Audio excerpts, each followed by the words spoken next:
up? Oh, what's up? Oh, wait, we're starting soon. Oh, shit. Are we? Are we live? We're live. Here We're we live. go. Hey, what's up, guys? This is freaking. We're in Vegas. We're in it's Vegas. EVO. It's EVO, but it's actually EVO. Vortex Gallery because, you know, we ain't main stage. But That's that's okay. We don't care. We're EVO. We're in Vegas. We're Thank not you dead. for Vortex Gallery. We're in here. Oh my welcome God. to SoulCalibur 6. SoulCalibur 6, baby. I'm Omega XCN. This is Kanmai. Yes. We're in Vegas. We got Frankie over there. We got How's everyone doing? Yeah, man. Woo! What's up, We're in chat? Vegas. We're Yo, offline. I honestly don't know what to say, man. This has been insane. We're offline. We're offline. We woke up at 7. People have been grinding setups since 8. Absolutely. Oh It's my like God. actually I'm nuts. one of them. Like this game is like so not dead. It's insane. Yep. It's great. And like everybody's here. Oh man, I miss this stuff It's so good to bad. have you, Kanmai. It's good to have you guys in the chat. I got Let's stream monster it up. Yeah, you're man. gonna have some good ass matches today. good ass matches. But this wouldn't have happened if not for, thank God, there's actually sponsors. So we're gonna frankly just go hard straight into this and tell you exactly who brought the show up to us. So first start off. Well, we'll be right back. Never mind. We're going through stingers. All right, he's going through all the slides. All right, here we go. Vortex Gallery is the reason why we're all here, all put together. They are helping us organize all these events, but of course they told us at the meeting, we gotta take credit for this stuff. So make sure you follow them. Make sure that, because if you think that the FGC is just big esports, it ain't. You ain't right. Like, real talk, Vortex Gallery is like frankly doing a lot of the hard work to make sure that we are able to take advantage of an insane venue and make sure that we can get games that don't normally get like the big bucks. They don't have to be the flavor of the month, to be able to have a voice and a presence. And frankly, this is how the FGC started. They're sort of keeping the history of the game alive. And it isn't just us, right? It's not just Calibur. It's all these games that, like, you know what? We didn't get the biggest budget, right? We ain't the biggest part of the game.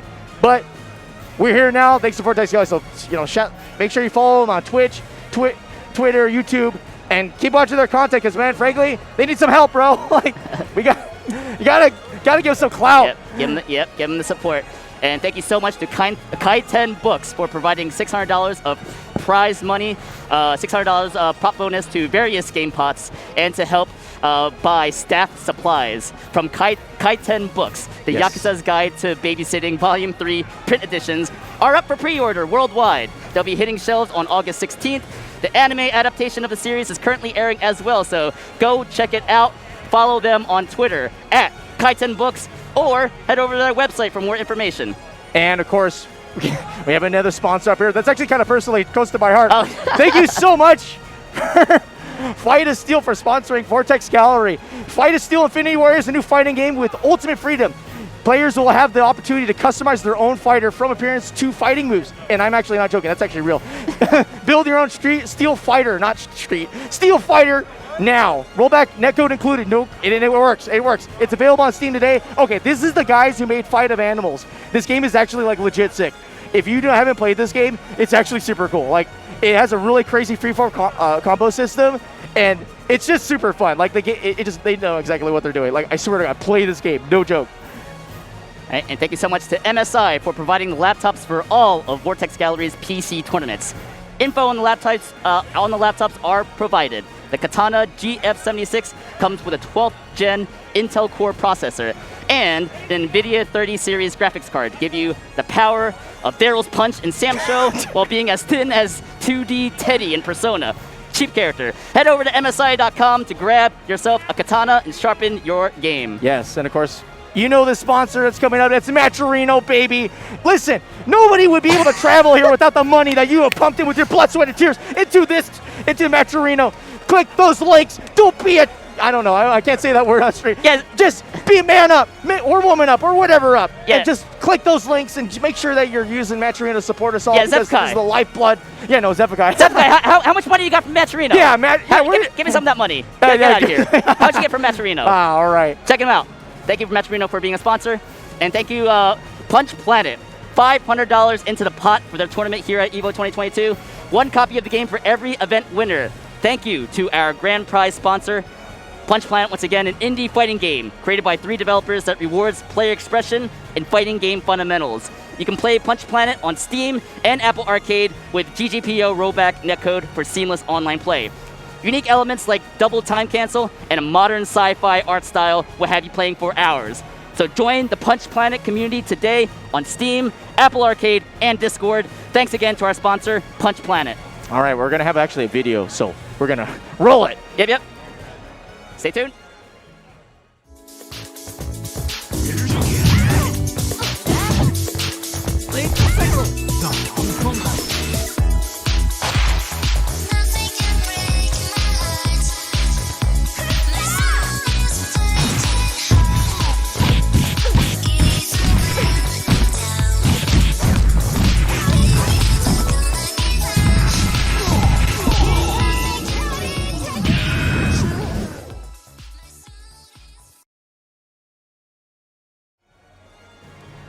All right, Blazing Strike is a retro pixel art style 2D game with mechanics from both modern and reminiscent of the 90s, like traditional input, commands, and parry, aka no shortcuts, fools, just hard combat and good stuff. And actually, I'm really hyped for that game. I'm like genuinely wanting to play it like super bad. I actually hope it's here. Yeah, hit up training mode. Yeah, it's gonna be Old super school. sick. Yeah, like that game is like really sick though. And of course, let's see. They're also, when we're looking at Axis, you know, shout outs to the homie. Frankly, the big homie at Axis Games, you know, hey Taka, what up? They've been actually throwing like a total of $1,500 into the price holes between Uniclear, BBCF, GD Zerd, as well as support for the Vortex Gallery staff. So you know what, man, Axis has always been the homie, man. These guys straight up have always supported the FGC from the ground up. No joke. I know a couple of the guys who work there, and they're just amazing. So make sure that you check out their games because they have good netcode now. Yeah. So play them. No excuses. Yep. All right, and of course, last but not least, you know, Snackbox Micro is going to be given to all the Vortex Gallery winners. So check them out at junkfoodarcades.com and at junkfoodarcades on Twitter.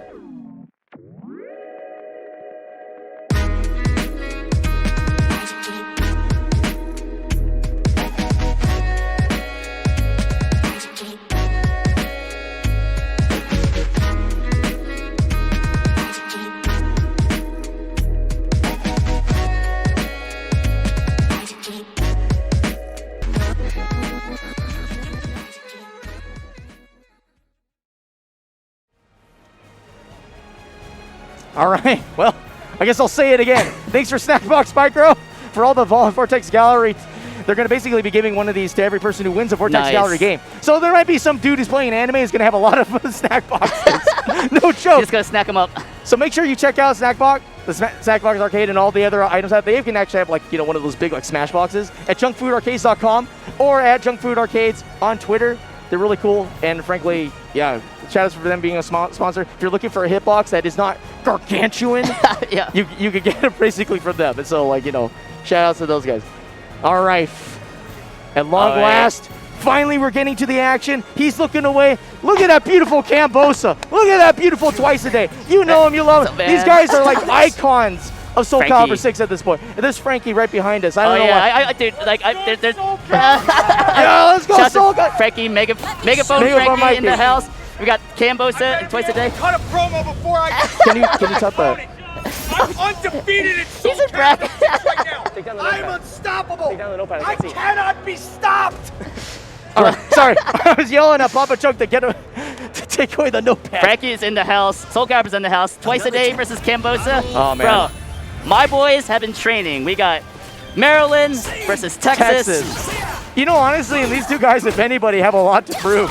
Oh, yeah, honestly. Like, no joke.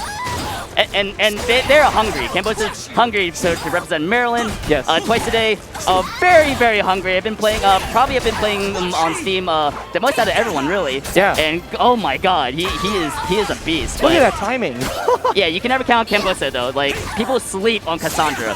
Yes. No, they really do. Like, people have been like, oh, well, Party Wolf hasn't been winning everything absolutely everywhere. Therefore, this character's bad. It's like, no, shut up. This it's both good. of Party Wolf's characters. Yeah. Oh my God. That's funny. That's actually kind of strange. He got split up, but right now Twice a Day is kind of focusing on a range game right now. Just tip range only. but Cambosa just recognized it right away, closed the gap, but Twice a Day is just making it really hard. Just those mid-range Bs, those mid-range normals just kind of making it tough, but Cambosa is kind of steamrolling right into Twice a Day's face, getting the throw. Twice a Day probably has to try something now. He has a life advantage, so maybe he doesn't have to risk anything quite yet. It's kind of a back and forth in neutral right now, but Cambosa goes for a big risk, goes for low. He's going for the rush down. He has the life lead now. He's going to close it out with a 3B. No. Twice a Day blocks it. He wants to go back on the offense, but Cambosa stays in his face. But the rising B from Twice a Day into the soul attack. This is very dangerous. Oh, God. What's going to happen? That's safe. The GI risk. Cambosa was so solid on the defense, but that soul charge from Killick on Twice a Day clutch it out. This is actually kind of nuts. This is the first game of the day, and they are playing some of the most compact, deep bracket caliber. Bruh. Like, we're all ready. This is actually nuts. I'm losing my mind. This is EVO. Yeah, messing around. Right. Lots of 3A, trying to make sure that Twice a Day ain't be moving around, which is a good choice because Twice a Day, self-admitted, is a While Rising B bot. So that's a really good choice. It's safe. It launches. But Twice a Day, okay. Cambosa trying to get something in with that divine steps for Twice a Day. Woo!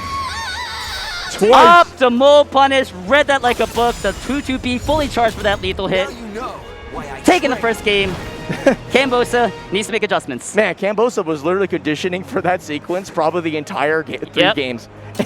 And he still got red. That was nuts. Oh my God. All right, there's Boom in the Twice background. a Day, feeling himself. Like, got Maryland right behind Cambosa's back. I don't know. He doesn't look too happy. I think the father of Maryland is like, wait. But I like it. Cambosa's playing it kind of staggery. It's kind of what he had to do because Killick, man, he has a good post GI game, so you can't be too predictable with your buttons. Yes. His whip punishes is excellent. He has excellent normals. Really just gotta get in his space and just keep cupping him down. Throw is gonna make something happen. We got a knockdown. That low is gonna get blocked. Good punish from Twice a Day. That's a plus on hit low. Very rare on SoulCalibur 6 right into the throw. Cambosa intro, but no damage. That's going to be. I feel like he's playing a little too small, right? He's got to take those punishes. Yeah. Oh, but the Beyblade. Oh, no. Oh, okay. No, it don't matter. That was scary. We take those. We fucking take those. We take those. We take those. We take them. All right. All those. All right, 2K interrupting. Good block from Twice a Day. Getting the low pokes. Killick has some solid lows, man. Solid. Yes. And honestly, credit to Cambosa. He has been conditioning with mids for forever. This is finally his payoff, but he's gonna be careful. Oh no! Yeah, just a little antsy there. Twice a Day was just showing solid defense, and Cambosa got a little nervous there. It's like, okay, I gotta make something happen right now. But if you're going to get solid defense, you can't just take more risks. Yes. You gotta make something happen, but not like that. Here we go. Twice a Day. Oh, really pressing his aggression. Oh, that kills the step. Okay, gotta get those opportunities for damage. Yep. Throw. He's freezing up. Yeah. That ring edge, though. Oh no! That ring edge. Okay, good angle for Cambosa. Okay, staying low to the ground. Yeah, I like it. Okay, soul charge. Good. Oh, this is really smart. Yes. Push him back. Is he gonna heal? No heal. We're committing. What? Oh, what a hard read from Twice a Day. But. Twice. Oh my God, the low from Twice a Day. Yo, that was so that slow. round, Cambosa. Oh my God. Cam's so close. You can feel the tension. He's just like, oh my God. Feel the tension where you have full 6 meters. Oh, that was a little time. too late from Twice a Day. Yeah. A little bit ambitious right there, but it don't matter. All right. Getting poked out a little bit. I stuck. I like the wake up 3B. Plus an hit. Oh, he's disrespecting. I like it. That was a really good match. Okay. Back throw. Ooh. Castellandra has some fast buttons, but you go right into the auto GI from Killick. Twice a Day. He's not going to go soul attack. Does not have the meter for that, but you know who has meter? Cambosa. He's got the soul charge. No Beyblade. We're trying to bait something out from Twice a Day. Plus frames for Cambosa. He baits it out, but no damage. Nice block, but no punish. Oh my God. No way. That is a rising B from Twice a Day. That was good from the stepped up. Yep. Danger from Cambosa. Tries to push the safe mid. Nervous. Okay, soul charge. You have divine force. You have soul charge, but runs right into the AB. Twice a Day playing so solid, so sick. Oh my gosh. That's gonna be Twice a Day over Cambosa. 2-0. I'm like sweating. Man, what? That was a good match, dude. Oh my God, that was actually nuts. Just the composure that Twice is showing already in this tournament. Not to say that the Camboso is making it real sweaty, real fast. Right, yeah. Like, Just, I like all the pokes that Camboso are trying to do because you know he's trying to condition them. I like all the 1As into 1As because that can give you opportunities for bigger damage. The problem is once he got those opportunities of damage, I wanted more damage. Yeah. And that sounds like a meme. That sounds like a Sandra problem. But you know there were opportunities for some maybe like clutch combos. So I think this difference was just like those optimal punishes. Yes. I think if Camboso was just a little bit more optimal, it would have been a much closer fight because you know twice a day he's like his defense is so solid. Yes. You know he's not that easy to open up. So that's why I like the low pokes. I like the low pokes, and then you bait him into do something else, and then you get your whip punish. But twice a day just played that so solid. Yeah, he really did. Tough. You know, can to crack. You know. No. Like, is that the saying? Yeah. Tough egg to crack. Tough nut to crack. Tough nut to crack. Yeah. There's some legumes involved. Yeah. Man, it's crazy because like I'm looking at like how Twice plays, and it's just like he's ready to take the long game. Yeah. And most people who play SoulCalibur do not want to play the long game. They're like, I kind of want to get rewarded for what I do. It's like, okay, I want to like isolate your movement, slow it down. He's just like, I'll poke you till you're blue in the face. I don't care. Yeah, I like that game plan, but then it's like then you have to step into the the second level. But well, you did it perfectly because like especially if you're kind of a risk-averse Keelik, you never touch evil, right? You're like, I don't know if I want to like exchange my small pokes for like they're all trades now because I'm always losing health. Yeah, and it's kind of hard to stay in the neutral game against Keelik because he has solid normals, but you know I think if you leverage the movement that Cassandra has, she has pretty good movement. Yeah. Then you know that can get you some good opportunities for damage. Is this bracket? Is that bracket? I mean that has to be. I think it's Nemo and Giraffe right there. Is that bracket match? Yeah, that's bracket match. They're their first round. Okay. Yeah, so like Nemo and Giraffe are playing on the other side. We're gonna have a plus on whip versus who's the other gentle person? Oh, that's Xander. Maryland. More Maryland. Well, I guess like this isn't like West Coast at all. Actually, you know, shout outs to plus on whip. He's one of the biggest guys. Yeah. He actually did a lot. Like he's a survey main. He did a lot of those kind of funny videos at the start of. Nice. He did like where he was like talking to himself on the couch. so funny, dude. He's the homie. Yeah. He's the OG. Like and no joke, he also is one of the guys who probably clipped the most like WNF stuff I think of anybody. Like that's what's up. His nickname was Token, and every time I would look for clips and stuff, he would show up and they'd all be good. Like this guy has an eye for like funny stuff. So like, you know, shout out to him. There we go, the mirror, baby. It's a survey mirror. Yeah, this is a survey mirror. He was. I remember seeing him post on Twitter. He's like, oh man. He's taking a deep breath. Yeah, this is actually kind of, you know, because this is a very skill matchup. There's not much to, like, they're both kind of, for lack of a better term, unsafe-ish. So like this is explosive, right? If you mess up something that's unsafe on block, expect like get GDR'd or like blown up. So like this is gonna be sweet. Like I think it's gonna be like it's gonna start off a little small, you know, because like you know how surveys like to feel each other out. But once they start making big bets, they're gonna start like blasting each other. It's gonna be like absolutely nuts. I'm really excited. Yeah, absolutely. Man. Everyone's got their style of Cervantes. Yes. Not too familiar about plus on which Cervantes, but Xander, I know he likes to be really pokey. He really likes especially to set up for those rising A's because you know it's kind of hard to punish. I mean, like not really as my 16, but like the animation and you know registering your brain for the reaction. Yeah, the block super stun, minimal. Yes. Yeah, the block stun is really weird, but it's offline. So I think it's gonna matter less. so I'm guessing if plus on whip is gonna go for like maybe like a lot of throws, then we're gonna see a lot of rising A punishes from Xander. So maybe a lot of twitch ducks, maybe a lot of step ducks from Xander. Okay. But we'll see. From what I know, you know, the serve mirror is just cut through. Yes, look at literally. Alrighty. Warrior spirits are forged. All right, we're in Vegas. We're in Vegas. We're in Vegas. We're still on the screen. Oh no. We look amazing. Where's the video game? Are they button checking? Wait, they're doing the 2-gun salute right now. Oh my god. There's a match. Oh, there's a match. Put it up. Put up the stream. All right, there you go. Sorry, awesome. everyone. So we got Xander on the 2P side with a big health advantage. So there's the rising A that gets punished from Xander, but ooh, pretty good control for Xander. Woo! IGDR is just kind of flex on them, just to show them what's up. Well, I thought this was going to be small, but I guess I'm lying. These guys are playing. No, they're playing big caliber. They're already shooting each other. Like, yeah, this is the BD caliber right here. What a statement. Right, 2A trying to control the match a little bit. Trading turns pretty aggressively. Xander choosing to pick to be able to kind of define the match. Oh, hey, yeah, do it again. He punished that move with, oh, the no. move.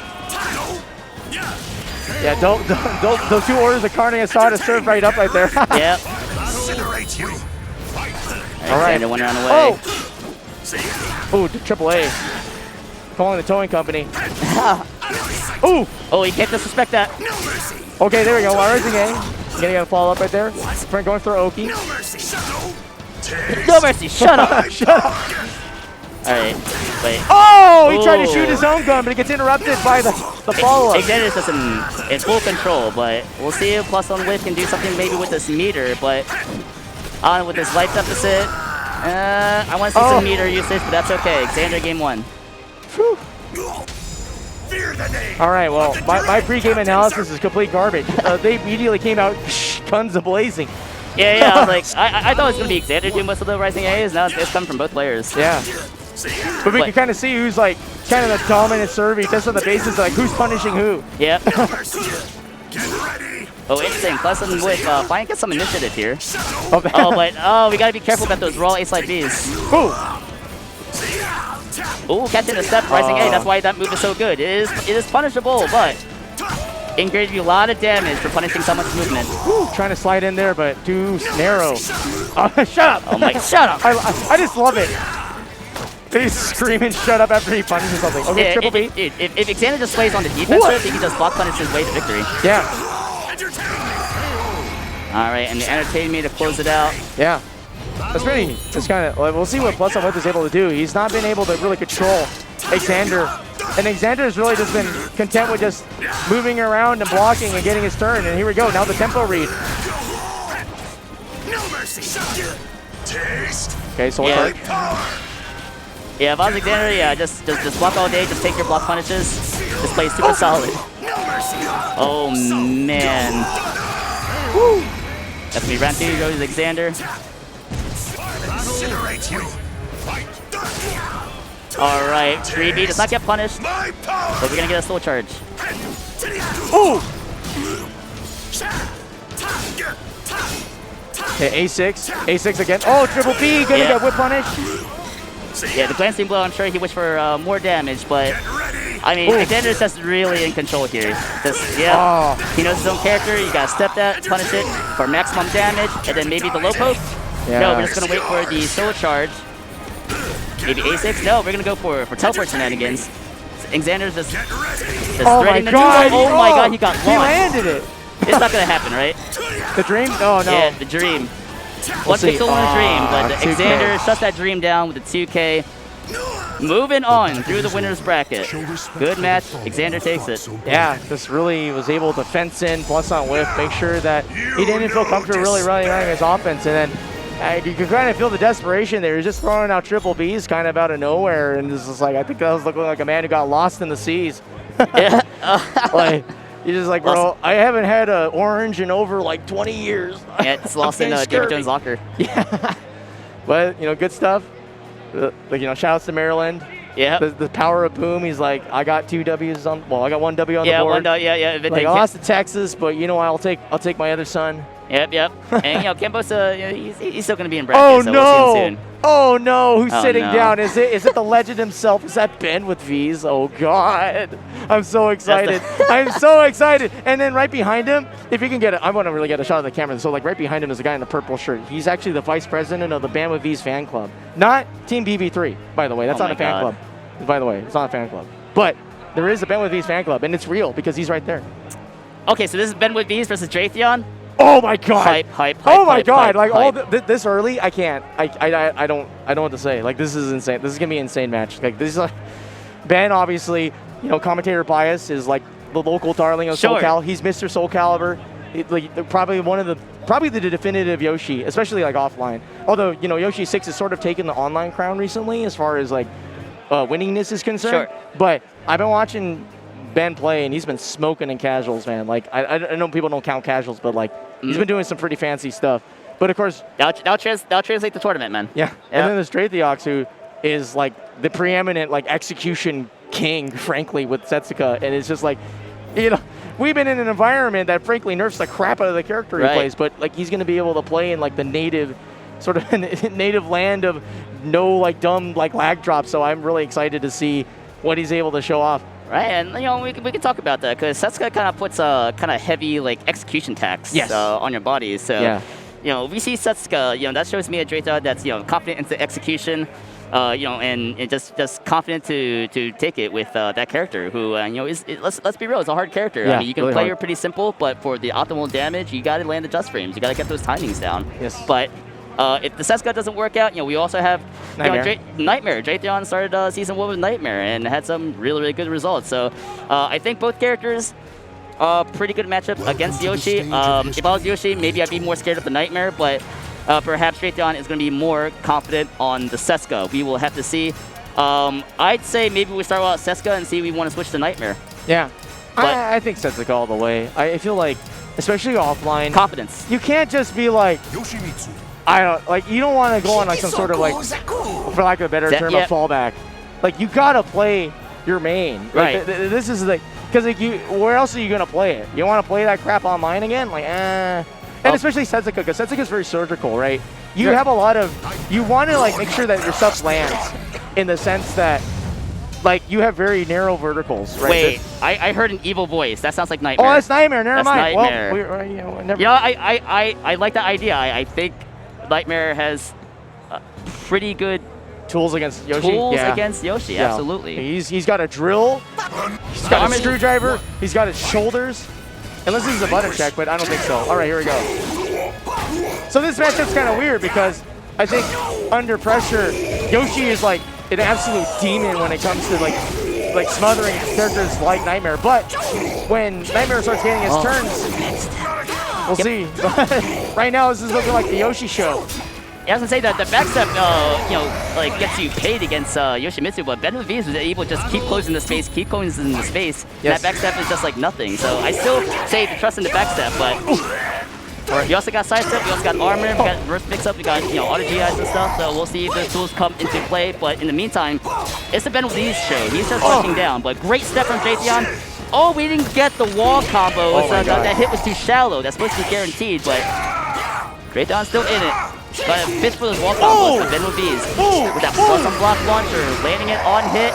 Man. Cleans it up for the second round. This is how we play in casuals. I believe it. No, what a monster Ben with V's is. Ben is really playing to his strengths, just really getting into Draythion's drill and just really running it down. But, you know, oh my god. Chill kill. Oh, okay, that's a trap. Ooh. Okay, a little bit too far. Oh, look at this wall damage, man. What is happening? My god. That's why you want to play Nightmare.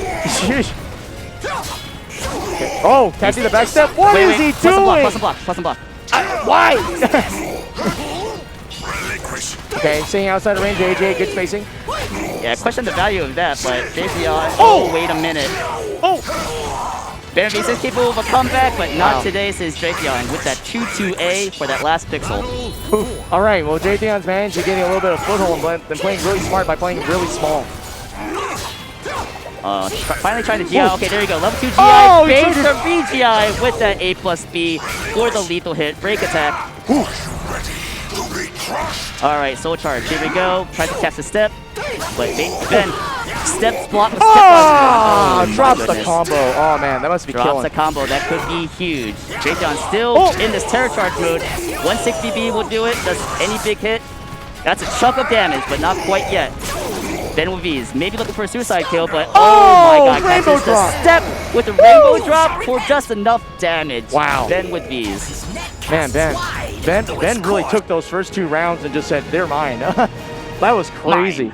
But Draythion's showing really good, frankly, ability to control the character, even when especially when he's ahead by playing small, not committing too much. Yep, absolutely.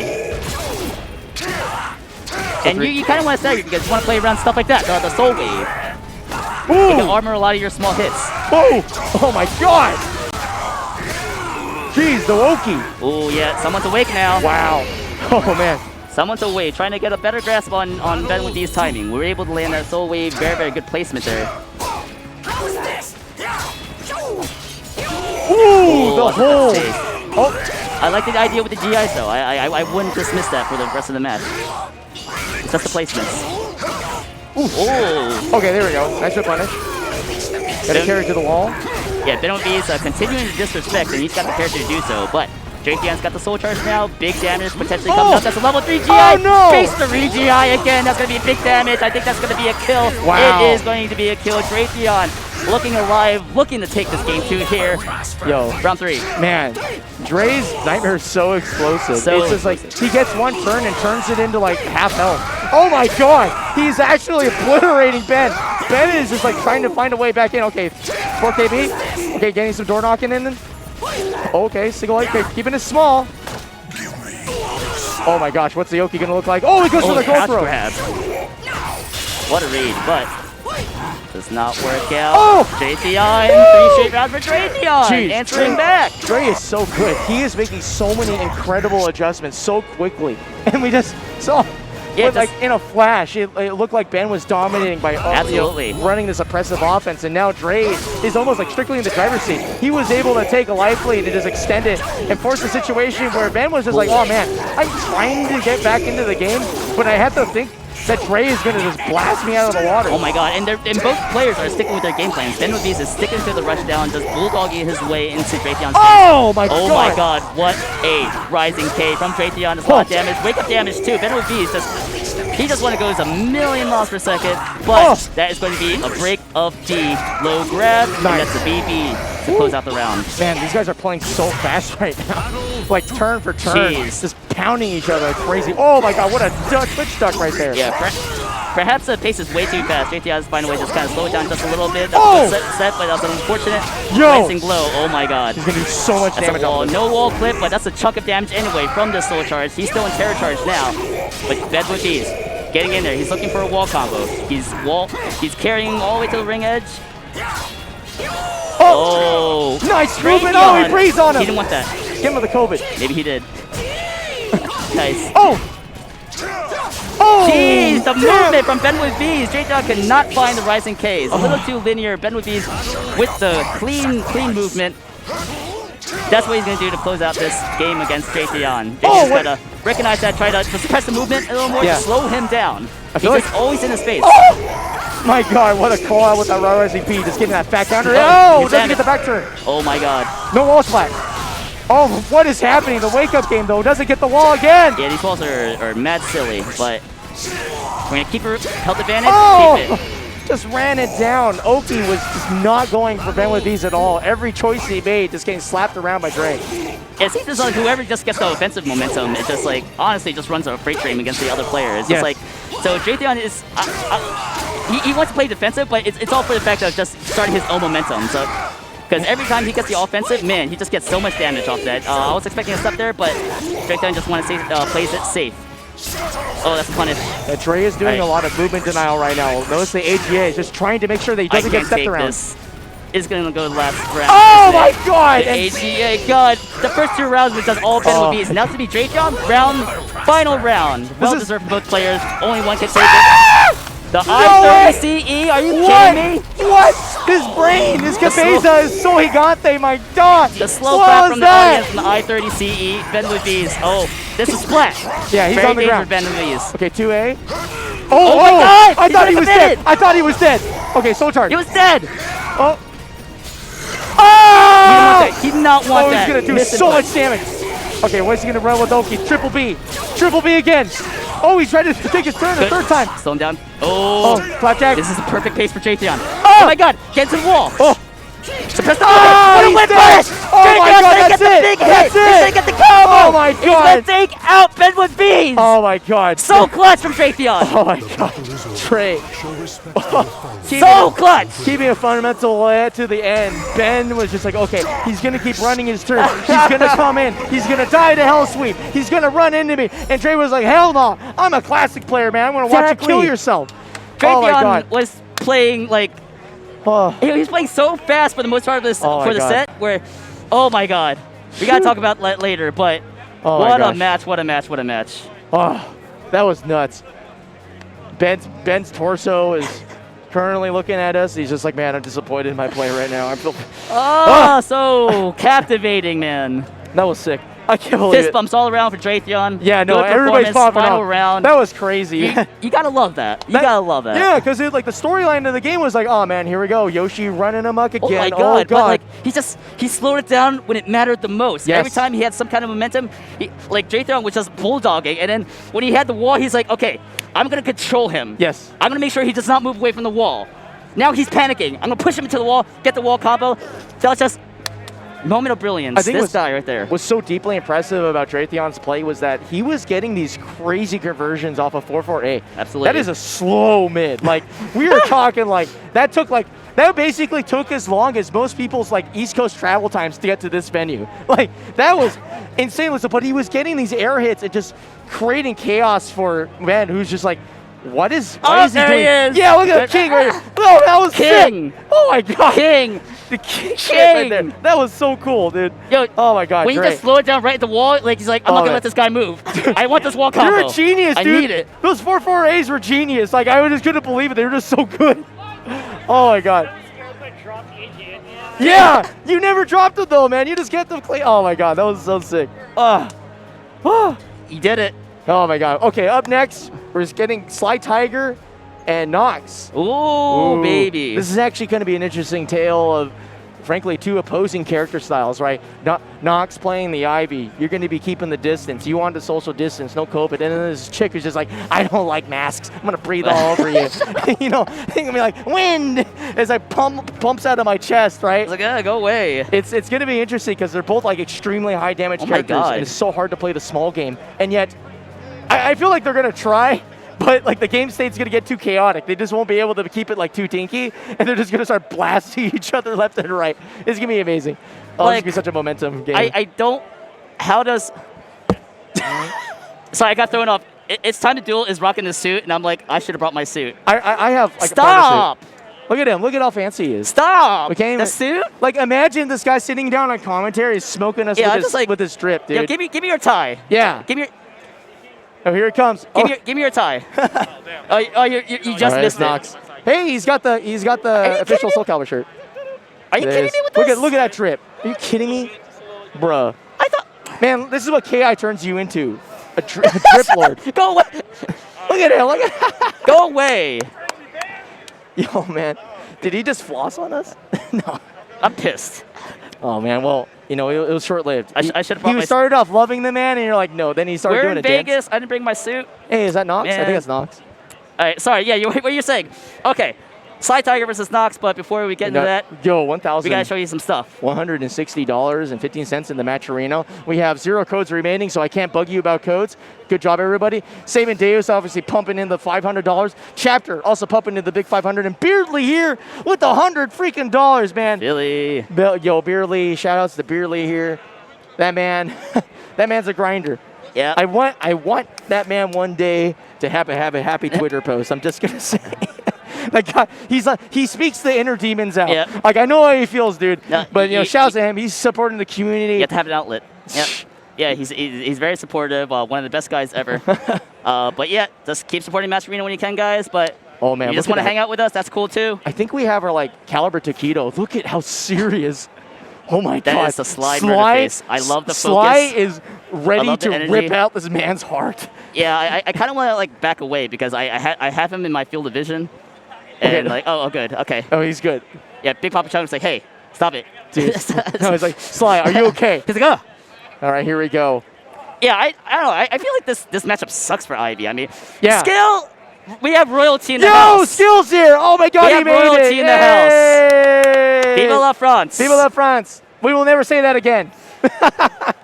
Well, USA. We're going to hang out. We're going to hang out. We're going to hang out. Thanks for being around. Good luck in Guilty Gear. Dude, everybody's here. Everybody's here. Oh my, okay. We got to focus on the match. Because Yeah. This is man. sick. We're in Vegas. So Right on the gate. we got Nox versus Sly Tiger.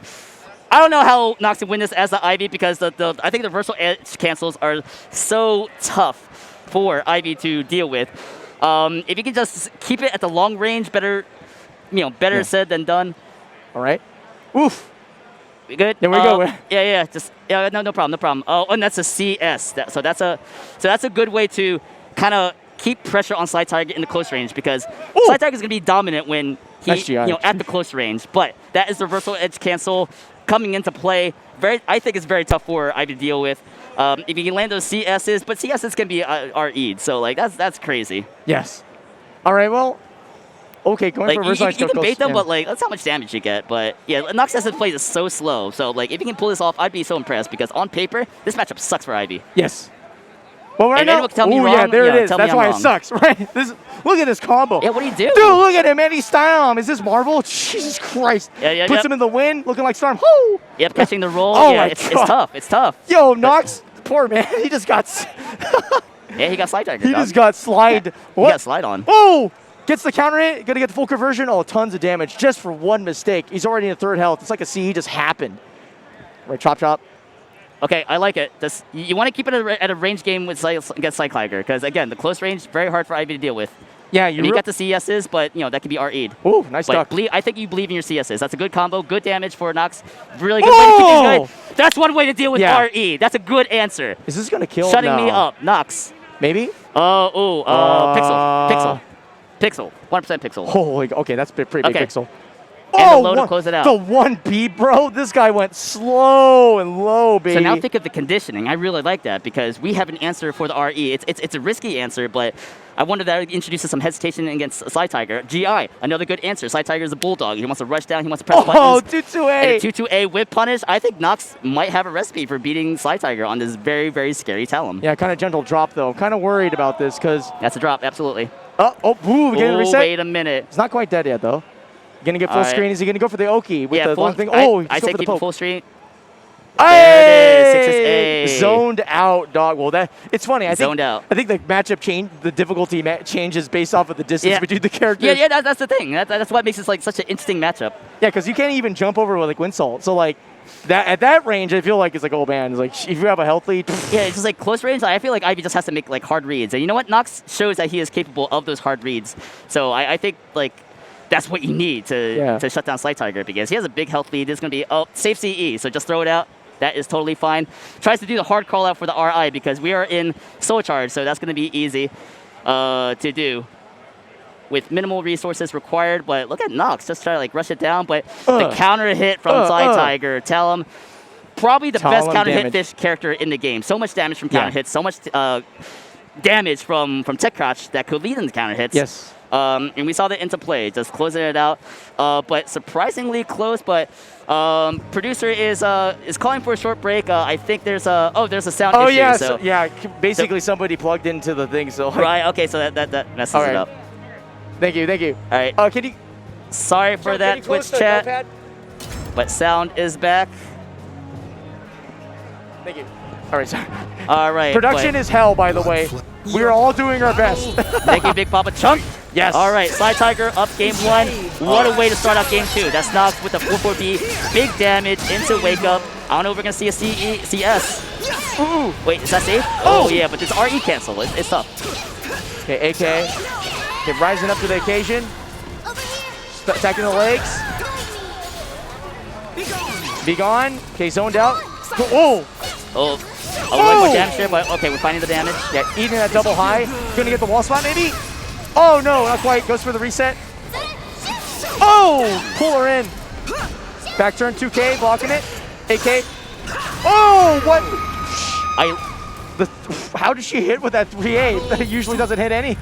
Yeah, I think it's just the move. I think it was transitioning to wind salt, and there's some vulnerability there. Okay. But I like the overall game plan from Nox. He's looking for whip punishes. He's looking for Slide to hang himself. Yes. He's not like I say you have to take risks at close range, but he's taking just minimal risks. He's looking for opportunities. He's looking for those whip punishes. That was a risk, but that got him some damage. But I like the whip punish game plan. Man, but Slide is playing so big right now, and it's working out so great. Nice little punish on the high. Okay, tempo time. Walking. Oh, interesting choice. AK. All right, Soul Charge. I think this is scary Soul Charge. I think it's so dumb. Oh, there it is. That's big damage. That might be close to death on one reset. Oh, the reset. Two resets. Look, he's literally almost dead. Okay, Teddy can make this back. Trying to pressure with Serpent's Embrace, but no dice. No dice, no round for you, but all right, here we go. No resources, but Slide Tiger just finds his way in there, but that must be some real tech, though. The movement. That's what I'm saying. Just using the movement, using the backstep. He's looking for whip punishes. I think it's a good game plan. Okay, slight pull in. And get as much damage as you can at the long range. Yes. Forcing it back out. Ooh, Doing the reset again. Forcing the guess. Guess again. Mid. No, cancel. Yeah, I like Superman. the fake. I like the fake. Oh, great. It's like they're just bulldogging his way into Nox's face, but just that spacing, just those micro spacings from Nox, that's going to be key to taking out Sly Tiger. 1 round away from making it into a game 3. Sly Tiger. Oh, good tech crouch. Oh, good uninterruptible. Okay, blocking it out. That's not. Huh. Okay. Okay, block it. Okay, Soul Charge. Gonna probably force Nox them. No, he doesn't disengage. He goes bulldogging in like a king. Man. And he breaks the CS. We gotta talk about that. That was huge. Okay, blocking it out. Trying to weather the solid storm. defense. Oh, blocks the low, but gets opened up. Oh, no opportunity granted. Is he gonna get caught step? No, that caught the step. Yeah, he run countered. That caught the step. I think he's dead. Oh my God. That's a safe CE, so it's like, it's just throw it out. But no resistances for the next round, so Nox gotta go. I don't know. Nox gotta abuse this. No resources. Sly Tigers is gonna go oddly slower than the previous rounds. Okay, getting your little pokes in. Ooh. Yeah, pushing. Maybe looking at that ring edge. Oh, I know you're gonna win Charmer that way. Nice punish. Is that dead? No. Not gonna push far enough. Oh no, I think it's a misinput. I don't think he wanted that. All right. Okay, the flips.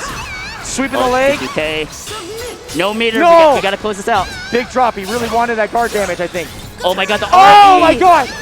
Close it out before he gets any meter. That's going to be game 2 to Nox. We're going to game 3. Oh my God, These matches are sick here at Vegas. This is crazy. EVO 2022. Man, what a high roller, man. This guy is betting a lot on the farm. But I'm noticing Noxus has some interesting options against what is, like kind of standard pressure options. I'm noticing the 8K. I'm not sure exactly what it does because I haven't seen it really disrupt the game plan yet. But I think he's looking for air hits so he can kind of like get out of the pressure because he doesn't want to have to deal with the real Oki component of it. Right. And like some random air hits, like kind of feel like you're, I don't know, I'll say it because it kind of creates a scramble situation where you have a chance to but you do eat a little extra damage if it's an air hit, so that's kind of a double-edged sword there. But either way, like when you do those RE cancels, you have to mix up your stance transitions, and that's what Sly Tiger's doing. And he's gonna get hit out of it a couple times, sure. But once he gets in, he does translate a lot of that into real reward, real damage. But Nox, again, I'm feeling the game plan so much. And oh my God, he did full crush 3A plus B into a 668 transition. Like the way that it pushed him back was perfect spacing to actually have him run into that move. That was actually some of the most filthy tech I've seen in a hot minute. Filthy tech. If you're gonna bust out the filthy tech, you might as well do it in Vegas. Yeah, no, for real. Oh, doesn't get the full thing though. But it doesn't matter. He's like, I'm gonna reset y'all. Sheesh. I feel like he needs to get that though. If he can't give Sly Tiger an inch because this character creates opportunities and turns them into gargantuan damage. Oh my God, yeah, this character vomits out damage. Yes. So that's why it's even more important for you to play solid as the Ivy player. All right. Keep pushing in. Okay, goes for the catch. Yo, the bait! I saw that before. It's not gonna happen today, but Sly Tiger says, no, I'm still coming. I'm still coming. Cancel. Okay, could have been worse. Oh, no! I like the idea. Oh my God. Okay. Really solid offense from Sly. Very tricky. Honestly, like, stick to the game plan. Like, he wanted to fight back, but Talon's frame advantage is pretty solid, so you either just stay solid or maybe go for like a GI or something, but you don't press buttons against that frame advantage from Talon. Oh, this is a hard read, but it didn't work out last round. It's getting blended, dude. This guy has died to a single soul charge. Oh my God, Nox just taking a beating. We got resources now, though. Oh my God. I do predict a round win for Nox, but if I can keep up this pressure here. Okay, oh my God. Soul attack. Nice slowing him down. Just upside just keeps coming, so you can definitely exploit this. Keeping out, zoning. Keep him out. Infinite zoning. Sly Tiger's okay with just running out the soul charge, but now he's back in. Big damage. Blocks the low, but breaks the CS. Sly Tiger's a monster. Breaks the CS again! Dude, this guy, his defense is on point right now. Okay, plus range, walking it back, gets caught by the second 6AA. Weird air situation. It's a big risk. Oh my God, Where's the the whip! punish? Okay, AK, no, he runs into it. No, he tries to RI. Oh my Sly God. Tiger over Nox. Just got a little antsy. On Claim victory. got a little antsy in the last couple of seconds. Nox Oh my almost had it, but Sly Tiger just Oh my kept the God. pressure on. Sly. Made Nox feel it. Made him panic. And that's a deserved win for Sly Tiger. Very good job. Sly's offense is getting so layered and so hard to track every little nuance of it. I'm like, my mind is blown. Yeah, it can be hard to keep your wits Yeah. against that constant pressure. And his neutral, dude, like this guy is like one of the best.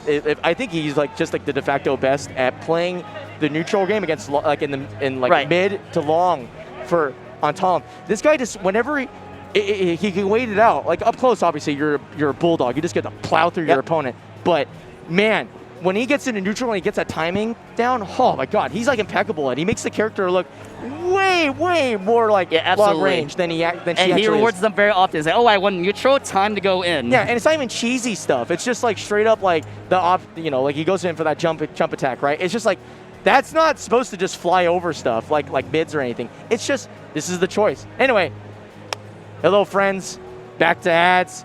We got ourselves, check out Punch Planet, guys. Like if you like the Street Fighter 4, frankly, like, this is probably the game you should be looking at. This is like probably the best like spiritual successor. It has rollback, so frankly, just check it out. It's an awesome game.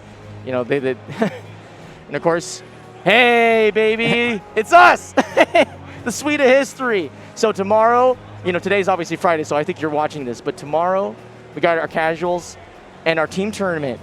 I'm not sure exactly when it's starting though, but we'll find it. But shout outs to Vortex Gallery for organizing their events, and of course Kaiten Books, long-standing Matcherino king as far as helping out every scene. Of course, they've been tricking out like from Kaiten Books, the Yakuza's Guide.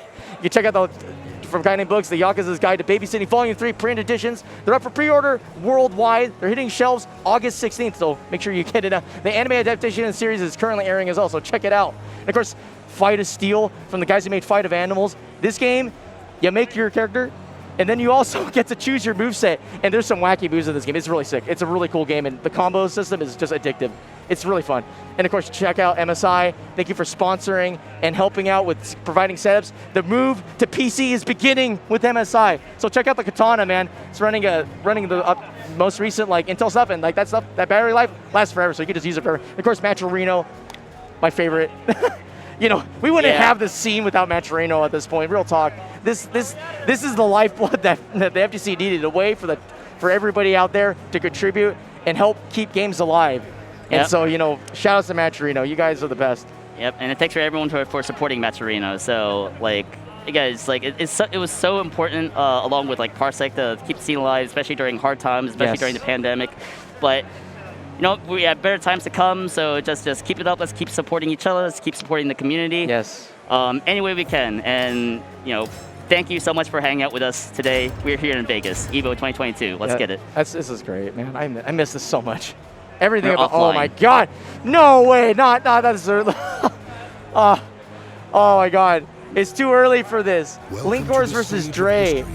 Oh my God, this is gonna be an incredible match. Woo! I'm so excited. So Amy versus Bramy Nightmare? I don't know. Maybe he's gonna pick. It's got to be the Nightmare. I think it's Nightmare. It's just, we were talking about the tier list. I mean, tier list or whatever, right? But you're talking about it tier doesn't list. matter. It's hard to argue that Nightmare is a higher tier character, but again, we said it comes down to confidence, but we didn't see Setsuka in the last game. I think he's pretty confident with the Nightmare. That Nightmare is looking sick. Unless he gets smashed in game one, then maybe it's the reverse of what I said before, which is start with Nightmare, go to Setsuka later. Because he kind of did. That's what's so impressive about what Dre did, is that he got bullied in the first game. And he stuck with the Nightmare. He stuck with the Nightmare, right. and he found such a almost like an elegant way of really breaking through the matchup and just obliterating his opponent's ability to move around him and go for tempo plays. So I do feel like that the Nightmare is a good pick, but. We're talking about Linkors. This is the preeminent Ivy. This is not Ivy. The preeminent Amy. This is why everybody thinks this character's top one. Oh my God. And he is so his offense is so creative on this character, and the reverse mix-ups are just incredible. And he's just such a sharp player, just be able to just take all that and create such a well-rounded package because. Nathan decides to just really study up this character, and the results are just phenomenal. He just it's just a scary character in the hands of such a scary player.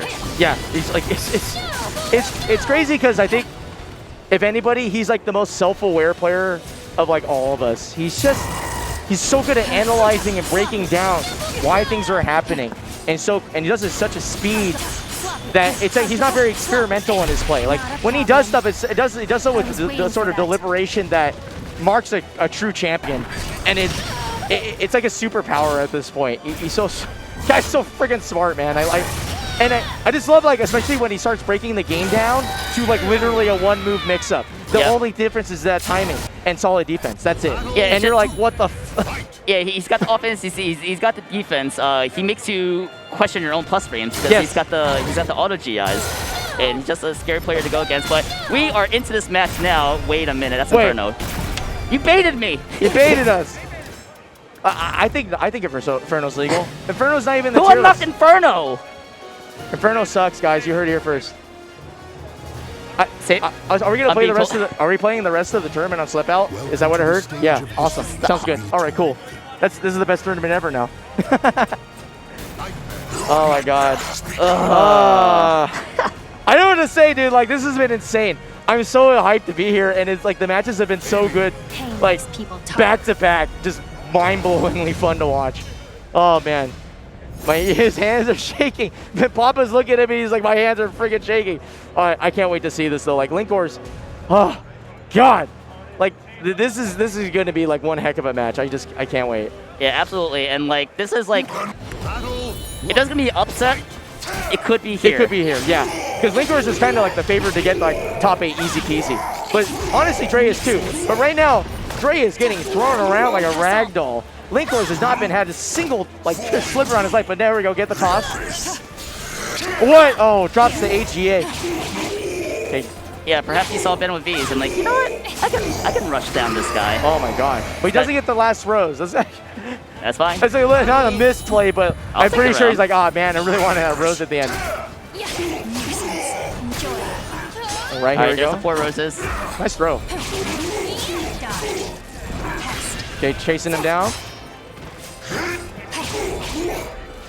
Great, trying to slow the game down. Okay, successful AGA. Already chasing damage to the AGA. Big hit there. Ooh, is Jaytheon gonna... Okay, good block there. Woo! Good punish. Oh my god. Brilliant punish. Jeez, look at that rock solid defense. Like, nobody be blocking that 2K normally. Oh my gosh. This is actually really scary. I'm not sure. Trey's gonna have to really think of a way to stop Linkors from moving at this point, because a lot of the opportunities are coming from whip punishment. But here we go. You know what? Yeah, speaking of whip punishment, they can't move if they're dead.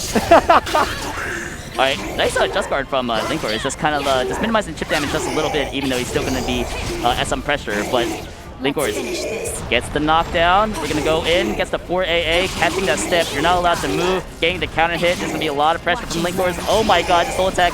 We got to guess for your life. But, ooh, Jaytheon gets us right. Big drill, gets the oil. Big hit, big drill. This is good. No! Oh my god. The 2-8 does not kill. He was hoping that would kill. That sucks that it didn't. Oh my god. Though. Guts. Guts is too good, dude. Oh my gosh, I think he's getting somewhere though. Like, you know, he just needs one opportunity to really run his offense. But I guess that speaks to how solid Linkor's game plan overall is, because like he was really dominating for most of the rounds, and it took like some sort, basically a gargantuan resource dump to really even the score.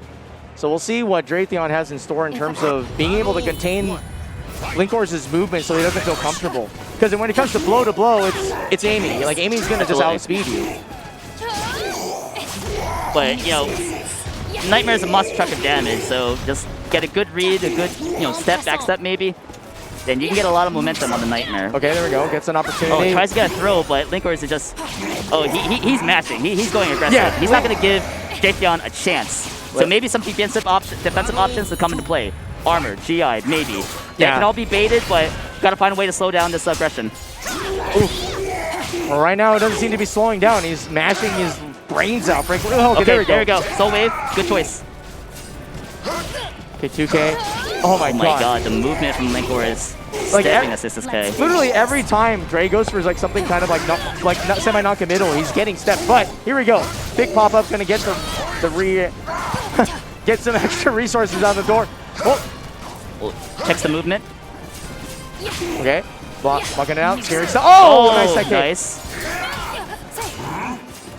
9K again. That jump K is getting him paid. Oh but my God. Here we go. Oh. The 3K. We are on the board. Jayceon. He's kind of matching the slow play now. Not slow play, the smaller play. Oh, interesting soul charge. Okay, not gung-ho, but just run it in.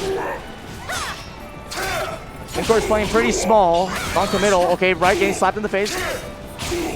Okay, just playing really annoying, just death by 1,000 cuts. Yeah, it's a lot of small caliber. Jayceon's looking for a big hit on the soul. Ooh, oh, there we go, big payoff. Ooh. Yep. Oh no! I think that's good. That's a red CE. Yeah, he's cooked. Yep. Yep, it's not Shanghua. I live As to not to lose. All right. All right, ATA. Ooh, can't get away from the Link Horse here. Yeah, it's kind of interesting because All right, space him out. Dre still hasn't been able to control the match in a fashion that really allows him to unlock the rest of his offense, but that was a good choice. Oh my God! I thought that was death. I think he was like, oh shoot, I think I'm gonna go like underneath him. Ooh, I think it's just gonna try to contain Oh him in my this God! edge. Half wall, no ring out, but we're just gonna keep him in this corner. Oh, nice Good punish.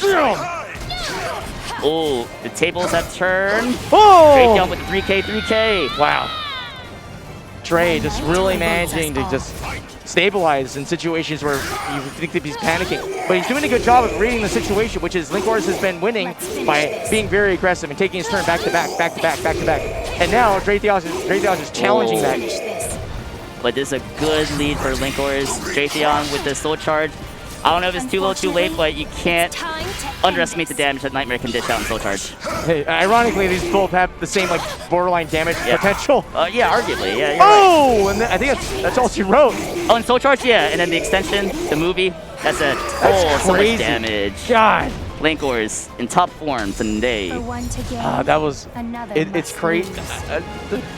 I think to really describe this situation, really is to like kind of unlock what SoulCalibur is kind of about, which is like this game is very much about controlling your opponent. Yep. And the most exciting moments of this game, even though they think it's the big damage stuff, is actually the way that Linkhorst really locked down Dre. We saw Dre earlier go buck wild against Ben with V's, right? Just doing tons and tons of damage. Notice how that never happened. Yeah, he just couldn't contain Linkhorst. Yeah. Linkhorst was just in control, and there's some scary stuff that comes out of Nightmare, but he just did a good job at just being creative with his offense. Just make sure it's staggering, make sure that he doesn't overextend. Yes. And that's what makes Linkhorst so dangerous. And you saw that ring edge pressure, just contain. He really, and his timing was inscrutable. I couldn't figure out really when he was gonna press. The timings. Like it seemed like it was really mashy at first, but then like kind of the midway point, he would like kind of reel it back. And we saw, because like, I think one of the biggest telling points is when you saw Dre whiff a 2K up close. That was a complete, like, that's the kind of movement creation or like whiff creation that space creation. Like it's insane, right? Because it's like he's just trying to get his turn back, which means that his opponent is not giving away that he's being aggressive.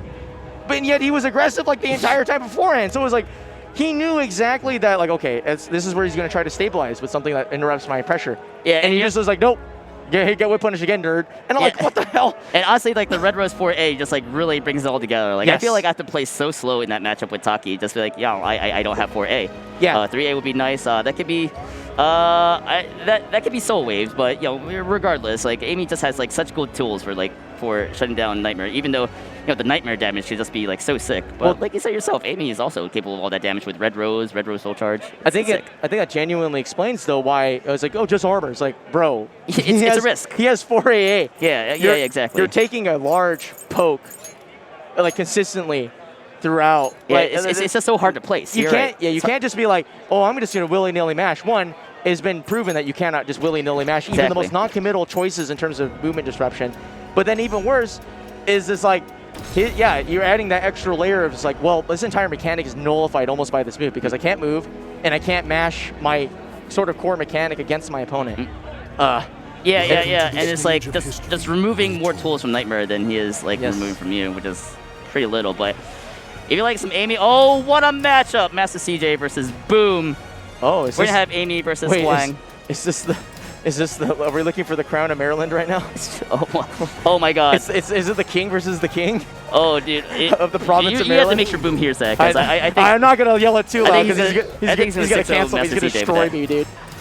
I mean, he doesn't have his headphones on. He doesn't have King of New York.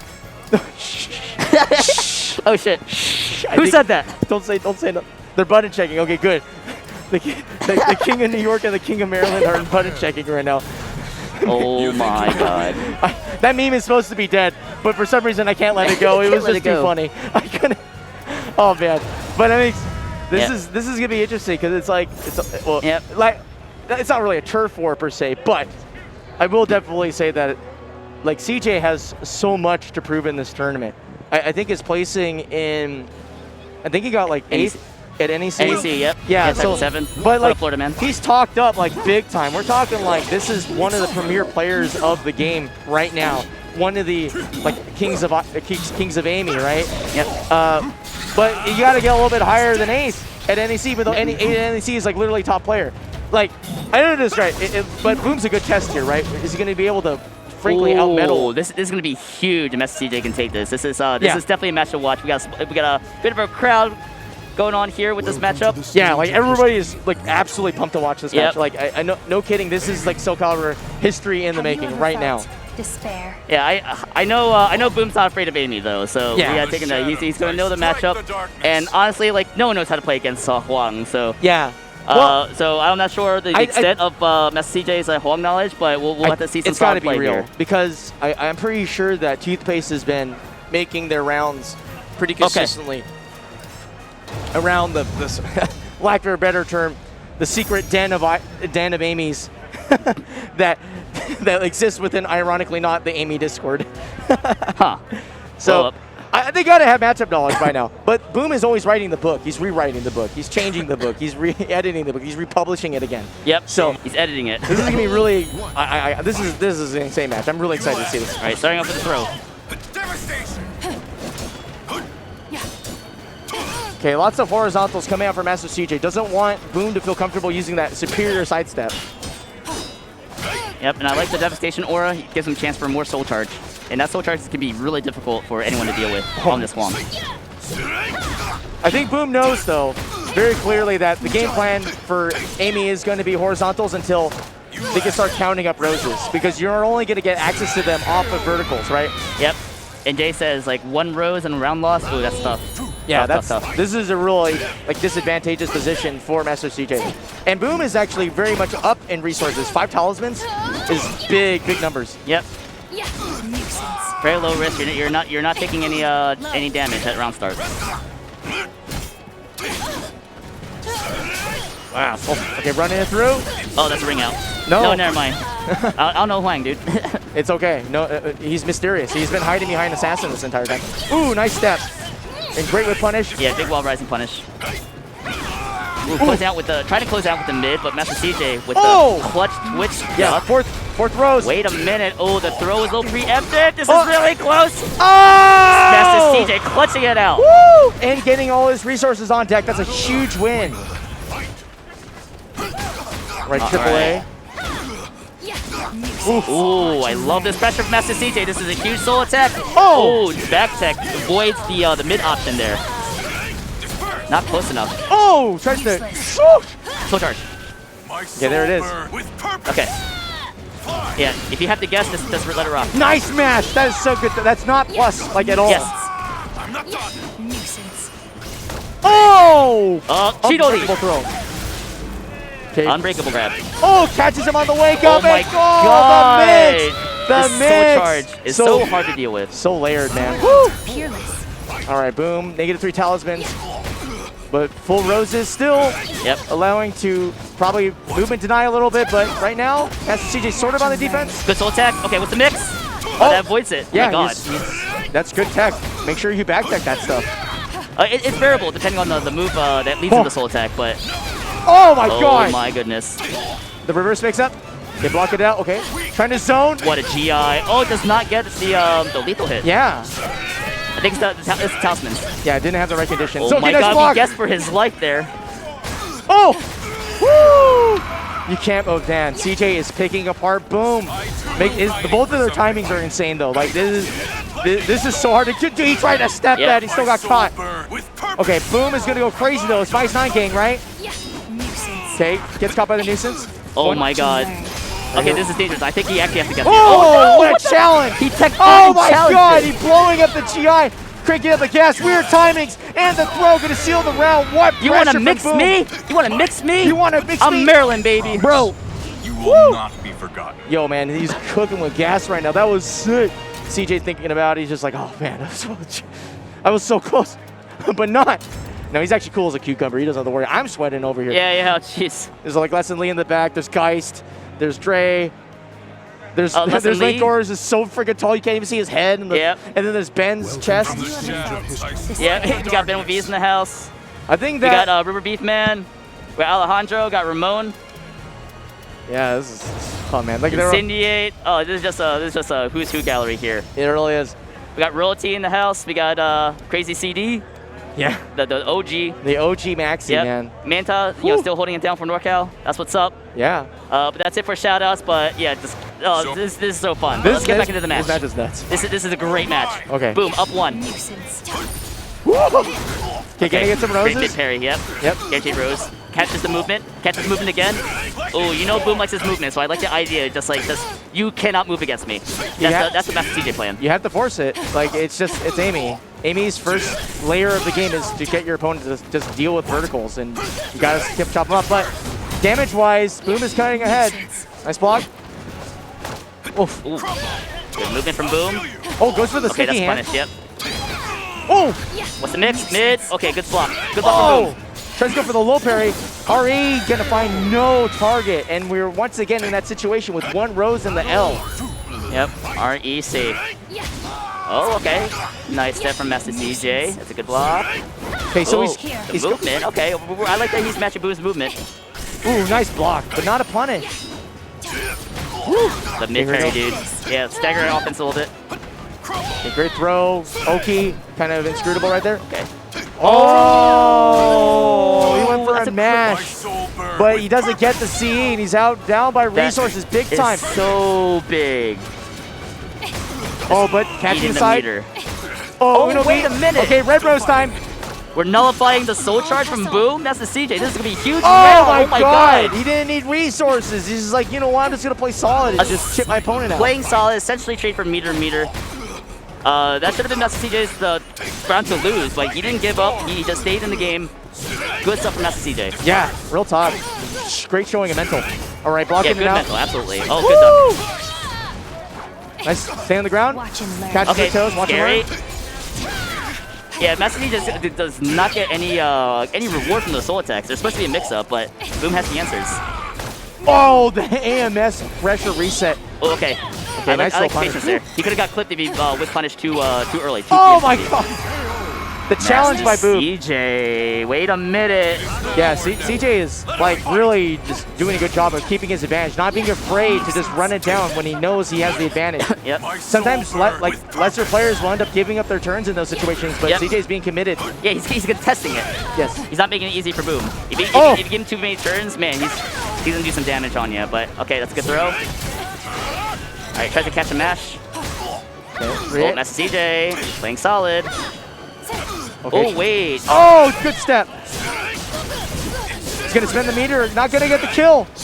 Oh my god, the scaling was 16. Master CJ overextended a little bit. I knew what he was going for, but Boom punished him for it.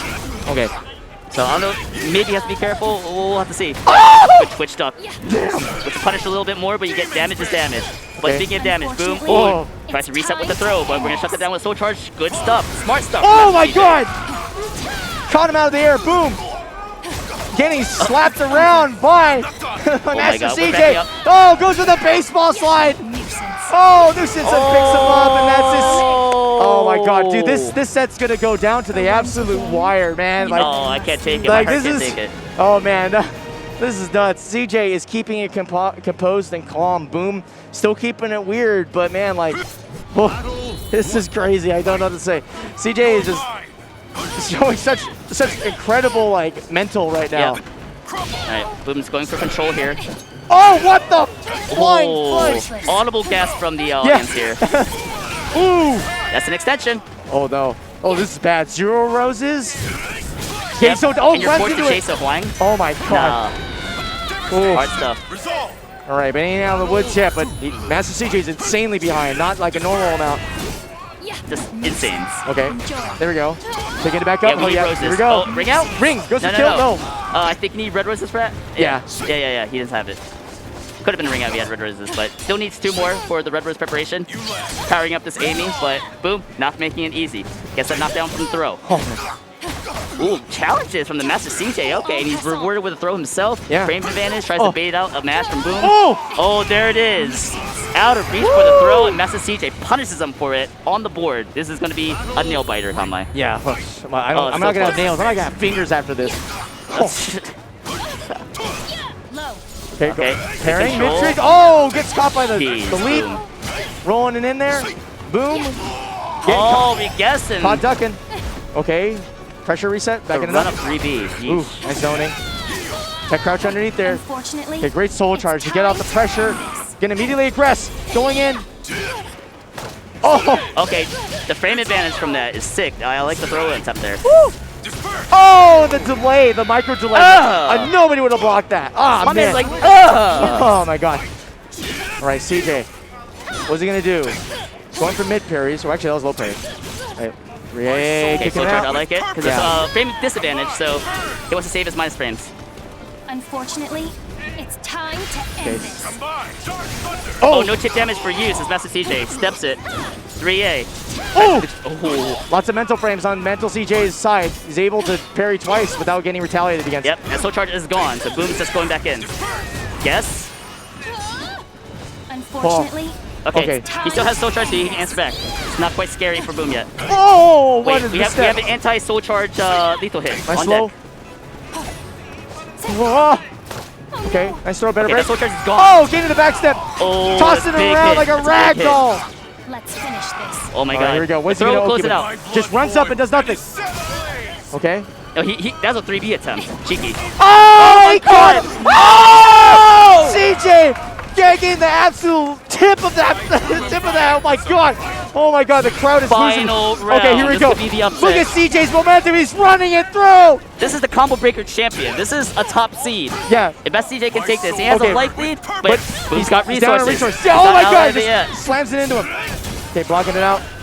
Oh my god. Oh, He's just tries not to stopping. disrespect. Oh! Stays on the ground. Okay, runs up, goes for pressure reset. Catches the Oh! movement. Okay, let's like, oh! Staggers. Oh, tries to throw. Okay, goes for the full string. You're dead. Oh my god. Oh! Oh my god, it's going down to the wire. Oh! Goes for the extension. He's over the. Soul Okay, charge. uses the mental phrase to get the soul charge in there. He's okay. Destiny! Takes it over Boom! He's best crown back, baby. He's got it back. Oh my god, what a nail biter. Holy shit. Oh my god. Oh my god, the mental. Master CJ says Boom into the loser's bracket. Oh my god, this extensions this man was doing. Nobody thought he was gonna keep running it through. Everybody's like, oh my god, that was so nuts.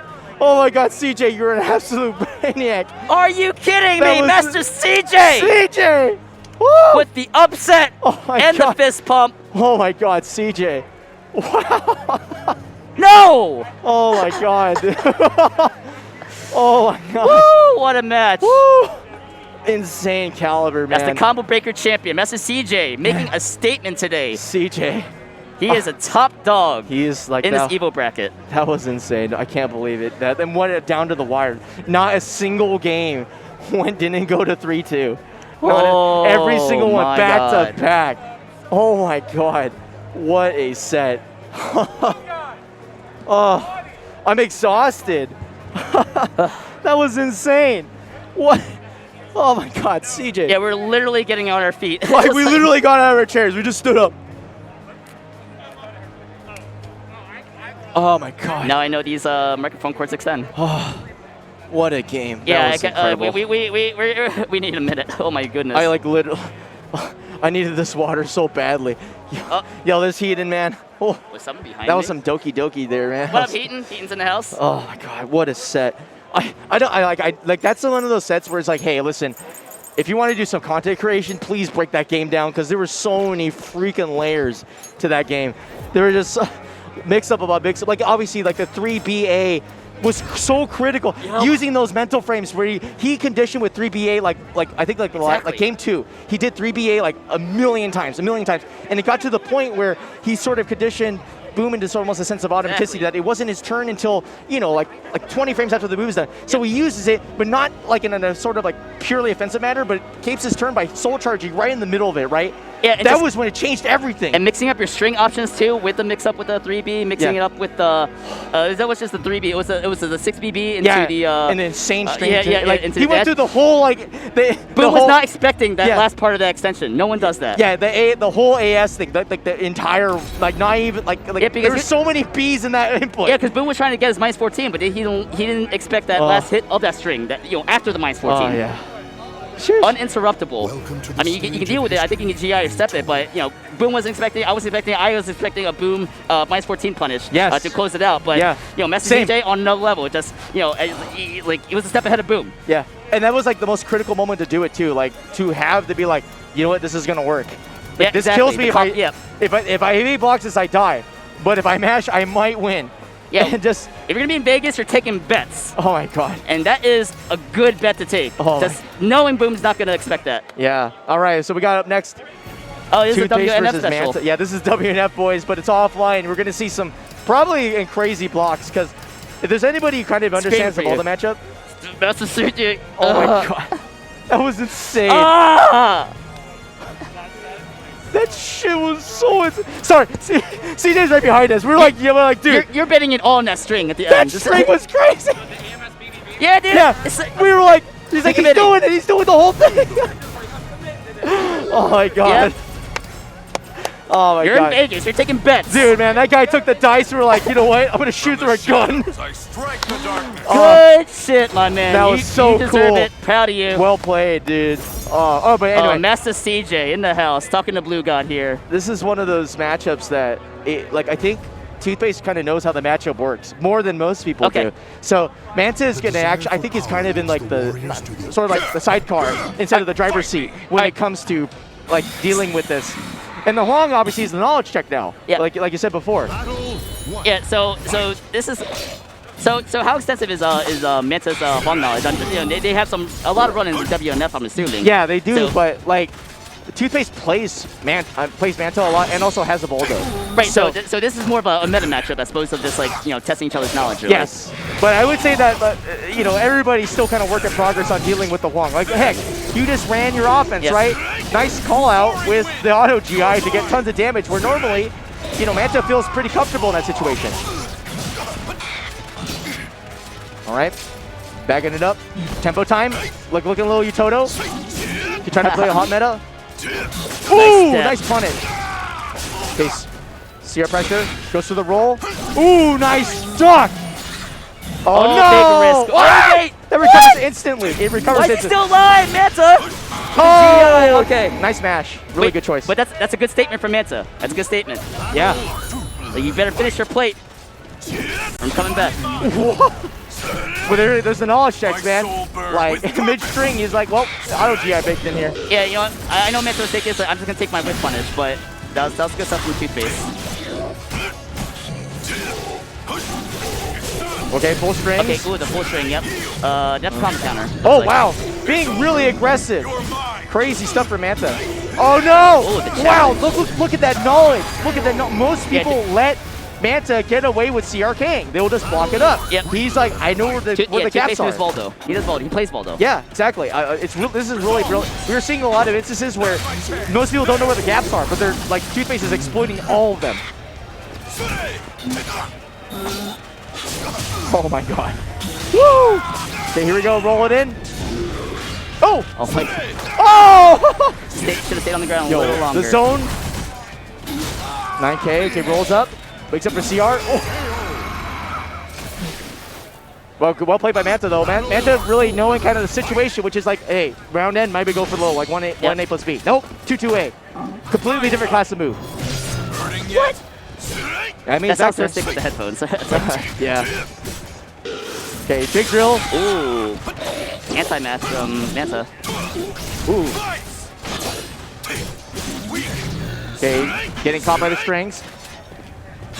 Oh, tempo now. Yeah. Whip punish. Ento was just trying to catch the timing there, but Toothpaste was a little too patient. All right, getting tons of talismans. Not gonna kill though. Yeah, but that might as well be the game. But let's see. Yep. Woo! All right, Toothpaste showing again exquisite knowledge of dealing with Manta's pressure, really opening it up where Manta's giving him opportunities, most of which are not like readily obvious, because like again, CRK is a kind of a slow move, but it's very evasive. It destroys two ways, which is normally like kind of your autopilot choice to get people off of you when they enter into stance. So the fact that he's using tools that are just obliterating that kind of pressure, it's like, you know, chef's kiss. Well played by so you gotta shake it up. So your opponent's showing that, you know, he's not gonna give you, you know, like the 2A, which is, you know, I know your answer to 2A, so I'm gonna minimize those options. That's yours. Yep. Yeah, no free win. No free wins from You should write your name on the bottle, in this case. Yep. Oh yeah, sure. Yeah, we're marking Blue God's water bottle. All right, here we go. What?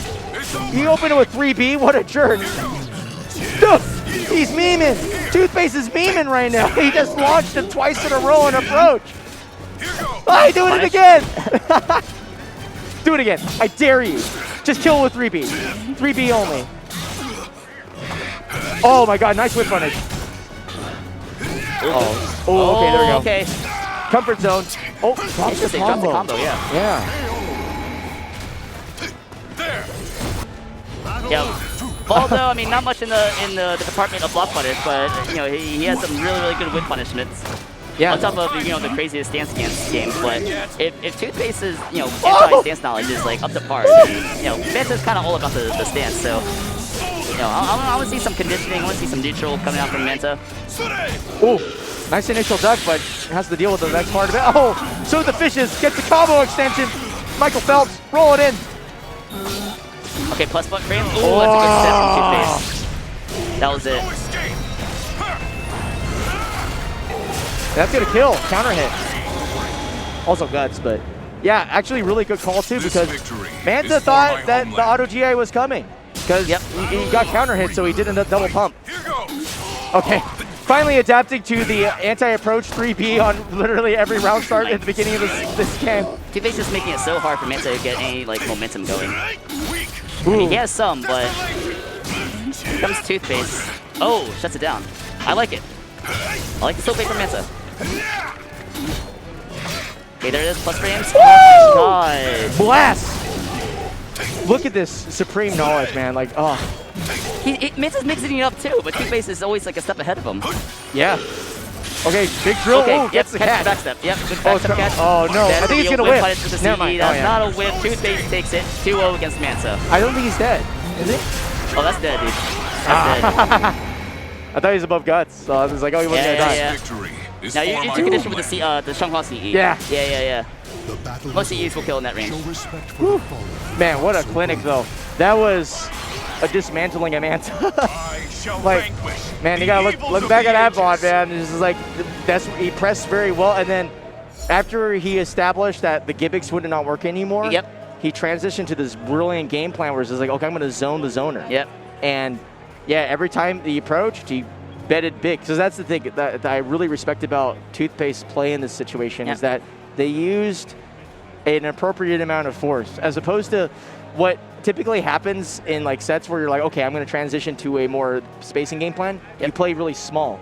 But by playing with conviction, it established kind of like the mini game, which is like, I'm kind of trolling you, but also it's working. So therefore my opponent has to start respecting me, and it started manifesting because now that the sort of like knowledge checks are gone, and that you're getting zoned out by tools that are not traditionally known for being like stoppers or something. Like again, 3B is not a zoning tool; it's usually like a block punishment tool in this context.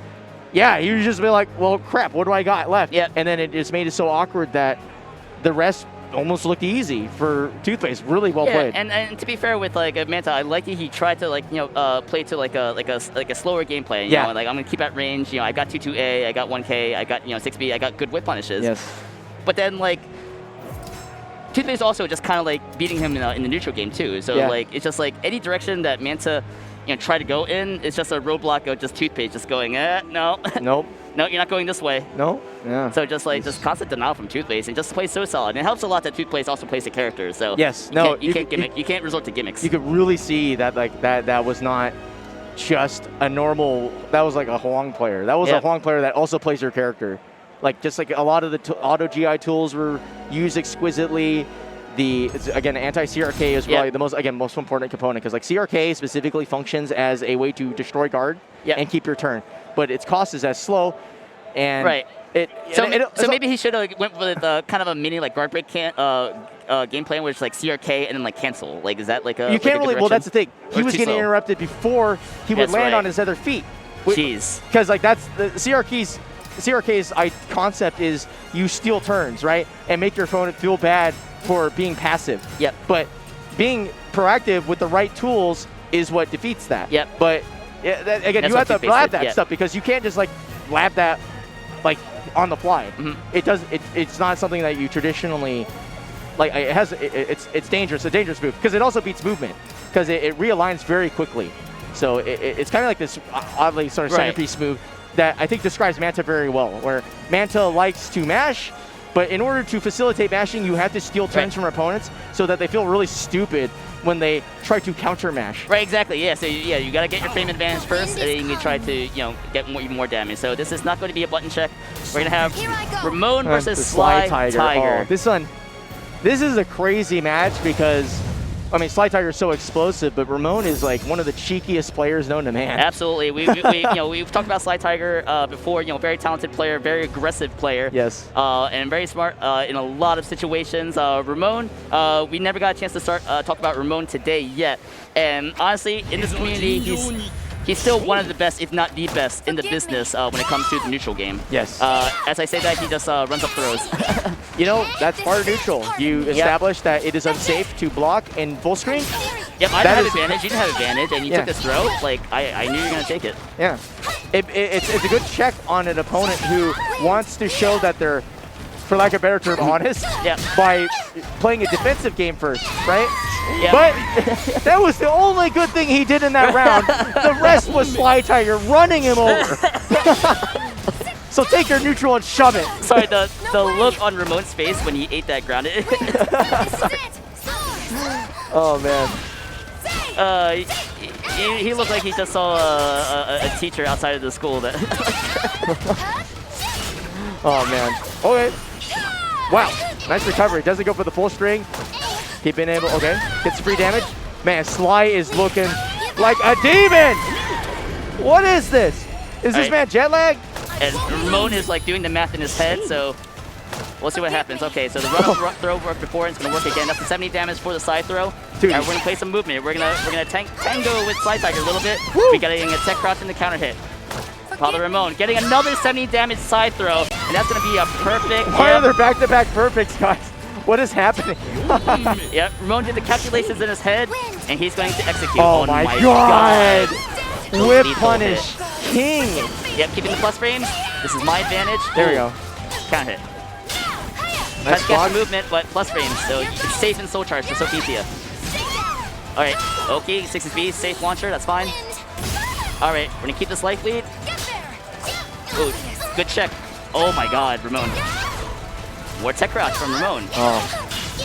Okay. Right. Oh! Punish that shit! Yeah, but you know what? Sometimes people don't do the follow through, so like that was pretty smart by Sly Tiger. So there was a mix-up because of the wind bearer. Oh, rolls it in. Oh, are we gonna put? Oh, empty. Oh. Empty wind salt. Oh, woo! The 6K nullifies that 6K. That's Keeps the his turn. 12.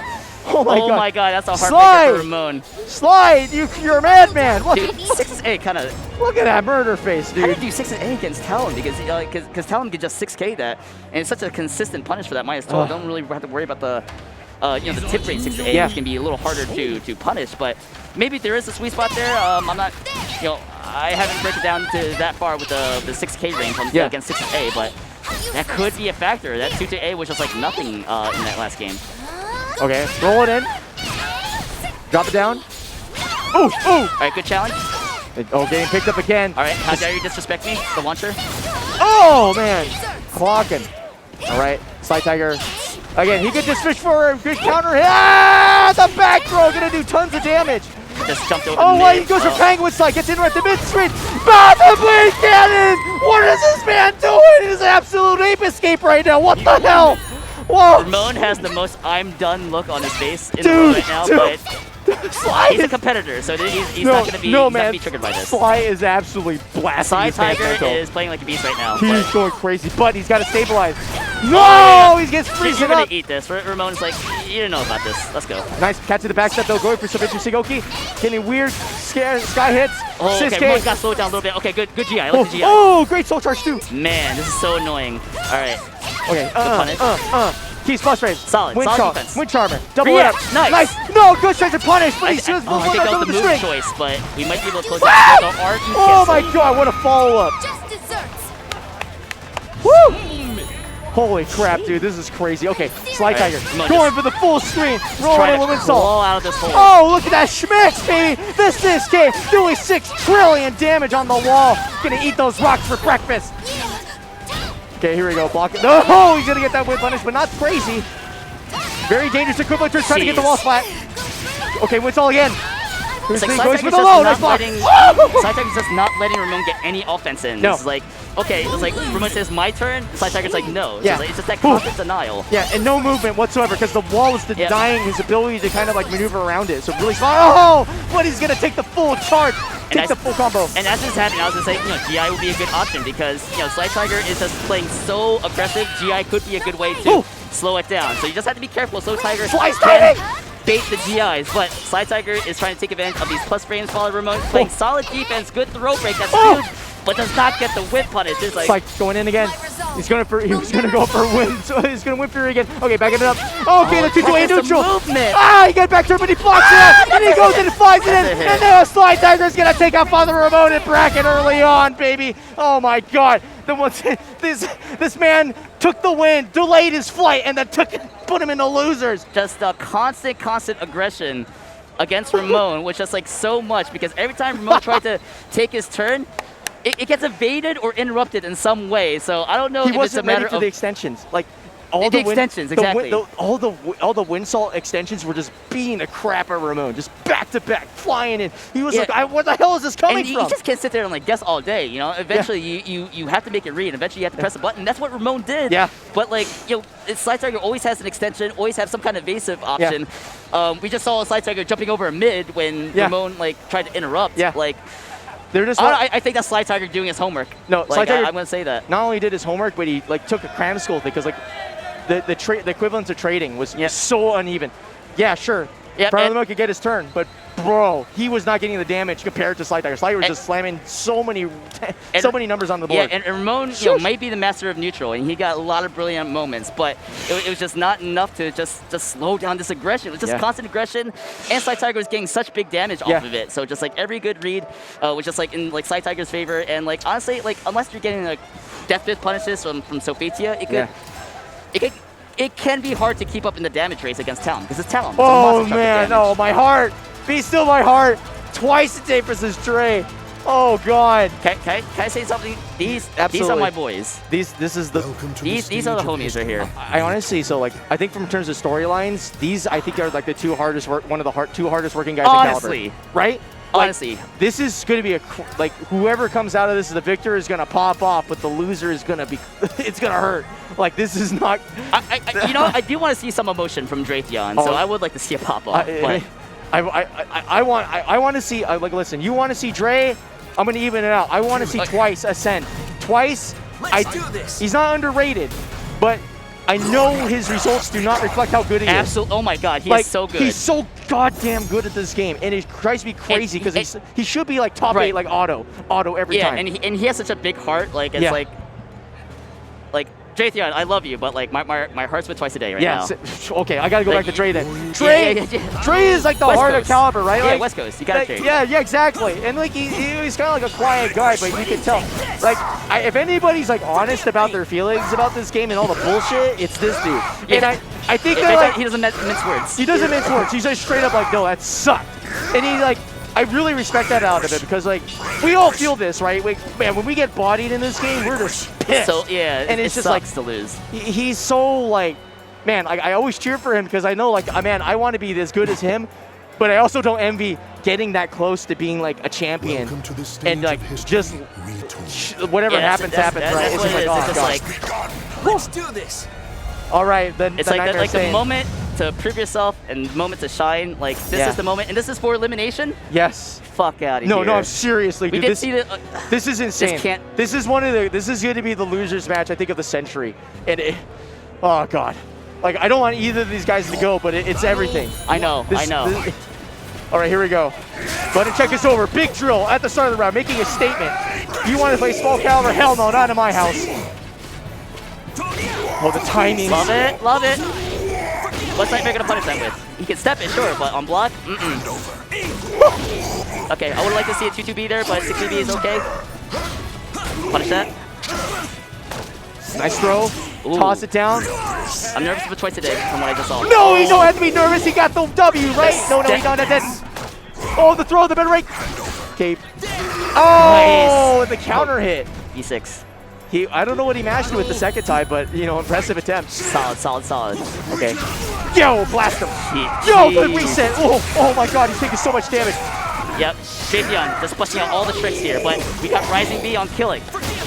That's one of the best moves in the game. Like, you know, don't at me on that one, but Twice a Day tries to do it for the throw. Good time with the 3B. What is the Oki? Ring edge, gotta be a little bit careful, I think. Oh, the delay was so smart. Most people autopilot the K out of that stance. Okay, we got knocked out. Oh, we're going to soul attack. You can push it out. Oh, heal. No, gonna keep being aggressive. But the duck, the counterplay and the damage. He just did a C's worth of damage on a normal punish, man. That's Nightmare and Terror Charge for you. That's so much damage. Yo, the drop kick, man. Let's go. Making a statement. You can tell Dre is feeling himself right now with the comfort. Okay, stomp the toes. 2A, keep it the lows. Okay, that passes the armor. That's so smart for Twice a Day. Here we go. Here's the Oki. Try to catch a duck there, but Jaytheon's not fighting, not falling into that trap. Oh, shoot.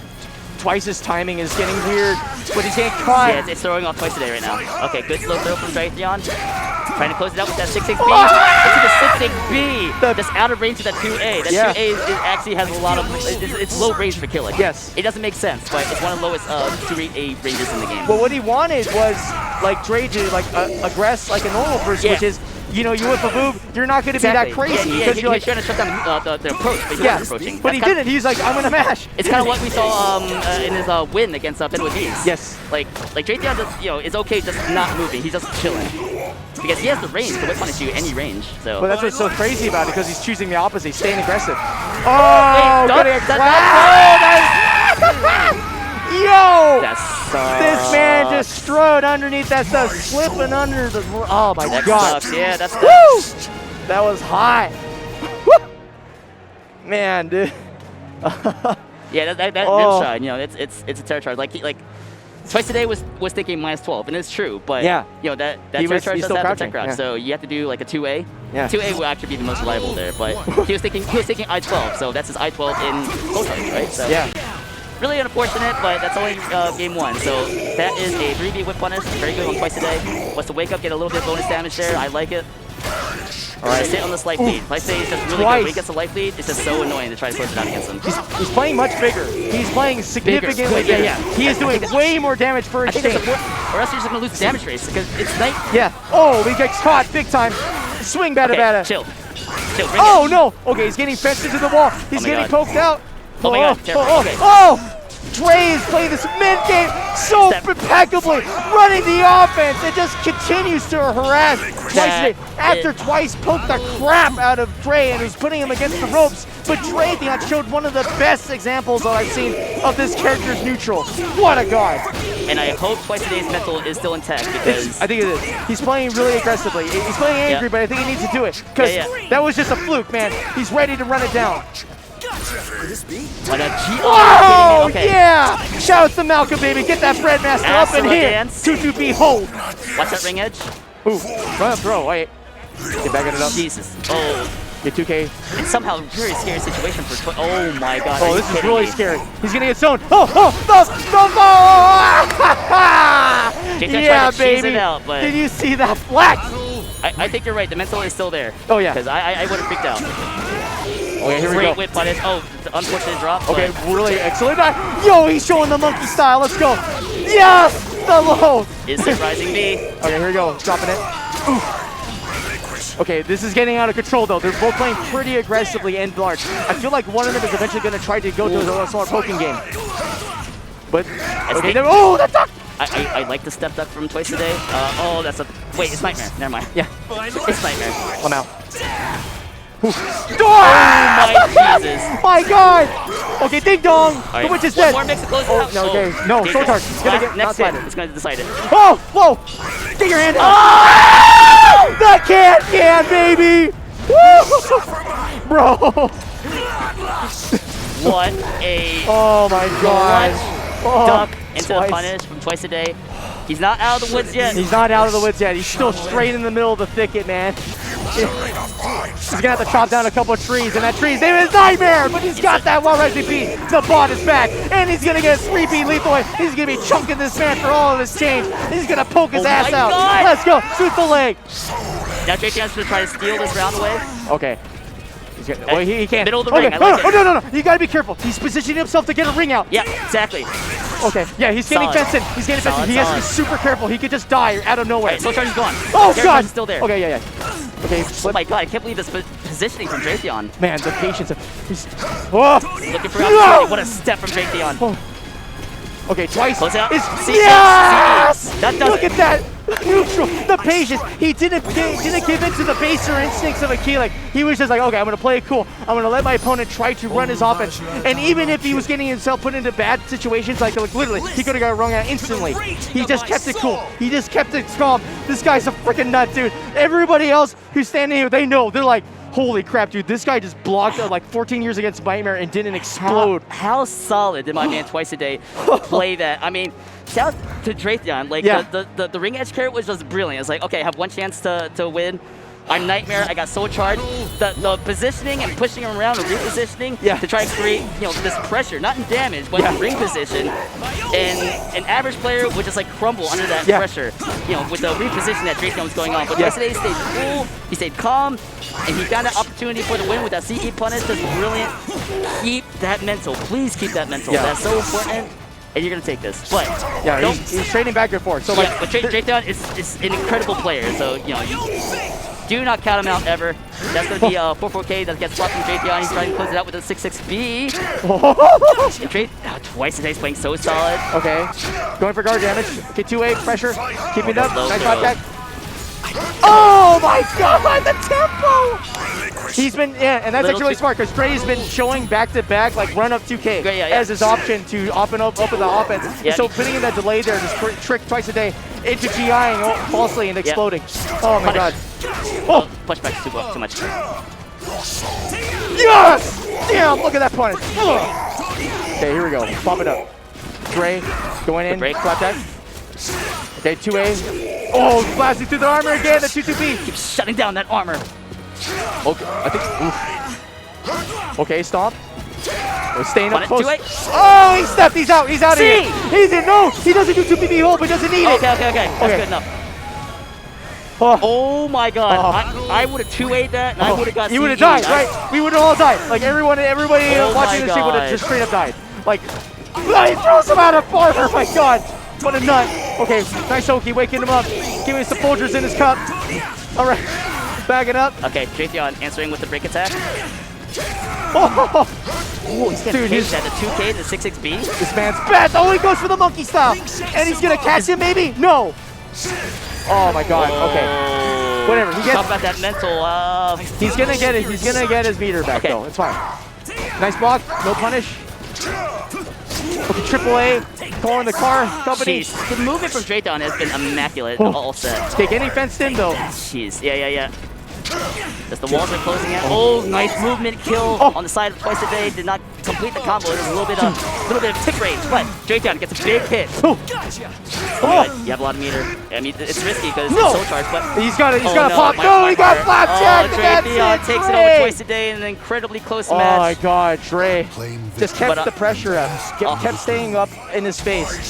Slowly whittled away the iron wall that was Twice a Day. Oh my God. Congratulations, Drayton. That was a hard fought match, but my heart breaks for Twice a Day. He had so much to prove. But dude, well, he proved something.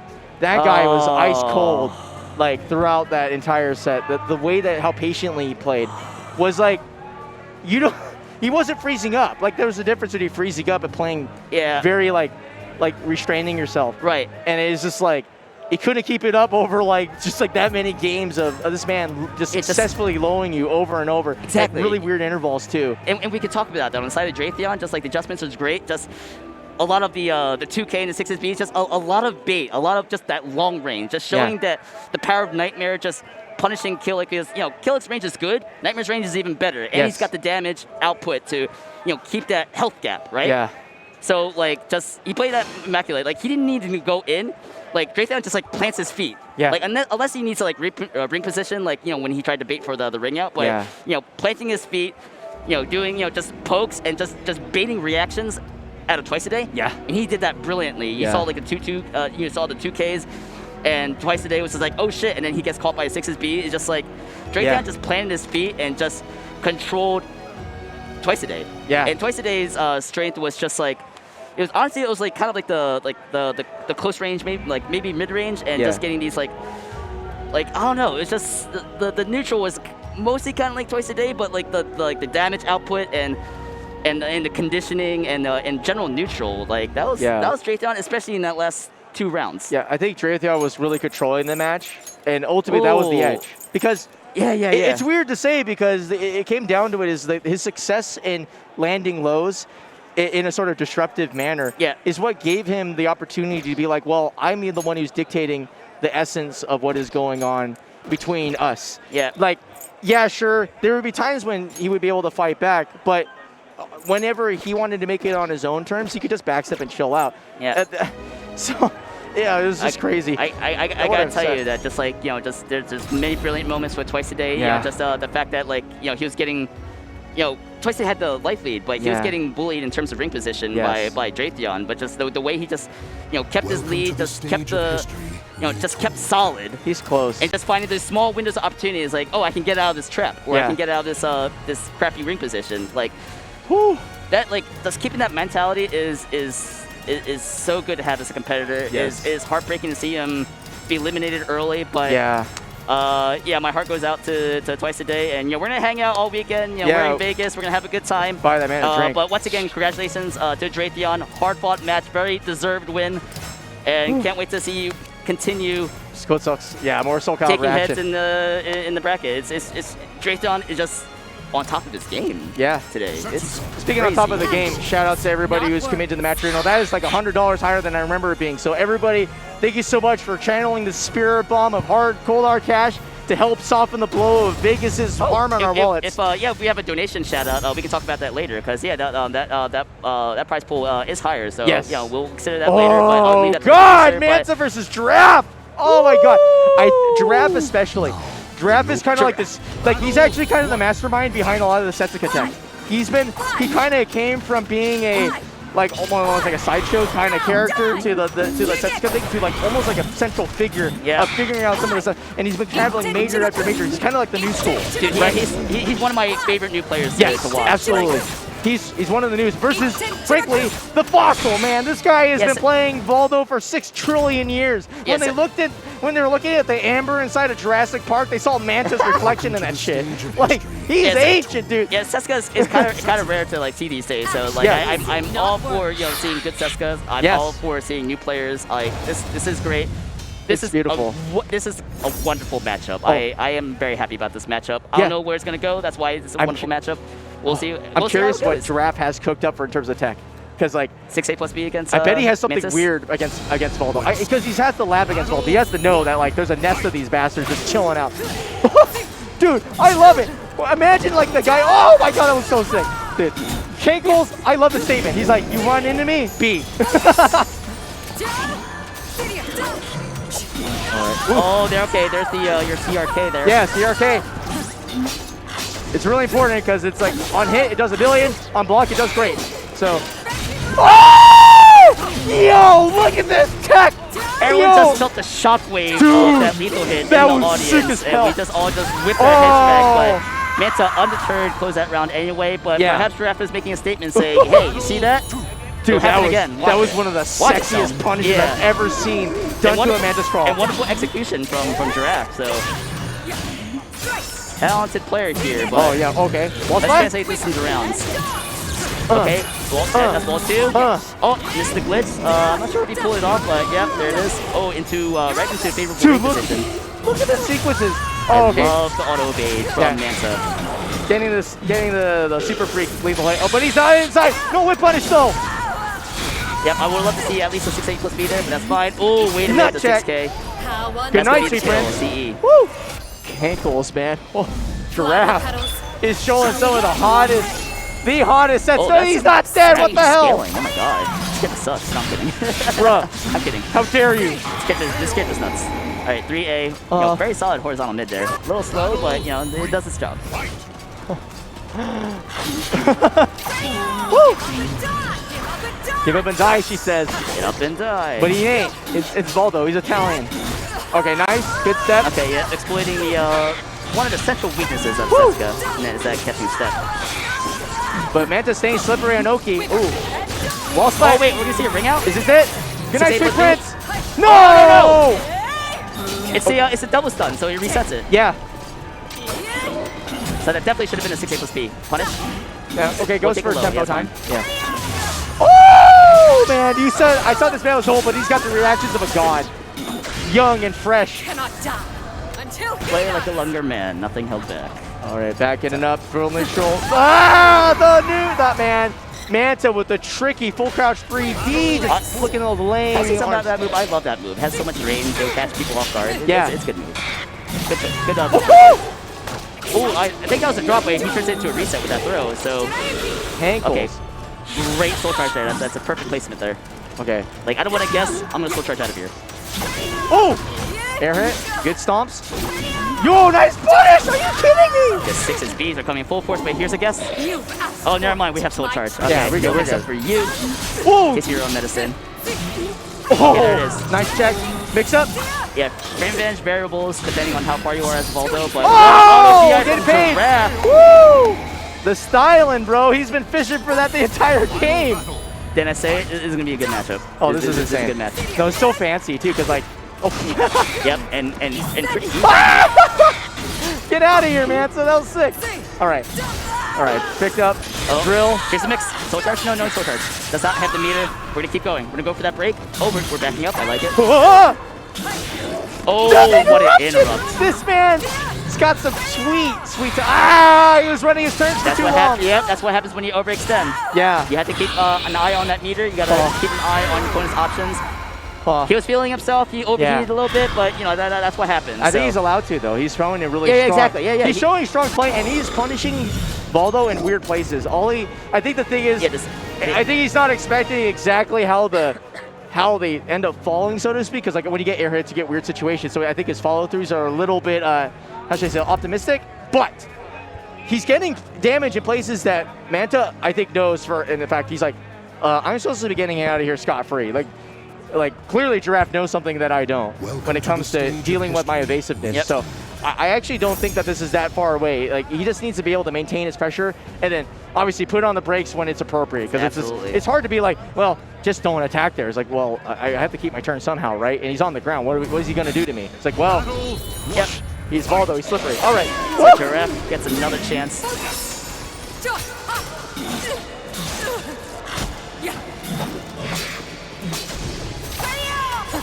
Oh, okay. That's your case. So I'll be honest. I don't like the A plus Bs that much, or the parry. I think against Manta, yeah, it's cool later stage. Exactly. But yeah, the reward sucks.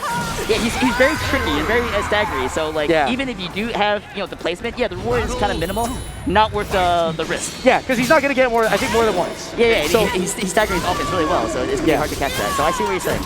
Like, I feel like that's where he's throwing away his turns on accident. It's like, oh, okay. Oh, speaking of throwing away your turn, whip punish from downtown. Gonna get that guard gauge. They swimmed on. Michael Phelps going for reset. Humpty Dumpty, great kick.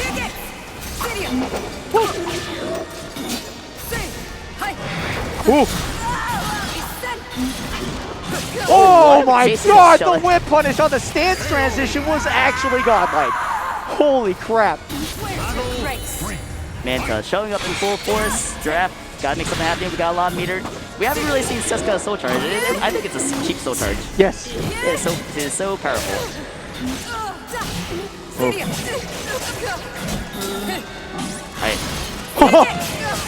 Man, this guy is just doing the long range game right now, just catching the tips of all these. Oh, okay, what's that trade? Okay, there's a soul attack. Where's she going? Okay. Okay, trying to preemptively stop Mantis Call, but. Oh, I love it. Oh, but. Oh, what? Okay, where are we gonna go for? Okay, we're gonna go for the reset. Oh, he gets the meter! I love it. Doesn't go for the guaranteed damage. He goes for the reset mix-up. Man. For the the umbrella, the mirror popping stance. Yes. Yeah, good mix-up options after 6K on hit. Very good stuff from Giraffe. Watch as he does like the ultimate samurai draw. Oh, never mind, I lied. Counter hit. Yeah. Gonna get rolled up on. There's a spicy meatball. All right, backing it up. Half-life already. This is looking so tough for Giraffe. Oh no, he's getting memed on. He's hopping. Oh, and he gets the counter in again. It's tough for Seska to chase that. I really like that from Manta. It's troll, but like it's really effective. But Trap has one chance right here. Here it is. One shot's got a lot of meter. It's an auto evade. That's so annoying. We got more soul charge. He's completely nullifying that stance. All right, just all in offense here. Oh, and the Manta timing shuts 3K. it down with the 3K. That is elimination. That is going to be Giraffe going home. Manta advancing. Man. What a. Yeah. Man. I got out of my damn seat when he freaking did the AGB punish, though. Manta putting on a show. That was hella hot. Like, what's he gonna do? It's like it's so hard for Seska to chase like that. Yeah, the 6K has a lot of range, but it's also linear.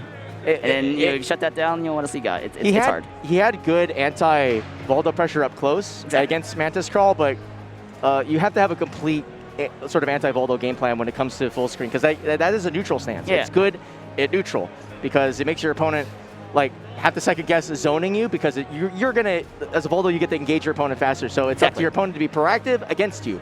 Well, there we saw the weakness, which is you need to actually close the space up just a little bit more, so you can threaten activation to force the Voldo into making a decision. Right. And tragically, that did not happen for Giraffe. He stayed full screen, which is where Manta loves. He's just like, ha, well.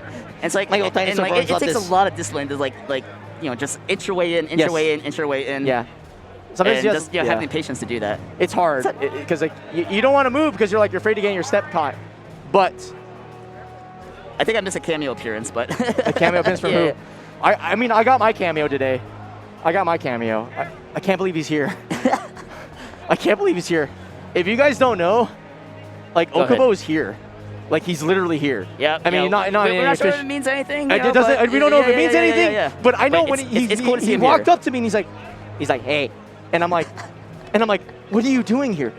What are you doing here?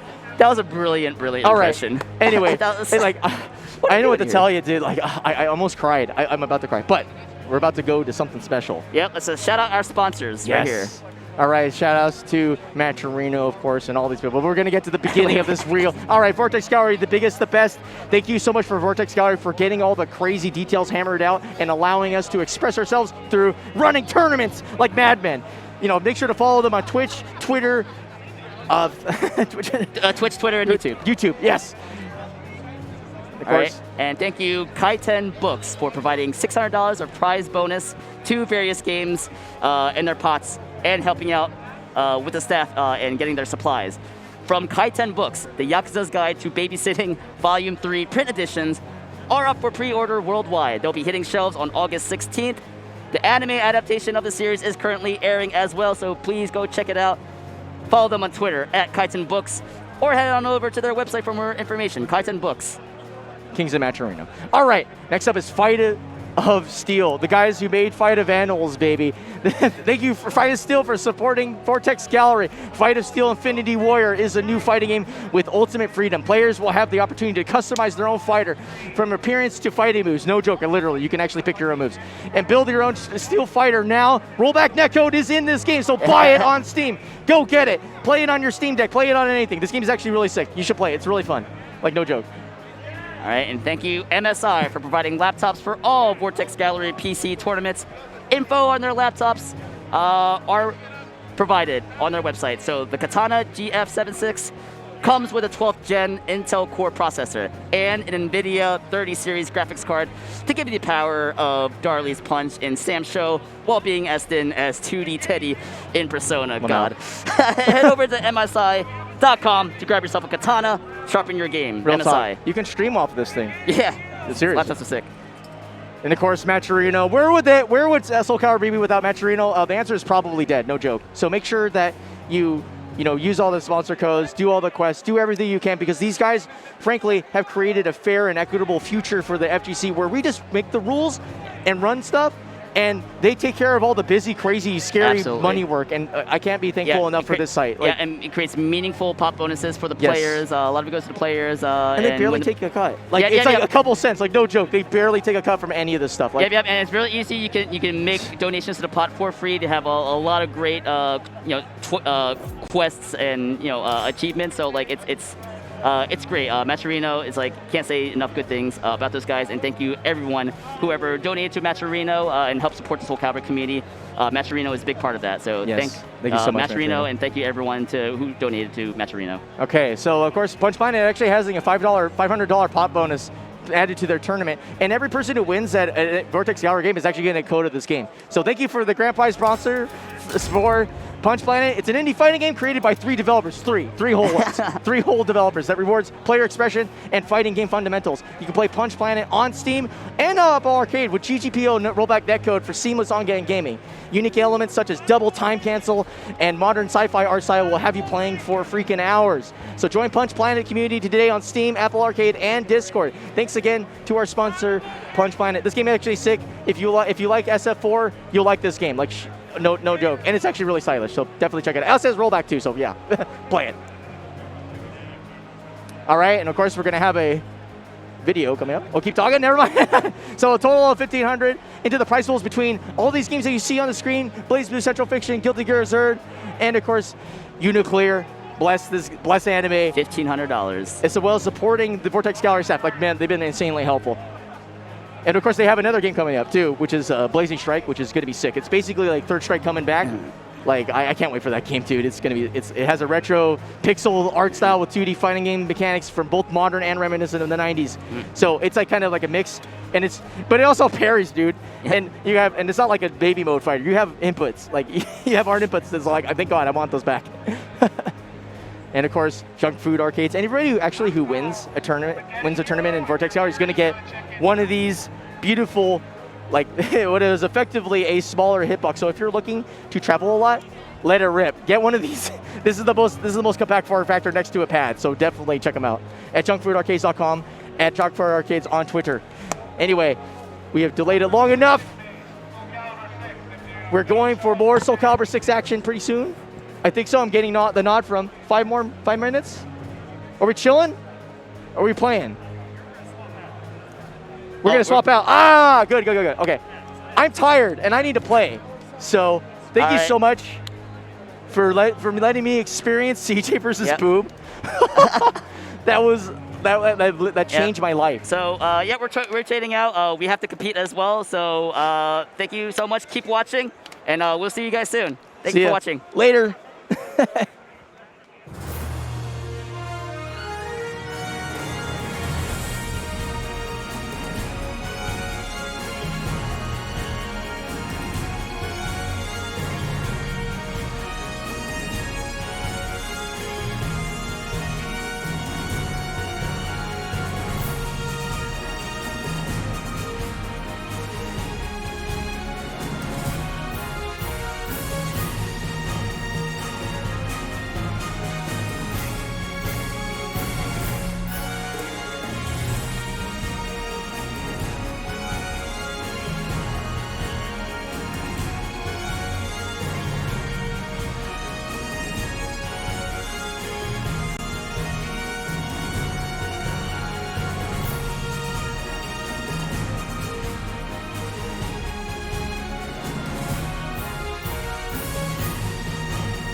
Ready? Not if I literally as someone who runs this shit. No, it will not. I will fight them. It will be as big. Oh, we're already up. Hello, welcome to the second pools section of SoulCalibur 6 EVO side tournament. Once again, your favorite fish VTuber, Nino My Nemo here, rocking his soul for a little bit, but that's okay. And join with me actually right now is Chapter 47. How you doing? I mean, I'm doing okay. Just, you know, of course, the chaos and stress of running a bracket. Thank you for turning me up there.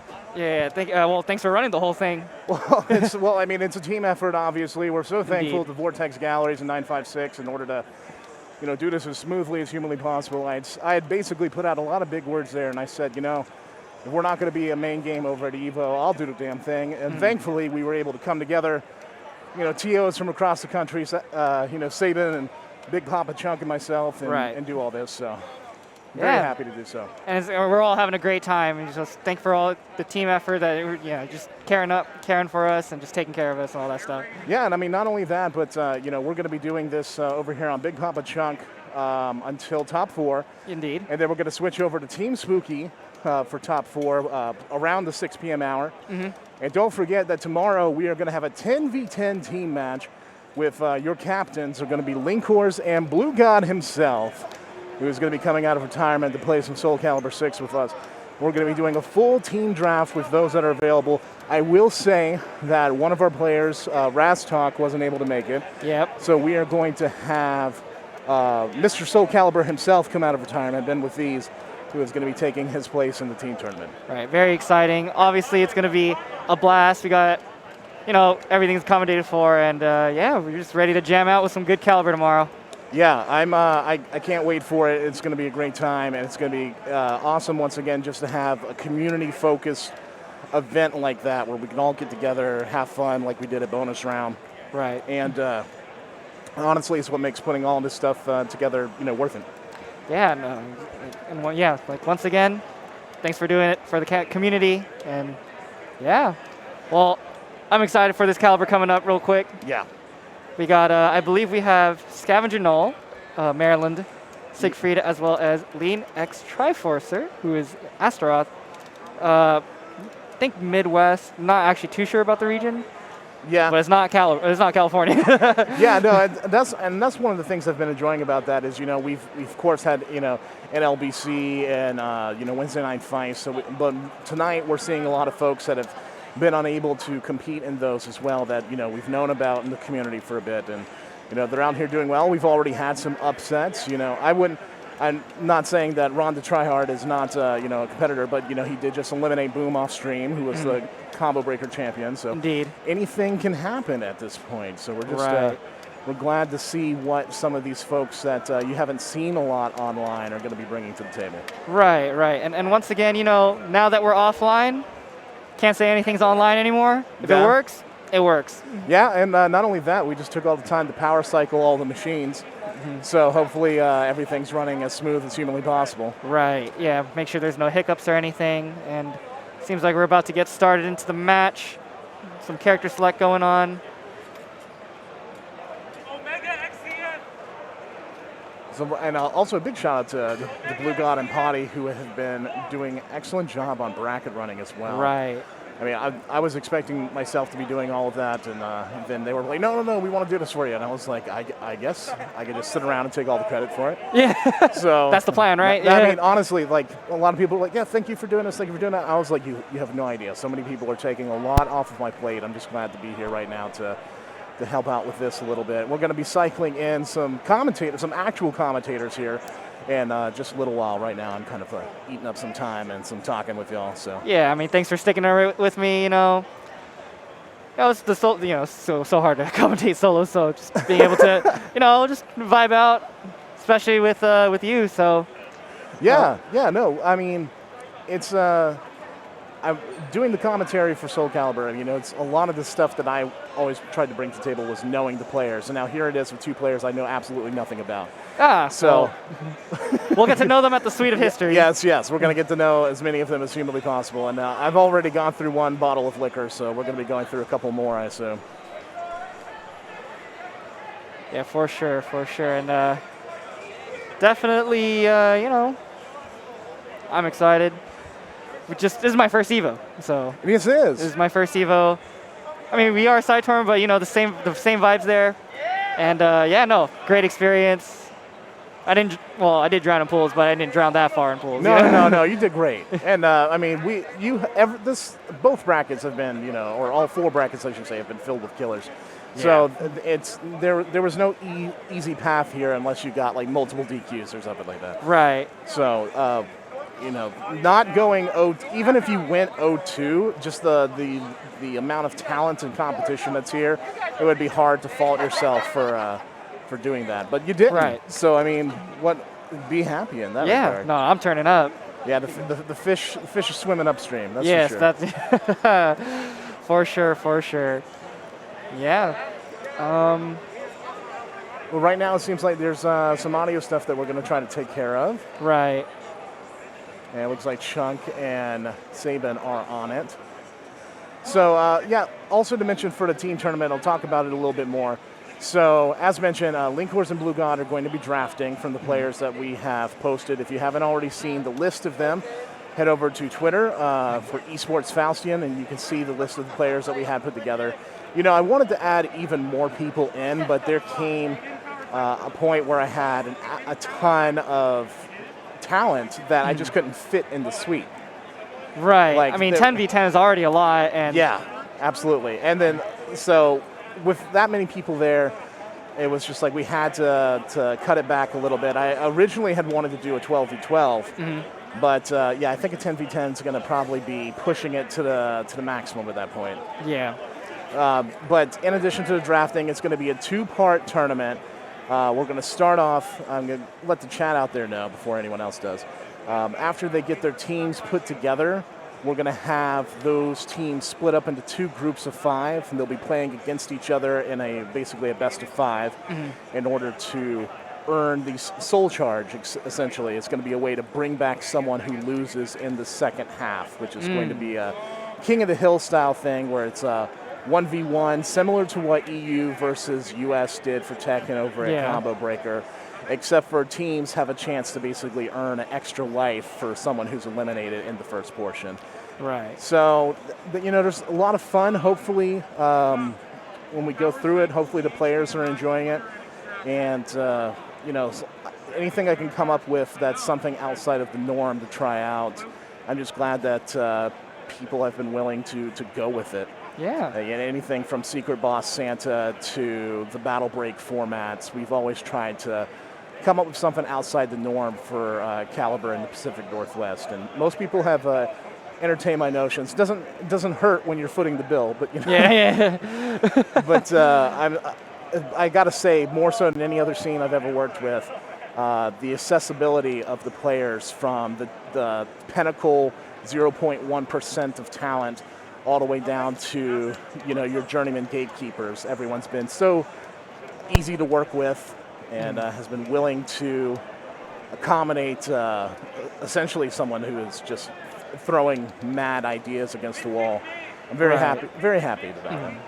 So it's awesome that we've got such a welcoming community in that regard. Right, and definitely, you know, keeping it fresh, we'll keep it engaging, and, you know, just like being outside the norm of like just competition, you're probably going to burn out someday, right? So just getting that fresh, like, twist on it is probably, it's definitely a great idea. Like, I'm just like, I'm excited for what you come up with for, like, next time, you know? Yeah.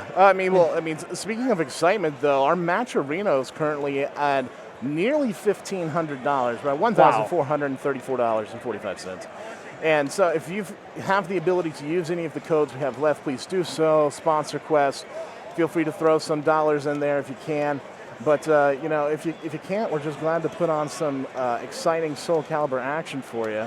Right. And every match has been quite something. Yeah, I mean, there's been a lot of great matches here today. And, I was really enjoying seeing Manta earlier, you know, continuing to do as he does, especially against the new school players, letting them know, like Giraffe Cankle saying, nope, if you're not familiar with not only Valdo, but the insanity that is Manta, you're gonna learn today, buddy. You catch these hands. These hands are ready to eat for everyone. Seems like we're getting right into it. We do.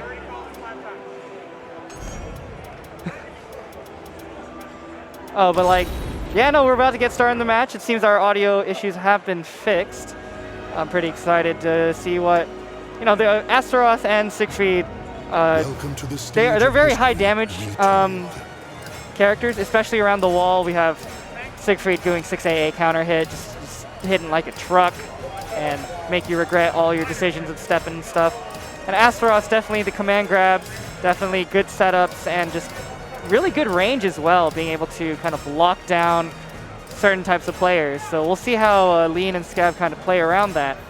And yeah, we're just going to see some excitement. Both are very kind of unga bunga characters once you kind of play them in that kind of way. So yeah, I'm excited. Yeah, I mean, obviously, you know, seeing how you can be punished so heavily by Siegfried and the amount of damage that he can put out there with is always exciting. And something like Astaroth that's going to be doing his best to not have to play the mid game as much, with especially with Siegfried doing as well as he does from that range. It's going to be interesting to see if Scavenger is going to have to do death by 1,000 cuts in order to keep Astaroth out of his preferred position. Right. The flames of the warriors And so we fight might not see spirits. all the most optimal punishes. We might just see taking damage where we can, Right. and I've no time for you. let's see Let's end this if quickly. where Lean Triforcer is left from there, if he's going to be able to catch back up. Right. And already just an AJ right out the gate, just being able to get that life lead early is going to be super important. But let's not count out any Astaroth lockdown moves as well, like BA, just being able to keep up momentum.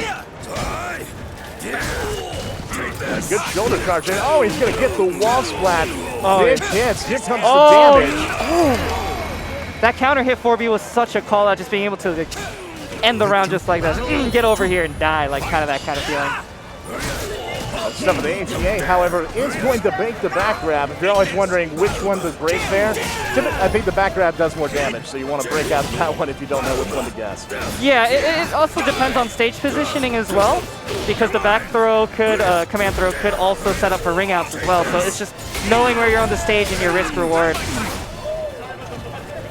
All right, currently content with controlling the mid position right now. Goes for a wild drop kick.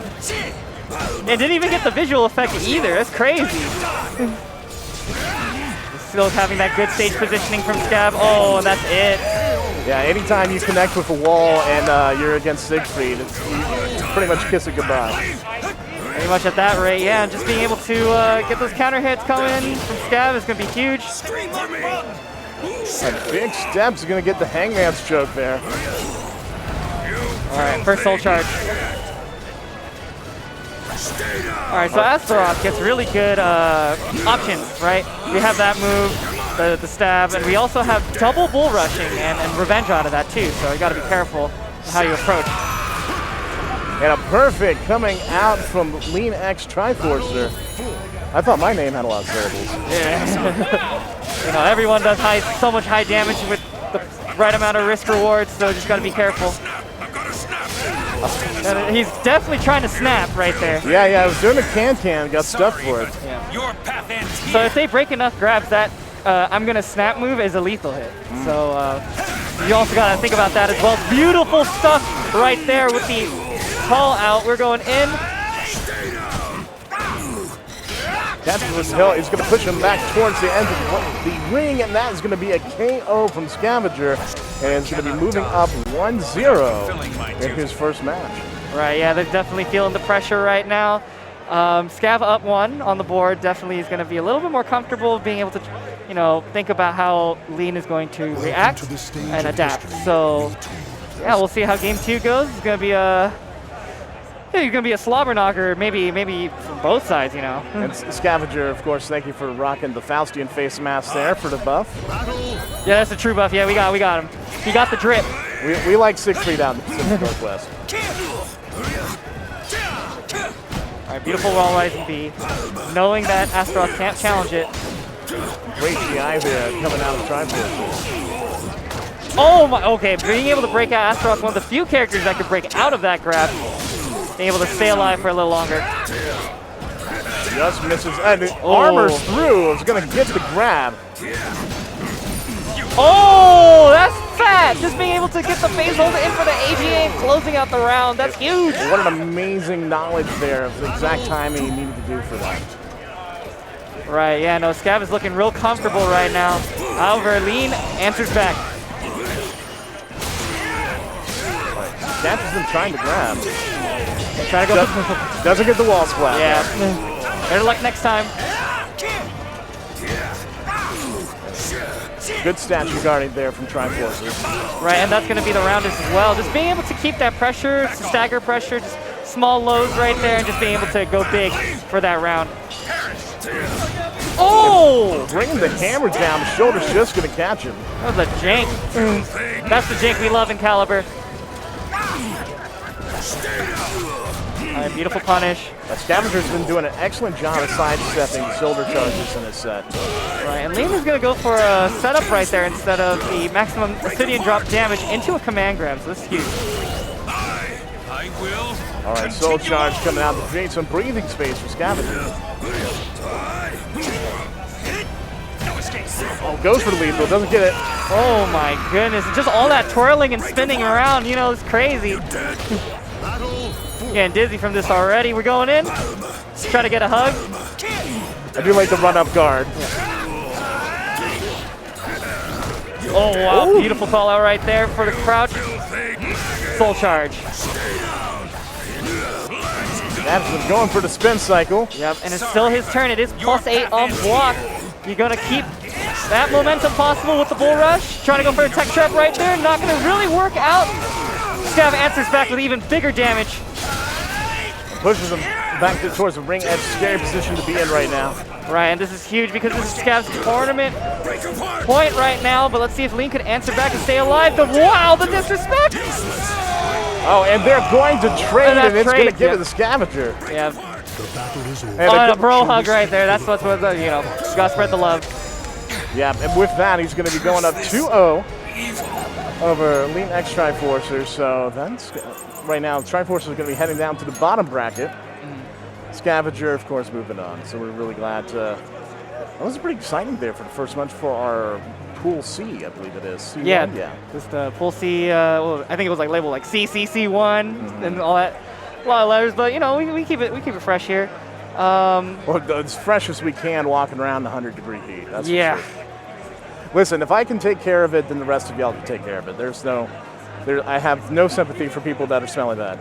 So yeah, take a shower, everyone. Yeah, I mean, stay hydrated. You just gotta put deodorant everywhere, not just your armpits. If you're a big man, you gotta put them everywhere. But we are surviving, so that's always good. Yep. Who do we got coming up next? If you can listen to this, can you hear it in the mic? Yep. Yeah, we got the clown horn. Yeah, we got the clown horn. We got so much shout outs as well, you know, we got for the people who couldn't make it out, we're still supporting us, you know. Yeah, absolutely. And you know, it sucks that we had a few people whose flights just weren't going to work out here, and so, you know, we miss your ass talk and the rest of the folks that are at home that could not make it. But you know, we're out here having some hard-hitting SoulCalibur action, and make sure that we can continue to push this along. And hopefully we'll hear some news in the near future, Copium. Yeah, Copium. Yeah. We did see a special someone today, but yes, I wanted to meet special someone and give him some of our shirts, but Conmai yelled screaming at him and he ran away. It was a fight or flight instinct. Yeah, totally he was like, we gotta do a race. Dude, he was out. Yeah. as soon as Conmai recognized him. Dang, no, because we thought he wasn't coming. But right now we have Heaton as well as, we just gotta wait a little bit. I think it's because I'm Asian. Because I'm Asian? Yes. And I really hope it's because I'm Asian, because otherwise I just got low-key racist there. So, you know, hopefully that's who it is. You get a pass. Yes, okay. As an Asian man myself, you get a pass. Oh, well, if you're just handing them out at this point. Yeah. That's all right. I love it. Oh, and of course, Heaton here, fresh from Korea, based out of Washington at this point. He has been a mainstay in SoulCalibur forever. Yes. He's been around for so long. And we are so glad to have him here while he's doing a tour of the States, visiting some family, and was able to come out here to EVO. It was great. Had some drinks with him last night. I'm sure I'm going to have more drinks with him tomorrow and the next for day. sure, for sure. Yeah, Heaton's also famous for the EVO clip.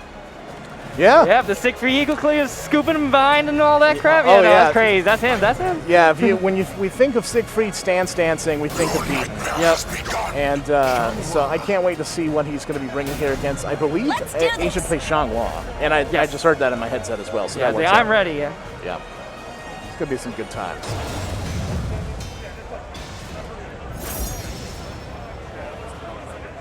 It looks like there's a button check going on currently. Oh, button check. Yeah. I didn't know what he was doing either.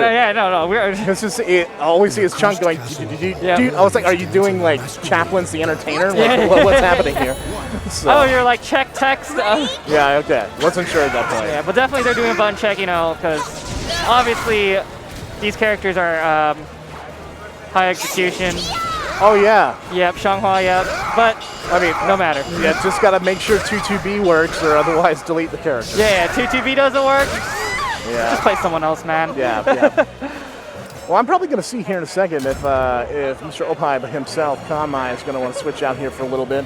Hey, Kanmai. Welcome to the stage of history retold. Buddy. No? Not coming? I don't know what he's doing. Yeah. I think he's talking to someone. Oh, you're going with the,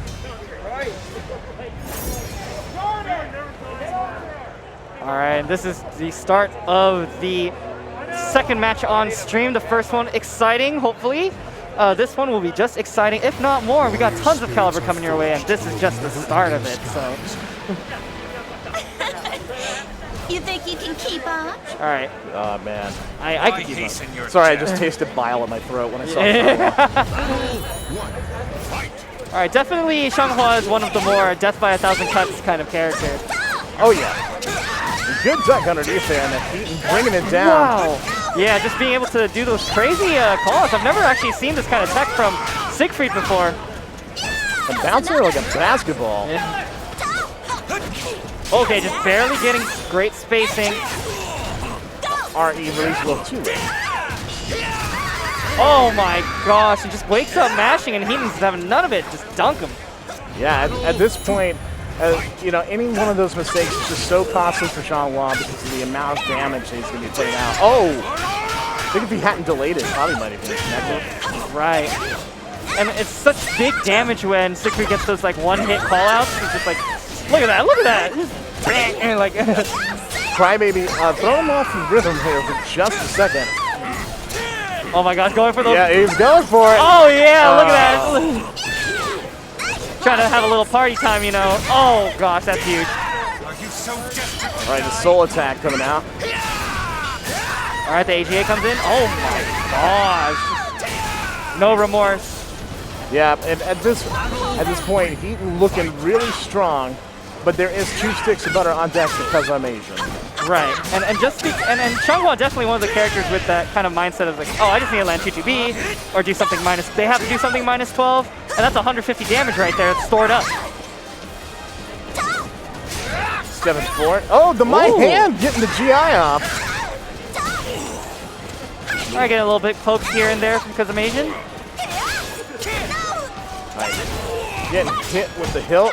Right now, it just looks like one mistake, though, could probably cost him the rest of the match. Right. Oh my gosh, barely misses that. Another chance of life. Never mind. 3A4 does combo into A slide B. Yeah, and unfortunately, dying with 2 sticks like that, probably not in the best position to be in. Right, and definitely Xianghua is one of the biggest perpetrators of using meter. Yes.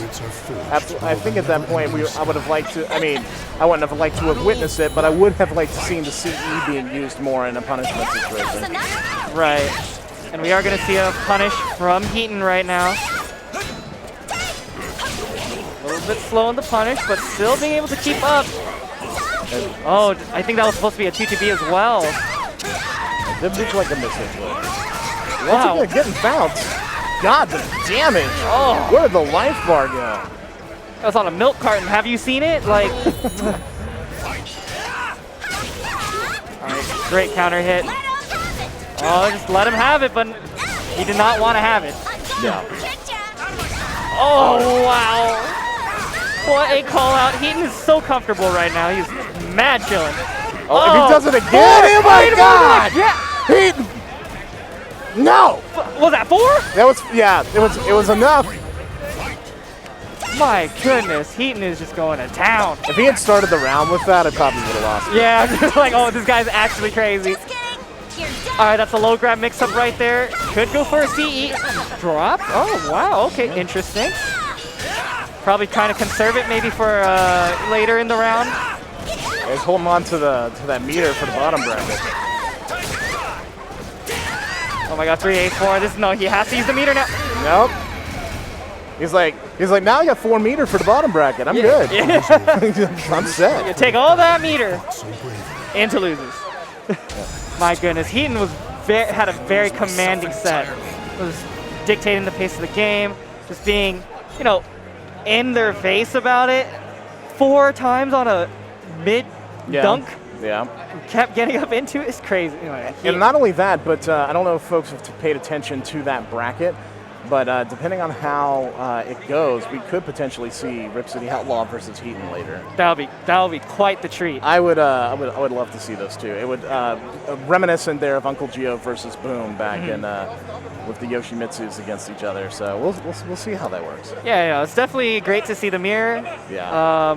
Definitely fun watching. I hate playing it, but watching him is like, yo, this is some spicy. Yeah, this is some spicy absolutely. Stuff. Right, and right now we are just waiting on our next stream match. Just getting that underway, but yeah, it looks like right now that most of we've got half of them over there, but you know, once again, taking a look over at the match arena, we got a little bit more added in there. Thank you so much there. I also want to shout out Beardly here for the big drop of 250 into the pot. That's a big number right there. Yeah, that's a lot of chicken nuggets you could buy with that. Yeah, so big shout outs to that. And of course, every little bit counts. It looks like all of our codes are gone at this point, but we do still have those sponsor quests, including Punch Planet and other ones that are included in there. So anything you can do so we can throw some more dollar dues at our folks, that'd be awesome. Right. And definitely don't feel pressured to donate, but it definitely help us a lot in the long run. Don't feel pressured. Yeah. No. Yeah, don't feel pressured. No. Don't feel pressure to give us your money, but feel pressure on sponsor quest stuff like that. Absolutely. And a Big Papa Chunk giving us the pounding fist. So we have to pressure you to donate. Yeah. Absolutely. Sorry, it's out of our control at this point. I do see Zephikai making his way over to the stream as well. All right. Yeah, definitely a favorite to win the tournament, Zeph. I would put him up there. Yeah. I would say that probably third ranked. I would say. Right. Maybe right. I would put Zeph at third at this point. Definitely, yeah, for sure. Definitely, we don't really have a favorite per se. It's more of like one of the many favorites to be able to take it. Yeah. Definitely, the skill gap is, you know, it's tightening, and there's so many crazy things that come out of this game anyway. So. Yeah, it's just anyone's game at this point. Yeah, and I do see Duel around here. I wonder if I can get Duel over here. Ooh, that would be lovely. And we also have...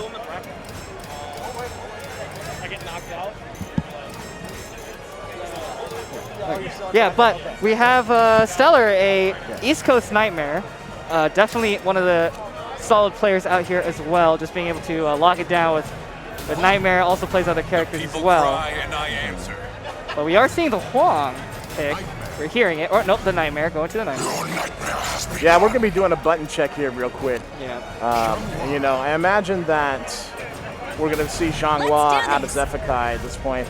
I don't really feel, he doesn't really feel a need to play Sofitia at this point. I mean, and why do so when he's finding all of the success and doesn't have to work as hard with Xianghua. Right, we have seen Xianghua a lot more recently. Definitely it has to, I wouldn't say work less, but the win con is much different for Xianghua than Sophie, where it's a little bit more streamlined to achieve more so. Because when you play Sophie, you're thinking fundamentals, neutral, proper whip punishing, but Xianghua, safe, low risk, and just being able to, you know, threaten killing you at guts just because of CE at -12. And definitely there's a lot of minus moves that Nightmare has. Yeah. So just being able to capitalize on that as well is going to be huge in the match. And I mean, that's a big part of, you know, what I've seen as a layman, you know, watching Zephikai as much as I have from Wednesday Night Fights. It's you know, taking the damage where he can find it. Doesn't matter if it's optimal or not. And then as soon as they're within, kill them by CE range. Yep. He just immediately flips the switch and he's like, 2-2-B. I'm gonna let you hang. Here's rope. Please hang yourself. Yeah. And I mean, definitely there's not a lot of moves that Xianghua has that could break armor, but just being able to get those counter hits because of frame data alone is going to be huge. And Terror Charge active right now for Stellar. Trying to push forward and find it. Yeah. TPP comes out. The pizza cutter, as Conmai would call it. Yep. And definitely the range game is won by Nightmare, but you know, Zeph being able to go in like this and just constantly have this mix-up is huge for Zeph. Oh, okay, there's Terror Charge. Wait, what? Oh, he wanted the Soul Charge. Whoa. That CE was so rough, our screen almost died. Yeah, and not only, this is a big amount of damage here. Oh, that was smart stuff there from Stellar. Oh, the 2K goes out for Stellar. I probably would have been caught by that Crybaby. I can't lie. Yeah, I got hit. All right, Bubble gets stuffed. All right, beautiful tech step right there. Another reversal edge.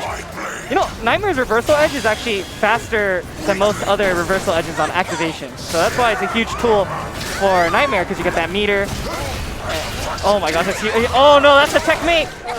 Yeah. Oh, and we drop it. Yeah, unfortunately, not much gained off that wall splat. Oh, yeah. The 2-2-B gets responded hard. Oh my gosh, just that pressure, being able to get those death by 1,000 cuts. Just one more.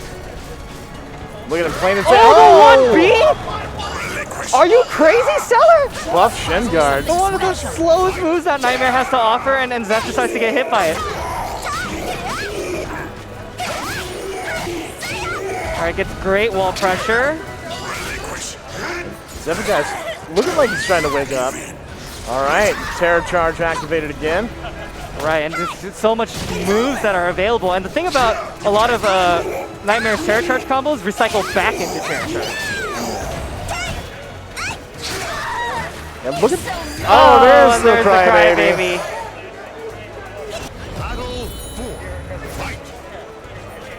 Okay, good spacing here at the beginning. Right, 2-2-B getting blocked. Right, and another beautiful thing about 2-2-B on Xianghua is it's safe. I guess beautiful for some. More reasons to hate her. Yeah. Oh, beautiful AGA right there, just being able to keep up that pressure. The Soul Charge comes out. Yeah, this is a very scary situation. Oh, that's huge! Oh, man. Oh. Wait. Oh, that's yeah. Well, it works, and now like gets him out of that situation. Pretty much any wall splat there might have been death. Right, and able to keep the Terror Charge outside of Soul Charge is going to be really good to get that last bit of damage from that last punish. Oh, he gets yeeted to the floor! Stellar takes game 1. Yeah, right. And I'm telling you, today has been a day of underdogs really showing what they've got. With Stellar going up 1-0 currently over Zephykai. Right, and definitely you could tell that both have been practicing for this as much as they want. And look at that giant EVO jug of water right there. We all got these for free. Queen Pokimane taking care of all of us. Yeah. Yeah, except the water fountain's like literally like half a mile away. So. Yeah. I was about to say, like, honestly, like, SoulCalibur 6 stays loosened because they put us in like the one section with no water stuff. Yeah, bathrooms like literally across the stage. We're like, man, we're just happy to be here at this point. We're gonna make our own fun. Yeah, we take what we got. You know, you get the water at the water station, you drink it all back by you drink it all by the time you get back. You gotta go back again. Yeah. And we are seeing the Sophie pick. We are. What do you think that Sophie's gonna bring to the table against Nightmare that Xianghua didn't? I think any -14 punish she does isn't locked behind meter. He just stabs him in the face, you know. And being able to capitalize more on whiff punishing, more reward for the kind of style I guess he's going to try going for instead of Xianghua. Yeah, we could see that stagger offense from Stellar a little bit. Yeah. Oh, that was a good cancel there. Unfortunately, got stuffed with the stab. And the first duck comes out. 6-6B is going to connect. Huge damage from Zeph. Just patient Calibur right now. Yeah, there's a lot of non-committal stuff right now. Just because you commit that hard, you just get punished like that. Yeah, it seems like some guy has found his rhythm here with the Sophia there. Right, and it's important that Zeph is able to kind of play this kind of style because not a lot of moves, I mean, back in the day in like Season 1-ish, there's a lot of moves that Sophie could have broken armor with, but now not anymore.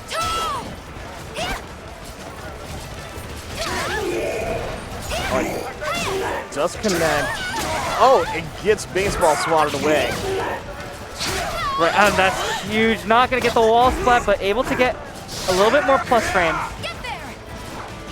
Wow, what a duck, but no punish. All right, going for the soul charge. Oh, no, that's going to be the wall. Yep, and that's going to be it. Yeah, face coming down on the wall, the little scrape there. Yeah. But alas, she is fine. Yeah. Oh my gosh, just being able to command Oki like that as Sophie gonna go for the happiness throw. The queening seed. Yep. Shout out to the Korean scene for happiness throw too, by the way. I think Bluff is restreaming this. If you are Bluff, thank you. Yeah, the quick strike comes out, just being able to tech crouch and so by doing that, Zeph is able to avoid AGAs. Just smack him in the face. Gets that throw again. Zeph doesn't break that one. I'll try to go for the 6K there. All right, stab the feeties. Yeah. Soul charge should create tons of pressure against the wall here, trying to close it out. And that was a very risky 6KK, and it will be punished for game 2. This is close. Yeah, not only that, but locked in the Sophidia. I mean, the Sophidia choice seems to be great, but now his winner side on the line for Zeph with the Sophidia. And yeah, I think you were right there, especially with the way that he was biding his time and punishing with it. It did look really strong. Right. And now we are going to the snow-capped mountains with the Lionheart soundtrack. Very good soundtrack. You know, the thing I like about SoulCalibur 6 a lot too is their music, you know. Oh yeah. I actually still have the SoulCalibur 2 CD in my car. That's a great soundtrack. That's how old my car is and how old my music tastes are. Well, Matcherino now just over 1,500. Wanted to shout that out. Thank you to those that made those donations. Indeed, indeed. Just like that, the life lead is evened out pretty much. But it just depends on how both of these players are going to utilize their tools and keep their turn and get as much damage as possible. The one. Yeah, fine purchase. Oh, there, the bubble not getting it. So they're probably expecting like a 1K or like a low. Probably try to 9K, but Zeph was having none of it. Just smack. All right, more happiness. The big chop into the knuckles. Good side, good break escape there too from Stellar. Beautiful duck. And a duck punish for your troubles. This is one of the more damaging CEs out there. So actually my kill. Wow, I'm surprised. Yeah, honestly I wasn't sure if there was going to be any bounce damage there, so I was still unsure. But now sitting very pretty with 2 rounds to none. Here comes the first bit of meter spent by Stellar. Indeed. Oh, almost got the throw. Broke it out just in time, Zeph. Still commanding life. Oh, the big fist pushing him back towards the side of the stage. Right, trying to use it more for zoning. All right, great tech trap. Yeah, one of the cool things about Nightmare Soul Attack is you could use it in Soul Charge too. Oh. It's an I-16 big smackdown. It's longer than most of his moves too. So gets the launch. This is going to be a ton of damage and is going to be able to bring it back for a round. Stellar not out of this just yet. All right, just a commanding start with that 6-6B.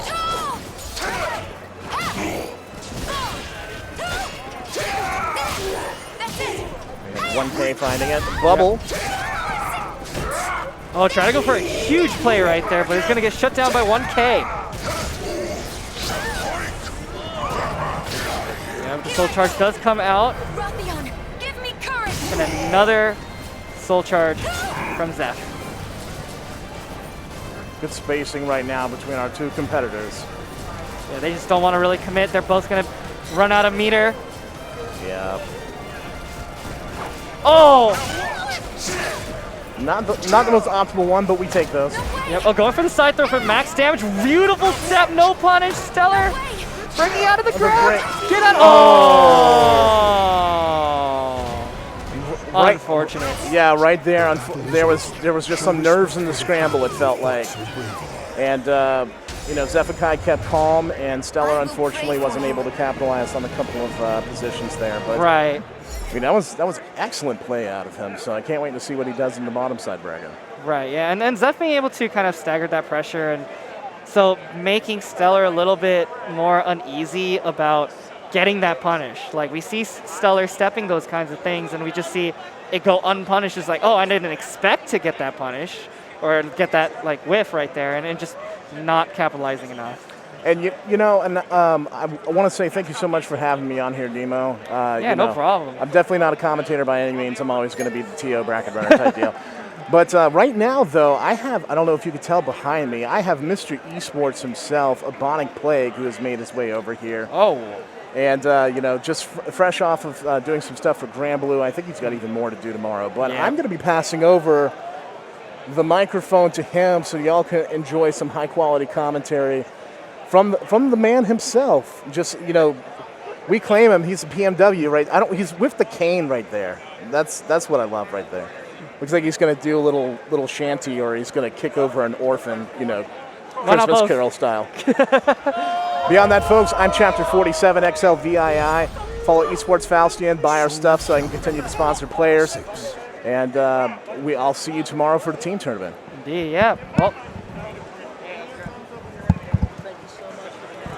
All right, so. I guess I'm getting on this now. So. Yep. Thank you so much. You got the cane. If you want to, you could wipe off the headphones with these product placement. Oh, you have time. Okay. But if you would like. They canceled my PlayStation block. So that's why I'm. Hey, I haven't seen you in forever. All right. Hello. Hello. How you doing? You know, I'm just chilling. They canceled my PlayStation block, so I had time to come over. All right. Well, welcome back. This is our second time. Yeah, welcome back to the stage of history. Something. You're in for a treat. We got Abyss Commando on stream. Oh, good. Oh, yeah, it's Abyss versus Oh, what's up, Renzo? An Incendiate. Yeah. Ooh, okay, yeah. Definitely one of the other favorites to win the tournament. We got Incendiate, and we have our very own hometown, other hometown Keelik, I guess, from NorCal. Yeah, Abyss Commando. So, Incendiate has obviously been somebody that like everybody's been looking at in regards to just every major for SoulCalibur. Right. And then Abyss Commando, well, I mean, you know, the Keelik extraordinaire, right? Right, definitely a character specialist. Also, people look at him a lot when he lands the craziest of callouts. But we are going to see, you know, Xianghua definitely being a safer character. We might see Abyss struggle a little bit, but let's see if Abyss is able to kind of turn it around with even bigger callouts. I think player matchup is actually going to play a big factor in this. So like, just like you were mentioning with Abyss Commando, one of the big things about Abyss Commando is you're talking about like the big callouts or whatever. Incendiate is a very emotional player, right? You can tilt Incendiate through like emotional responses and whatnot. Right. Like you can do a big call out that seems like really weird, and if it hits Incendiate, you can probably like change the game plan of Incendiate by that alone. Right. And we are seeing a raw 2-2-B connect onto Incendiate, getting great wall positioning as well. Beautiful duck, yeah. Yeah, that's the character knowledge coming in. Yeah, free punish on that one, basically. You're not dead just yet. You still have the bees, but oh, try to go for a 4-4K and then end up getting jumping beat. It gets swatted like a fly. I guess that Incendiate was just not going to press nearly as many buttons despite the life deficit, right? Like, there's basically no reason for Incendiate not to press there. Because, like, oh, if I get hit, it's fine, but if I hit you, I win. Like, Okay, reset. Ooh, almost ducked it. Yeah, no, just being able to get a monument pressure is huge momentum for Abyss, but not able to capitalize on the crazy optimal wall damage. Okay. Yeah, oh, just barely outside of the range. Beautiful timing and spacing at the, simultaneously, right? Yeah. Because like not only do you have to like wait for the whip punish, but like you also have to be just outside of range. And that move is gigantic. Like right. Speaking of gigantic moves, 6-6A, like come on. Yeah. Oh my gosh, it just goes behind him like nothing personal. Nothing personnel. Dude. Yeah, nothing personal. Yeah, I mean, there's 2 bars on deck though. Abyss Commando is basically forced to full charge. Yeah, probably. at this point. Oh, still keeping on to that meter. Runs up. We are not going to see a soul charge, and that's going to be the round. Oh, what? Unfortunate. Oh. Yeah. I mean, so the thing is like you have to find a time to soul charge safely, right? Because soul charge is not always safe. Like it's mad good, don't get me wrong, but like so like I can understand why Abyss wouldn't just like raw ass soul charge. Right. But it's you're not gonna be able to just toss it out there for sure. Yeah, you create distance with soul charge. It's something Keelik doesn't want, but at the same time, you have to like think about, oh, I'm gonna die, like unless I don't bring it back with crazy soul charge damage. Yeah, it's scary to soul charge like that as. Oh wait, what's up? It's scary to soul charge like that as Keelik. Yeah. Because obviously your health is gonna drain until you die, right? Right. So like you don't want to be put in a situation where one singular hit will kill you, but like instead the opponent has to get like a real hit. So a lot of the times like Keelik players probably won't soul charge because of that. Yeah. But For sure. We did see 3 Monument Ks from Abyss Commando in a row. 2 of them working, the rule of 3s, being able to get punished on the 3rd one. Yeah. Eventually you do it a little too much, unfortunately. But oh man, so many step catches on this. Yeah, gonna be able to go in. That's a free punish. Let's it rock. Yeah, if you're not like just trying to like fly away with the other follow-up, it's you're punishable if they've already left, right? Like it's not gonna track them. Well, okay, so there's like a little bit of tracking because every vertical move retracks a little bit in this game, but like it's not enough for somebody who went past you. Yeah, especially against a player like Incendiate, who not only, as you said, emotional, actually has a lot of character knowledge as well. So not a lot of the crazy Keelik stuff from Abyss will work, It's going to be really hard. Yeah, go 2TB right there, straight in the sea. That's what life is sometimes. You get hit by an 8-8B and you're just, you can't stop it. Yeah, you can't stop. Yeah, the sublimating blade is what it's called, apparently. That's what is called? Yep. There's only certain games that look at move names in their game. I don't do it for 3D games because there's too many moves. Yeah. So... unless it's like stances, in which case, yeah, alright, I check that out, but... I mean, since Xianghua uses 2-2B so much, might as well learn it. Yeah, the playful slice. Playful stance is one of the stances as well, so, see, right there. Oh, what a beautiful, beautiful block punish. That could be it. Yeah, and that's one of the things that you've always been talking about earlier was the knowledge, right, on character, is knew the frame data on that to immediately see punish, right? Oh, right. Hold on. Beast like hey. Oh my gosh, just the respect. Half meter. Oh, that might be too far away. No, just barely. But okay, 4-4B. Oh, great, all right. Okay. 0 There's a mix-up time. Yeah. Oh, there it is. Yeah, it looked like that actually was possible for a moment there. I gotta give it up to Abyss for trying. For sure. 0 on block doesn't mean garbage when your opponent has an I-10. Yeah, for sure. So valiant effort, trying to keep up that pressure. Almost was able to bring it back and stay alive in that set, but Xianghua and mixed with Incendiate, really hard to beat. So yeah, so Incendiate moving on the that was very controlling for sure. Incendiate pretty much showed all of the character knowledge possible, I would say. Well, game knowledge, I should say. And paid off in spades, honestly. And, that's kind of what we were talking about earlier, is Incendiate, there's a reason why they're one of the people to look at is because of the study. You were mentioning that they have, like, knowledge of a bunch of different characters, and that is, like, that's something that you can pinpoint because Incendiate plays a lot of different characters as well, or at least can play. Yeah. Like, you're probably not going to see Incendiate play some of those characters in tournament. Right. But, like, they have played those characters for the sole purpose of learning them well enough, right? So. Yeah, right. And Incendiate might bring out the Ivy later. Ivy and Geralt are Ivy the two and Geralt. I would think we would see outside of X, and I'm not entirely sure we would see much else after that. Yeah. Oh well, it happens. But yeah, for sure. Once again, SoulCalibur 6, great game. Fucking love it. yeah. So we are here at the. I guess we're just calling it the Suite of History, despite it not being the sweet part, right? Not yet. Yeah, this is just the. It's the Vortex Gallery SoulCalibur Yes. 6 event, of course, brought to you here by 956 Productions. I have known the 956 people for a very long time. Before they were 956, they were just Anime EVO, and before that, they weren't even Anime EVO. So Wow. yeah. So it's like, but yeah. So I mean, they put on stuff year after year. I mean, like if you guys want like it to keep happening, just make sure you show up. Make sure you're behaving yourselves and whatnot. Right. That's very important. Is to behave yourself. Don't be weird. yeah, definitely don't be weird. Yeah. For sure. So next match already on deck. Yep, and I believe this is Lesson Lee and Signia. Two very strong players as well. We got the West Coast and the East Coast duking it out today. Yeah. So I mean, Signia legacy, right? It's got quite the legacy. Indeed. And also, just I guess even if without like talking about longevity of like playing SoulCalibur series, but also like a legacy in SoulCalibur 6 in general. Right. has done quite well, right? Yeah, they're doing a button check right now. We'll just chill out a bit. Yeah, Lesson Lee, I think a relatively new blood, very strong 6-3 player. Yeah, I'm remiss to say if I even knew how long ago Lesson Lee started playing SoulCalibur. Period. I actually just don't know. Yeah. So I'm I'm not gonna pretend I do, but they have been just putting in work in general, right? As we get through this button check, but yeah. So it should be Yoshimitsu Siegfried. I don't see Signia playing another character right now. Yeah. Like I've seen Signia play other characters, but I think Yoshimitsu is just a wave. So. Right. I mean, we definitely know that Signia does have a Hilda. Yeah. What's a king without his queen?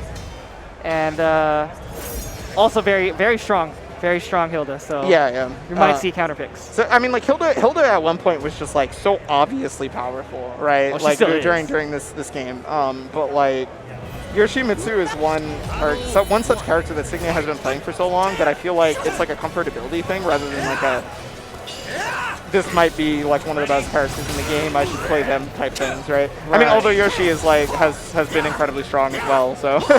Right, and Signia definitely one of the few players with great execution. One of the counter hit Manji Cart Fist into the B-side A, I believe, the Death of a Warrior. Where that's a one-frame link, and one of the most consistent players like to hit that.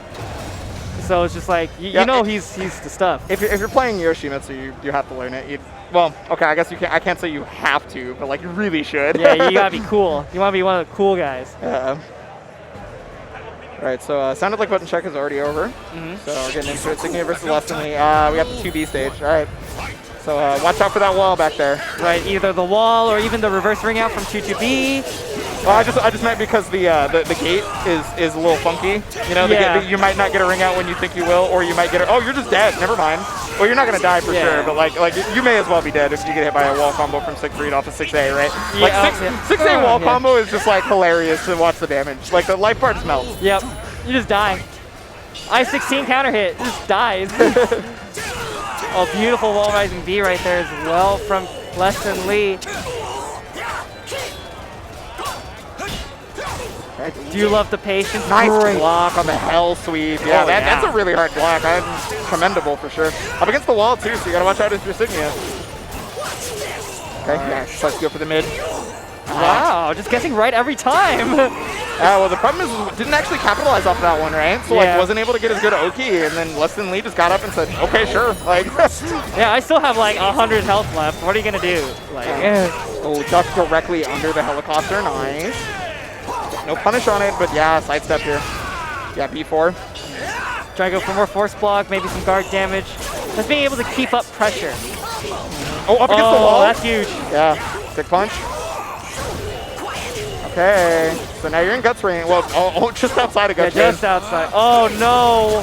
Oh, not gonna hit the wall like they want. Okay, never mind. Double wall splat. It looks like it might have been a little off axis, so I was worried that it wasn't going to hit the wall the way they wanted to, but yeah. Yoshi has ways to convert, so it was still really good for Signia to get that kind of momentum back. For sure. I mean, you may as well just get the knockdown, right? You're trying to get the Oki if you're not going to be able to kill. Right. Oh, that counter hit, yeah. It kind of hit the poison mist. Yeah, we call it the coronavirus. Well, it was just surprising that they did, you know, that from so far away. But okay, up against the wall now. Ooh, maybe a little bit too far. Yeah. Your path ends here. Yeah, the path is trying to be ended by Lee right now. Try to get the round. Oh my gosh, what a kick! Yeah, 2-2K. Oh, what? They were off axis, really? Hey, I got. It did not look like they were off axis at all, but it's hard to tell when, you know, it's a 2D attack and you're in a 3D plane, right? Like there's no way to know for sure. Yeah, I got hit. And yeah, definitely Lee. That was a pretty commanding round for Lee. Signia is probably gonna have to do a little bit more adapting and definitely just being able to keep up with that kind of staggered pressure we see from Lee. Yeah. Oh, also good stage for Yoshi as well. This is a lot better, I would think, because it's a little easier to get a ring out on this stage than it is the previous. I mean, like, don't get me wrong, you can definitely get a 2-2B ring out off the previous stage, but it's like a little more jam. Yeah, this is there's nothing to save you here. You know what I mean? And it takes away the walls from Siegfried, so you know losing 60% of your life on a 6B is not really as prevalent, right? Right. I mean, Yoshi also gets a lot of damage off the wall, so it's more like. Yeah, it's but so the thing is you have the ring out where Siegfried is slightly weaker versus in regards to Yoshimitsu being better at the ring out game. Right. And then you take away the strength that Siegfried does have. So you may lose one strength, but you still have the other, whereas Siegfried is losing one strength and not gaining another. Yeah. And wow, Lee just kind of clutches that round out. You know? Yeah. Off the Dark Legacy bubble. Just outside of AGA range of the round start. Nice backdash, yeah. It's gonna go for full B. You may as well take the meter, right? Silent! Yeah. Oh my gosh, wait, that's it. That's a ring out. Helicopter, there it is, yep. Yeah, It'd be like that sometimes.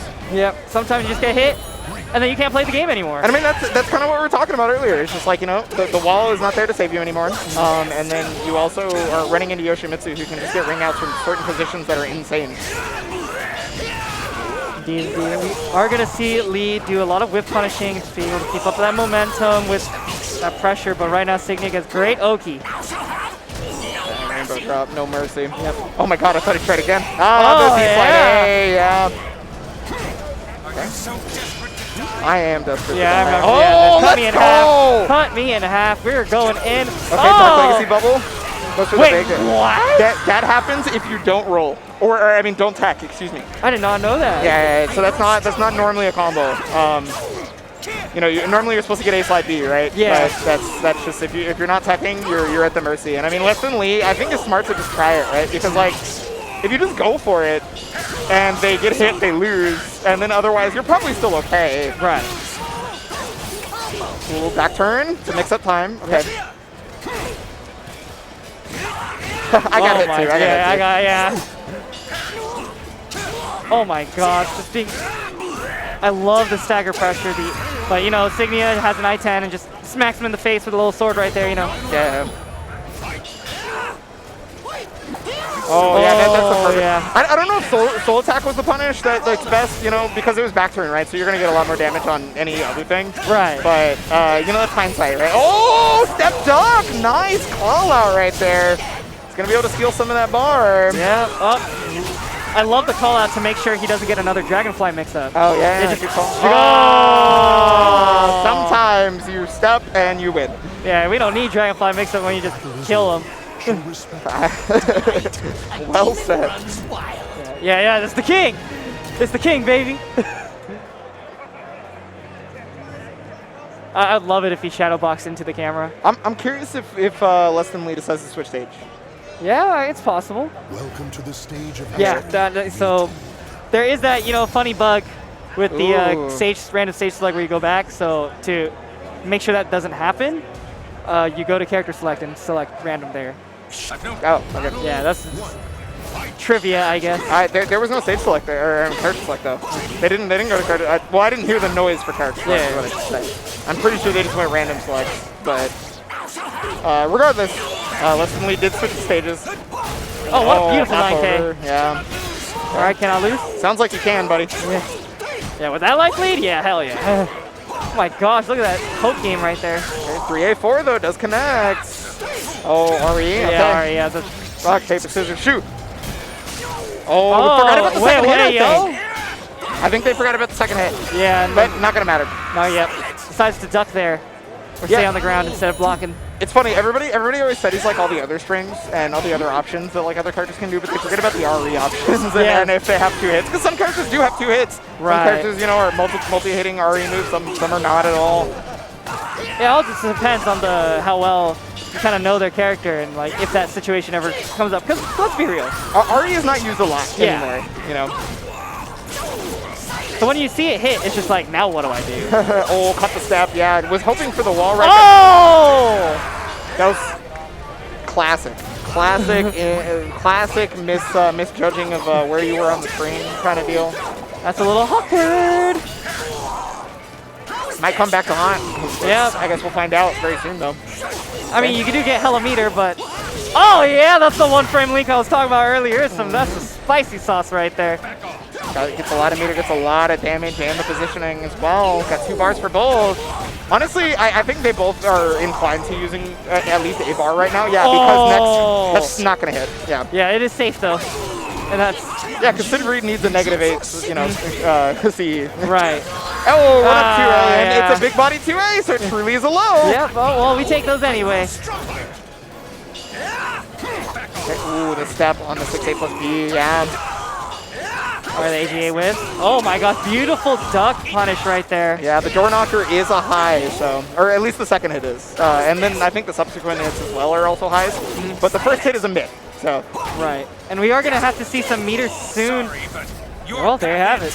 However, from Signia does have a huge life deficit to carry on, and that's it. That's it, yeah, thanks to the meter usage right there from Less Than Lee. Good stuff, yeah, and I mean, you'll notice the meter usage at particular times due to the fact that, like, next round, they're gonna gain a meter back no matter what, right? Right, so the loser always gets, So you don't want to bleed the meter, and then if you're gonna win that round anyway, you have a whole round to work with to get bar back. Right. So you're good to go in terms of meter management, and you will gain the same amount of meter as your opponent as long as you weren't forced to use excess in the next round, right? Right. So that's one of the reasons why Signia went to Soul Attack. It got stuffed, but Signia tried to use Soul Attack there to get into Soul Charge and to put them in the best possible position and set them up for possibly getting a meter. Which they lost the round, so they got their meter back. So it ended up being fine, but Less Than Lee still with the outplay, right? Right. And that seppuku attempt was quite something. It's actually kind of that came back to haunt. Yeah. Because the round counter would have just been different, like straight up. Less to really worry about now that you kind of like, now you're feeling the pressure. It's like, I stabbed myself, but I didn't stab the other guy, and now I have to win more rounds because of it. Yeah. So definitely something. Yeah, so Less Than Lee moving on. We're going to have Renzo up next. I can't see who the other person is because there's a giant TV in front of me. Okay, yeah. There's a giant TV in front of me. So yeah. But Renzo's my man's from a long time. From way back. I didn't even, like, it was before SoulCalibur 6, because obviously I'm the new guy. Renzo used to come up to Portland for like VF and stuff like that, right? Yeah, and Street Fighter 5 at one point as well. But like that's where I know Renzo is from VF, right? Yeah. That was back when I used to run the Portland scene, and I don't know, Renzo's just been a cool dude, excuse me, Yellowtail I think is what he's been going by recently. I keep doing that. He has an identity crisis. Yeah. So I gotta put some respect on the name. Yeah, 5 names. Yellowtail, I think. Is he Yellowtail for this tournament? Okay. Yeah. So I'll just go by Yellowtail then. Yellowtail, yeah. And then Rubber Beefman is the pretty much kind of new blood, up-and-coming Hilda player. Did play X in the beginning, but switched to Hilda and is finding a lot of success with Hilda. Sometimes you just get the character you vibe with. You know what I'm saying? Yeah. It's funny too, because like at one point Yellowtail did play Zotzelomel. I don't think he plays Zotzelomel anymore. No. Geralt and Mitsu are his picks now. They are doing a button check now, so we chilling, but I get it. Yellowtail hates me. It's fine. Maybe you'll do the Zoss pick just for you. Nah. You should just win. Like if you're comfortable with Geralt, just win with Geralt. You know what I mean? Like, yeah. So definitely it's gonna be a slobber knocking. Two very, very seasoned, one very seasoned player and one very new blood player, kind of. Yeah, I don't know. The way I see it though is that Rubber Beefman has been playing. I would. From what I personally know, I could be wrong about this, has been playing a lot more than Yellowtail in regards to SoulCalibur 6 in particular. right? Yeah. Like Yellowtail is somebody who is playing a lot of different games. Well, I mean mostly 3D games, but like, but Yellowtail.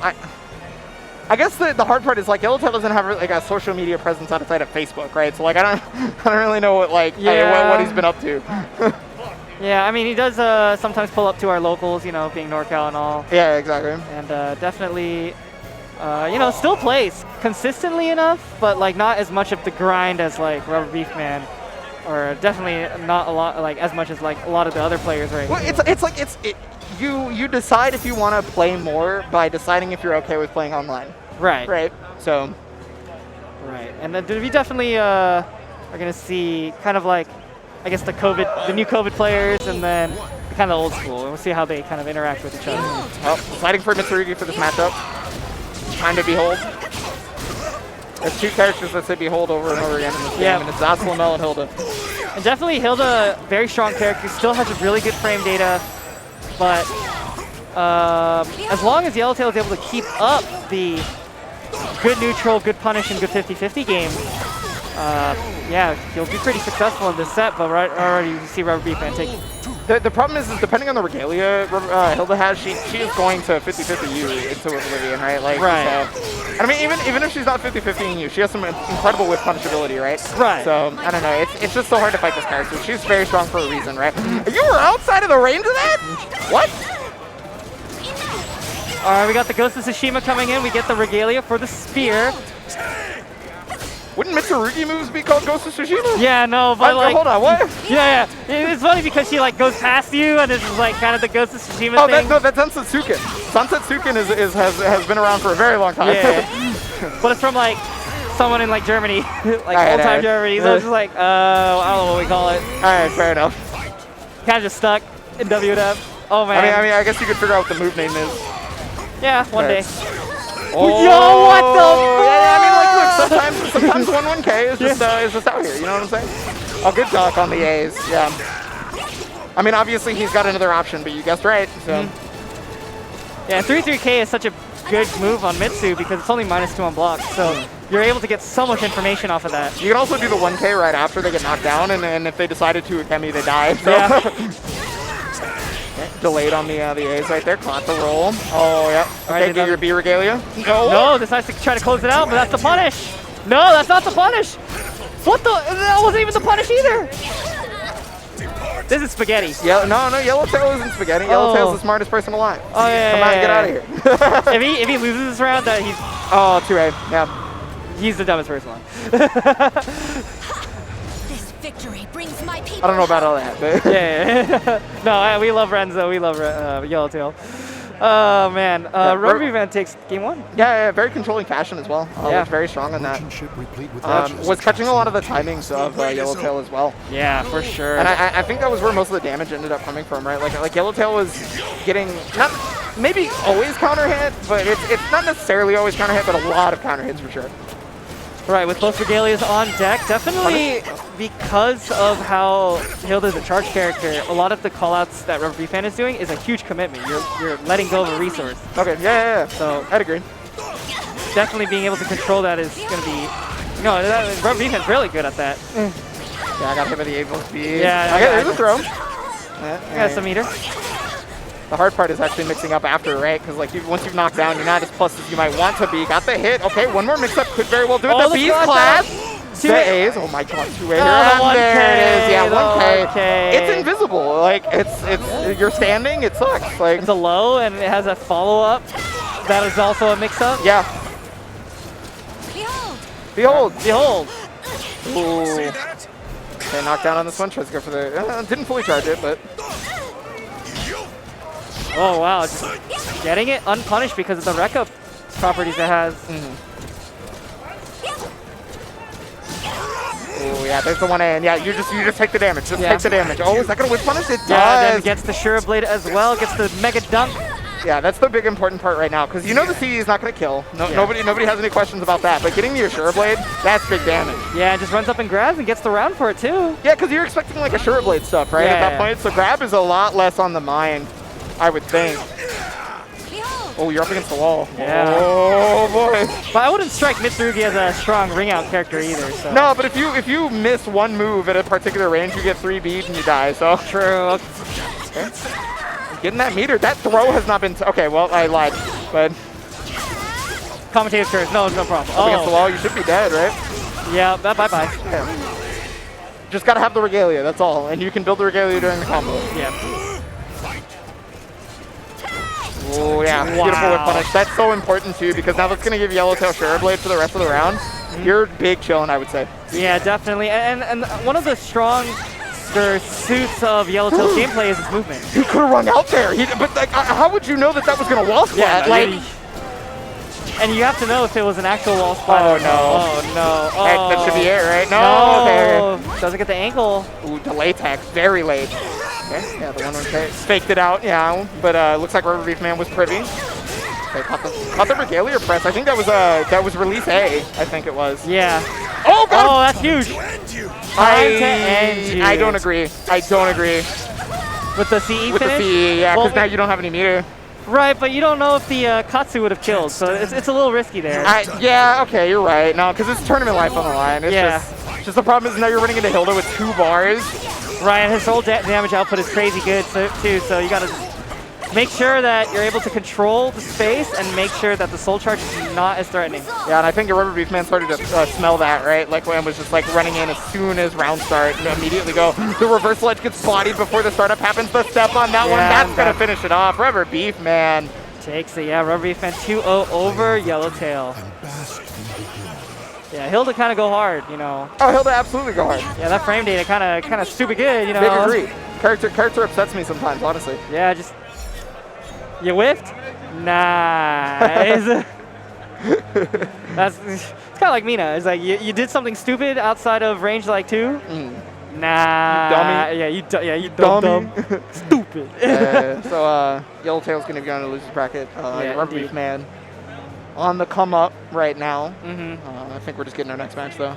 Yes, I believe he did win the first WNF of the year. Is it Kong? Is Kong? Ayo? Is it? Yeah, Kwong. I couldn't see. So Kwong's sitting. Okay.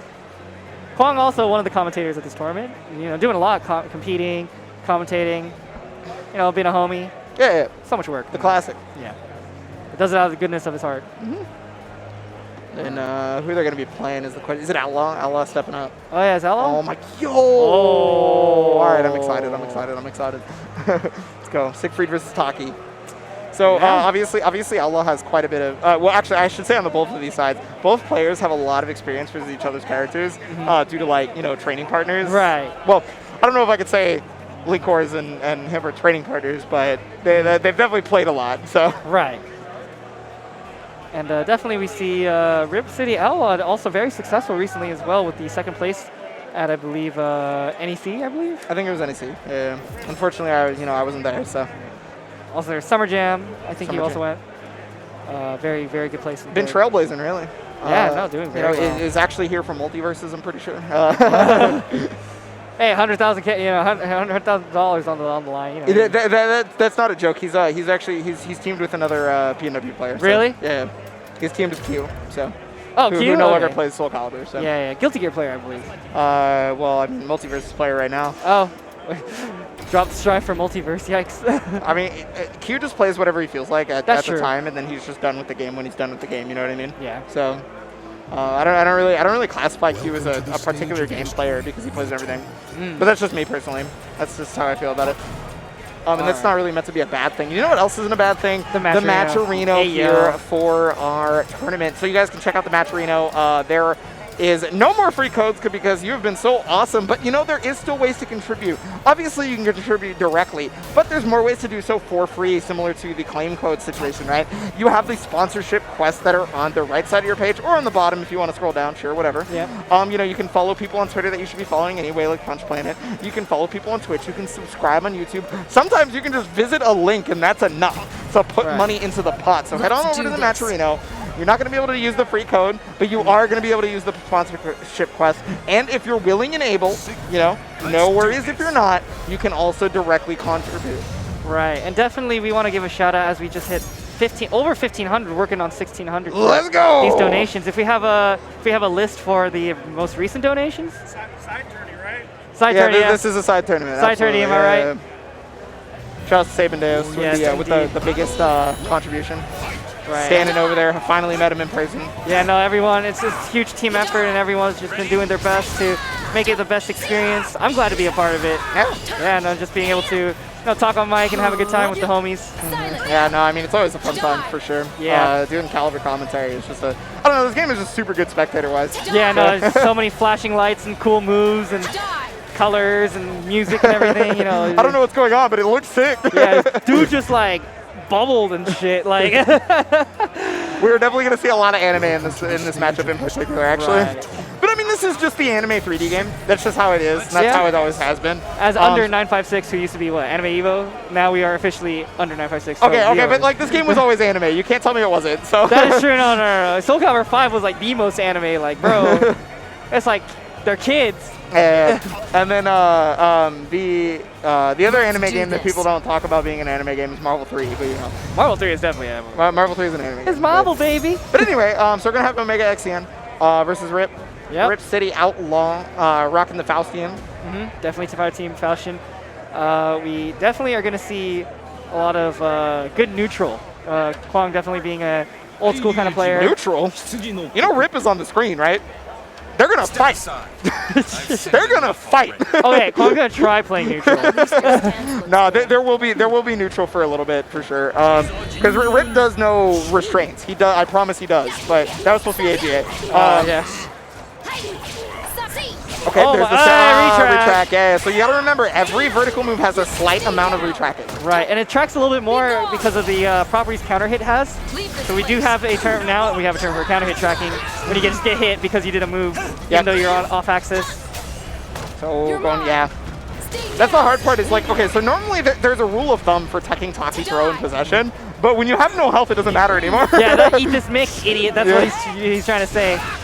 Okay, I got the plus frames with the break, and yeah, has to stand switch because it's already in a bad position. But the thing is, Taki is actually well equipped to be able to get around stand switch by leaping, right? Right, the Stalker mixed up as well as possession, just being able to get around with win roll and whatnot. Look at this combo that did like only 40 damage, but yeah, like 14 well, I mean, hits. It was off a GI, right? Yeah, so like you're not really gonna get a whole lot due to scaling, of course. Right. But I mean, hey, like if I lost all my life due to a GI into a lethal hit, his ass will back throw. Yeah. Oh, nice block right there. Yeah, that's a punish. Okay, one more mix up on this one. Yeah. Oh my god. That's the problem. Is it's the same thing as the possession stance throw. It doesn't. You have to pick a 50-50, and you're more than likely not going to react because Rip City Outlaw shouldn't pick a reactable decision. Right. But I mean, it's possible that Rip City Outlaw might pick a reactable decision there. I don't know. For sure, and definitely just being able to. Play the range game a little bit and play a little bit more stance-dancey around Taki to make call-outs and stuff. Some of her pressure is going to be a great idea for Outlaw to do. And your path ends here. Yeah. Your path has been ended. Oh, yeah. See, there's that restraint that we were talking about a little bit earlier. Outlaw has a little bit of it, right? Normally, he's just trying to fight his heart out, right? But sometimes he will force you to whip something and try to space you out, right? Right. And that's usually when he has a good life lead. He no longer has that good life lead, so it's now we're time to scrap again. Oh my gosh, look at that damage. Oh, and the 3K. Step with 3K? It is steppable, technically. Barely, yeah. But it's very hard, so. Oh, yeah. Oh, where you go? Oh, wanted the back. I understand, you want the biggest punish, right? Yeah. Or at least the biggest punish for the least amount of effort. Right. Alright, the A6 counter hit. Yeah, A6 has been counter hitting quite a bit. Right, and definitely the lethal hit does good damage for the reward as well. If it hits on the side, you go, and then like. Oh my god, where you going? Had to use possession movement to get away from the lethal hit, because that was the backside. Yeah. And Outlaw was definitely in stance. That would have been a freebie right there. Oh, got him, coach. Give me my stacks and the damage. Needs the color of my sword, the power of my sword. Smack. And release. All right, focus and release. We gotta release these goods right now. +4 situation. Oh gosh, yeah, and that's the character knowledge of having a Taki in your region, right? Is being able to duck there. Yep. Oh, the jump Whoa, over. where you going? Oh, no way! You're a lord! You're an absolute lord! Yo, he's cracked. That was And he has Dark Legacy. Okay, the run up. Oh, full attack. Okay, plus frames here. You gotta watch out. Oh, leave this Wait, that could be the round. No, no. Okay, the mix-up right here. Oh, no, but you're going to die for the mix-up? No, possibly. It stayed low, the can. I cannot lose the plus frame possibility. And it connects! Rip City Outlaw by the skin of his teeth. My goodness, just the amount of like scrambling and just being able to deal with that pressure and just being able to get that call out at the end was emphatic. It was amazing. The 5B there had not been represented whatsoever the entire first game, and then just bam! Yeah, just sit! sit your ass down. Like. Your 6-6K means nothing. Yeah, I mean, I can only imagine Omega Xian was probably looking for like a back step or something and was just trying to catch any sort of movement. Because, like, you know, a lot of people, they obviously get very scared when they have no health left. And it's fine to be that way because that's just what life is, right? Unless you're Rip. But that is the thing, is Rip is willing to fight you. In a lot of different situations, Rip will fight you.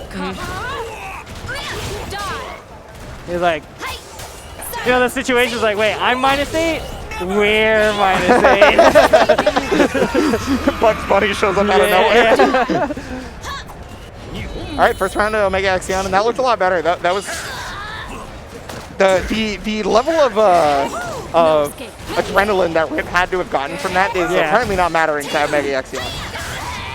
Yeah, Omega Xian is playing like he's pissed. He wants to end this. Although the problem is always going to be 6-free damage output, right? Like you will start out like doing incredibly well, and then he'll just match you. Yeah, you just 6 AAs, you at wall, counter it, and you take 140 damage for no reason. Oh, what the? It didn't jump past! It teleported him back! Oh, and then the lethal hit. Good damage on this. No. One more mix-up. Oh, yeah. We tried to catch the dead tech, and there was the trade off the grab. The Kwong pop-off. Yeah, the trade off the grab was great for Omega Xian there. Yeah, nice whip punish. Super good spacing. I think that has now changed Omega Xian's game plan. It's just like, okay, so I'm losing in the scrap war despite me normally having way faster buttons. So let's just not fight. Let's just chill. Oh, that's huge. No escape. There's no escape. Yeah, no escape. Oh, nice cancel. Don't die with meter. No meter used right there from Rip City off the Soul Charge. Or Omega Xian as well.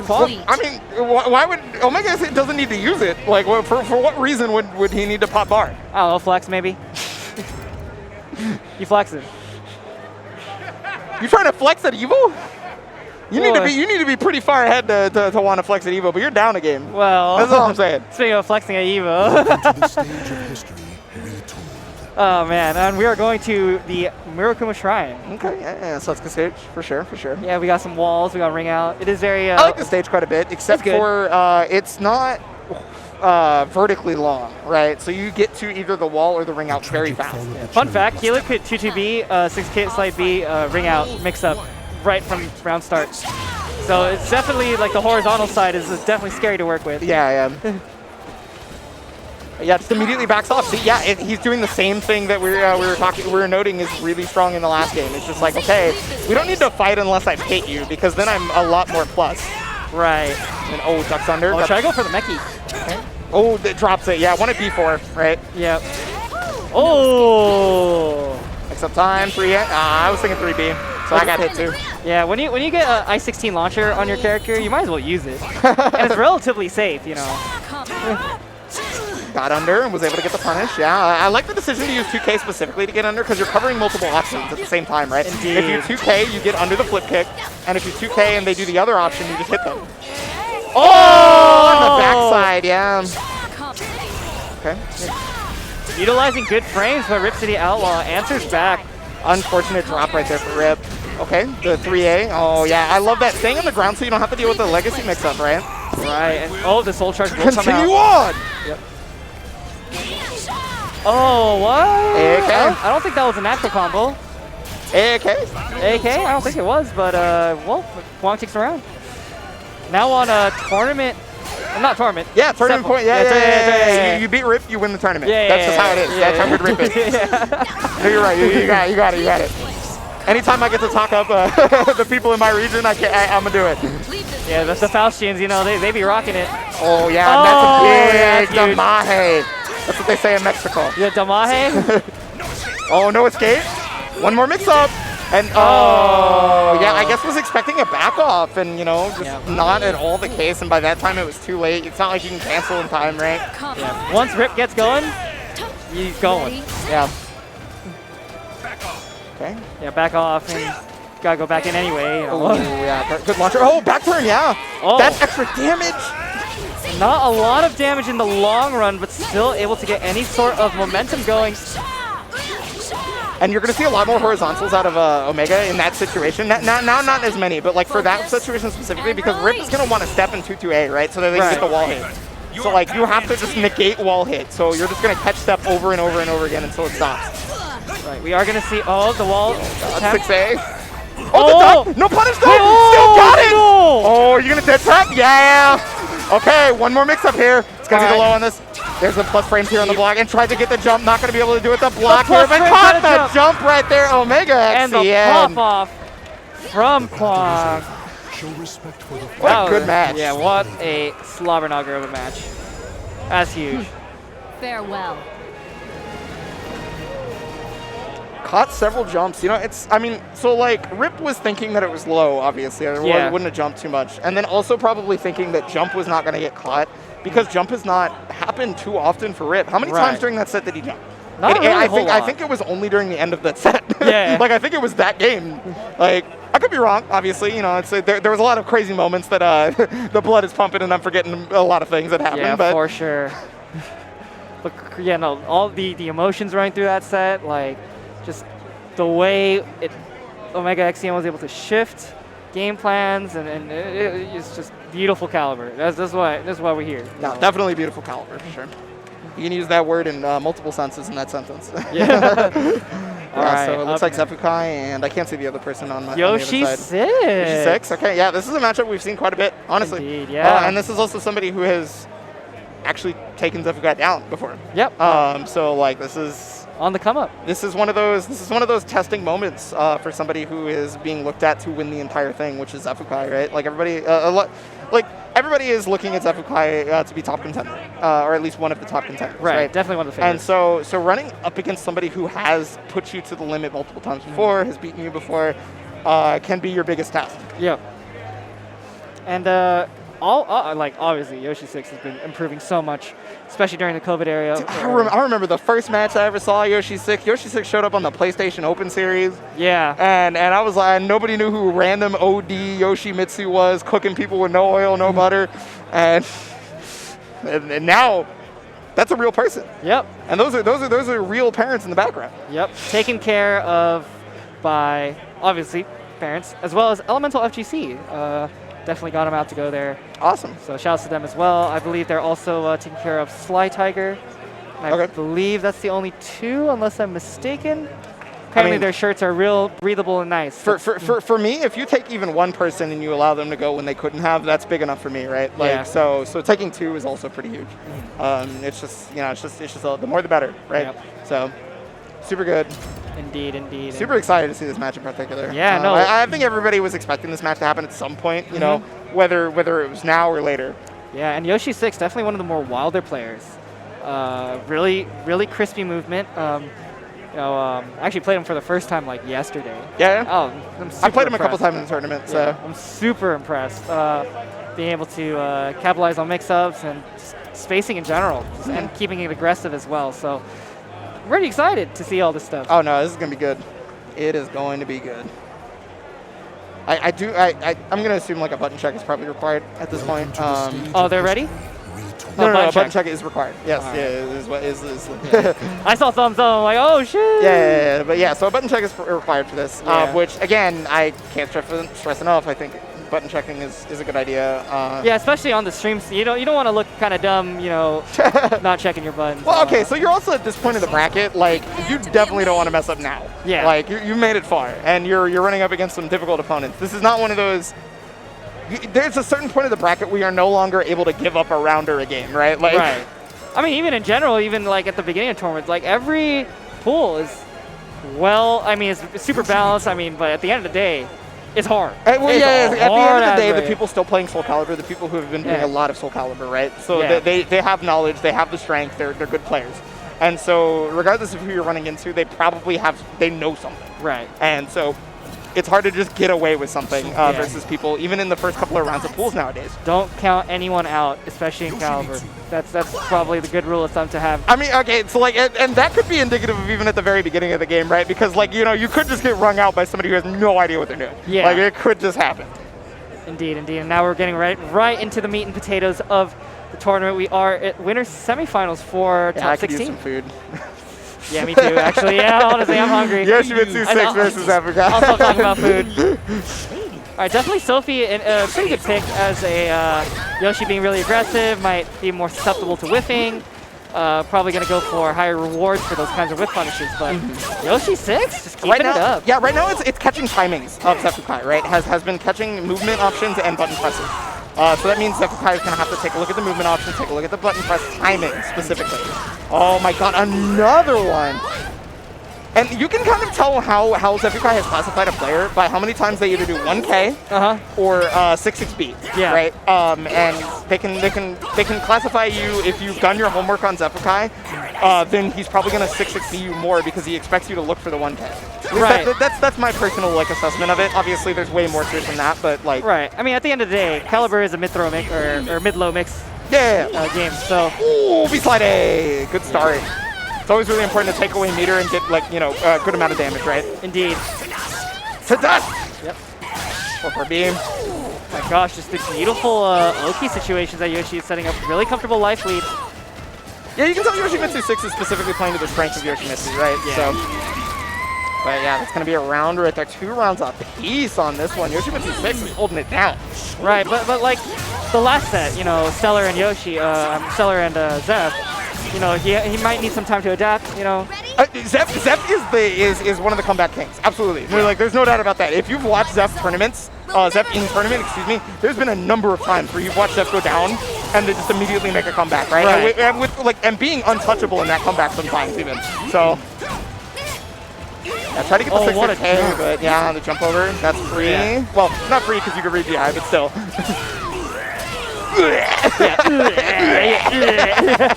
I'm sorry. Some of the voice lines always get me. I love the voice acting in this game, like a lot, actually. You know what Sophie does, like the happiness throw? She'll be like, "Now you know how I feel." I'm like, yeah. Yeah. Okay, sure. Okay, plus frames here. Oh, yeah, beautiful. All right. That situation is reactable for every character because it's a system mechanic reaction rather than a character-specific reaction. Oh my crap! If you were slightly closer to the edge, that would have been a ring out. The 1K comes out. AK. Okay, almost with the time. Very, very close though. Yeah, you could buffer your Regi right when your character gets blown back. Well, so you can watch the meter, is what you can do. You're sorry. You're talking about a different situation. My bad. I thought you were talking about the Brave End. Yeah. My bad. Excuse me. Was that too much? Was that too much? It's never too much, baby. Oh yeah, and definitely needed a second one. Do it again. Yep. Okay, well, I mean that also works. Yep. Okay, so and I mean here's that comeback factor we were talking about. Zephykai is not someone that will ever just sit and take it, right? Oh, what a beautiful stab. That's one of the nice parts about blocking Hell Sweep with Sophie is you have access to such a strong punish. Yeah. Oh my gosh! Just the waiting scared the crap out of me. Okay, get the lightning bolts going. The Greeks are smiling. Yeah, beautiful life lead from Zephykai right now, being able to lock down any aggression Yoshi 6 is trying to do at the moment. Oh yeah, not a true punish on that one, unfortunate, you know. And there's the block on the Hell Sweep, and there it is again, the punish. Yeah, and that's something that is again really, really good for Sophie in particular, is that she has access to such a strong punish on Hell Sweep. Yeah, and as Sophie player, you don't have to worry so much about punishing like certain frame data. It's like, oh, 14, nice. 16, 14. 18, 14. 20, you could 3B if you want. Maybe. But yeah, it's just like, Welcome to the it makes, of history. I think simplifying the gameplay for Sophie especially, I mean, it's one of her strengths. She only has to worry about whiff punishing, playing neutral, having good fundies, and just stabbing anything -14 or more. All right, well, back at it again. Looks like a stage stage. Okay, yeah, that makes sense. Oh yeah, this stage is super good for Yoshi 6.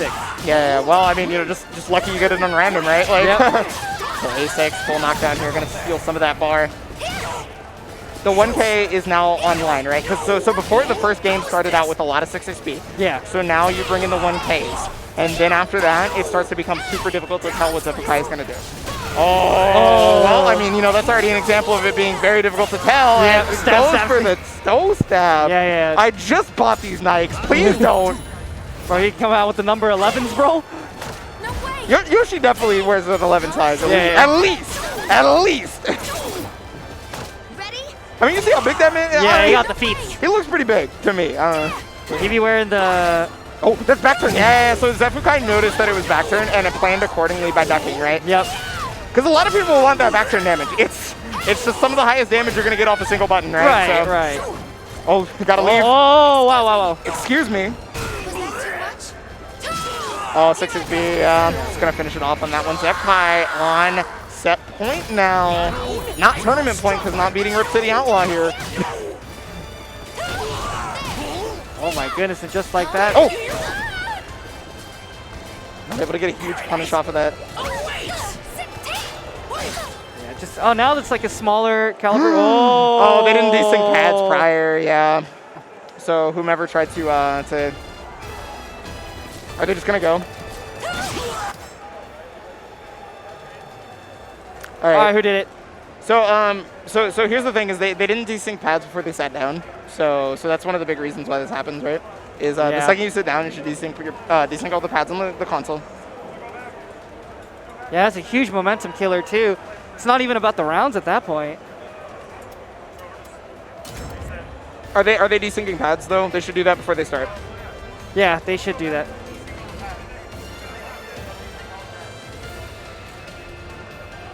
That's rough. Welcome to the stage of history. Yeah, but shoutouts to Vortex Gallery. Yeah, it was a very unfortunate moment. So I assume they're just going to go back to 2-2 in rounds. Yeah. Is what's going to happen. But the problem is I don't remember who had 2-0 what meter. rounds. Or, yeah, sorry, Yeah. 2-0 in rounds. But I don't remember who had what meter. Yeah. So I mean, they're probably gonna have like 1 bar apiece, I guess. Try to work with that. that's probably the fairest way to do it, yeah. Yeah. But I don't know, whatever the case may be. Well, I guess it could be fair to have Yoshimitsu 6 with 2 bar because, you know, the last round bar boost. Yeah. That is true. That is true. The only problem is the damn timer, right? Like. Yeah, timer. But like more importantly to me, it's more like the momentum's gone. It's like. Well, I meant for setting up the final round. Yeah. For the third round, right? Yeah. For setting that up, because like if you want to try to make it 1-1 in bars, you might have to soul charge to get rid of a bar, right? Yeah. Oh well, no, I guess you could just whiff a CE. Now that I think about it, never mind. So it's just like. Which is hard for Yoshimitsu. Yeah. No, I guess you just make them. You just keep stepping and then let them CE. Because you can step it on reaction, so. Not the greatest CE in the world, for sure. It exists. It's a great whip punish tool, absolutely. Yeah, for sure. But outside of that, Probably like the only Yoshi like that uses CE. I'm just like, they whiff. I mean, that was a big move to whiff. It would be a shame if somebody CE'd you. Yep, from like 6 miles away. I mean, he can do it anywhere, right? So Yeah. I assume it goes anywhere. I'm pretty sure like if one of us whiffs right now, you'd see Yoshi just like, where'd you come from? Yeah, so they're just ringing each other out so that there's not too much meter gain. But yeah, looks like we're gonna go back into it now. We have set up, so Zephykai is gonna be on about a quarter of a bar. Yeah, and, he did have Yoshimitsu meter 6. though, so it's not the 1-to-1, but I guess they're just gonna rock with it. There's just no way to not have bar at that point, right? So Soul Charge is here for Yoshimitsu 6.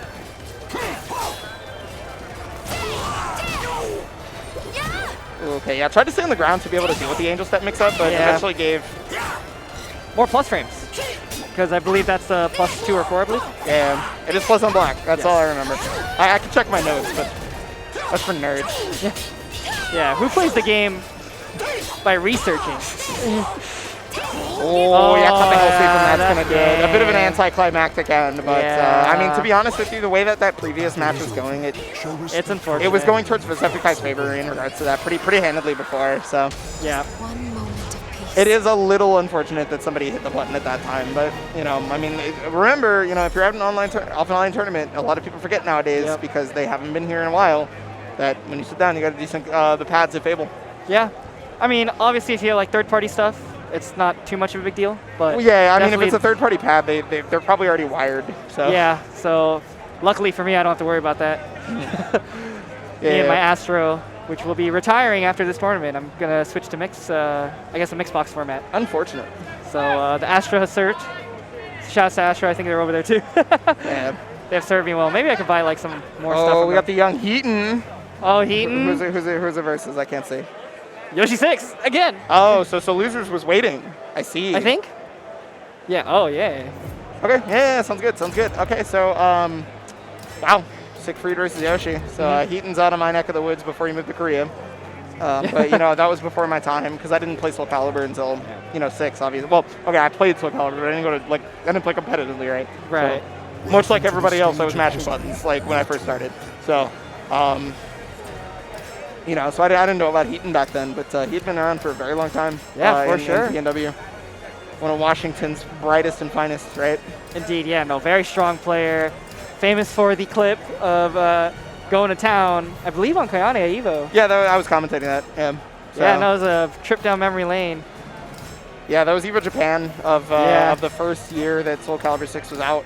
And so, he beat Kayane with just back turn running away. Right? Yeah, back and then just he was in chief hold and he just kept running away and Kayane was like, shimmy. well, I have the life deficit, so I have to go in, and then it was just like back chief hold B. Yeah.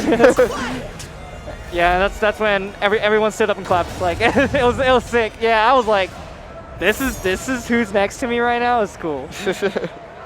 All right, Heaton versus Yoshi 6 right now, and this is Losers. I believe this is for top 16, right? Oh, is it? Well, top 16. Dang. Yeah. I mean, Yoshi 6 has very little offline experience. Oh, was he asking about the controller? All right, Heaton is DQ'd. No. Yes. Welcome to the stage. Get dunked. Yoshimitsu, let's do this. So what just happened? Okay, Chunk can't even doesn't even know what just happened. Oh, but now they get a different stage. See, this changes the entire matchup. It's over. Yeah, it really does. I'm joking. The wins. My life is not for your taking. I like how the logic tree is like, please, you don't kill me, and he's like, we're gonna fight. It's just like, Oh, okay, ducks under it. Yeah, gets the 4K. No 4KB though. Oh, doesn't get the punish. That's a minus 18 move right there. Yeah, 3A. Or 3A4, excuse me. Yeah, and I believe ATA would have lethal hit there if it connected as well. Oh, it probably would have, yeah. Yeah, because I believe it is a lethal hit on block punish. Oh my god. Oh my god, Heaton's going to town already. Yeah, look at the guard stamina right now. That's just going to be down. Guard stamina be damned. I'm loving this staggered Siegfried pressure. Like, yo, this is cool. Alright, this is probably my last match before I gotta get gone. All G. Wait, do I have to get gone beforehand? I'm so sorry. I know we're in the middle of commentating, but There goes for the yeet over the back. Okay. The 5As can just interrupt. Yeah, I mean, that's the nice part about having an I-10, right? Yeah, especially, I mean, you know how single A is better frame data than AA for Yoshi, so yeah. It's just kind of utilizing both, just trying to get punishes and whatnot.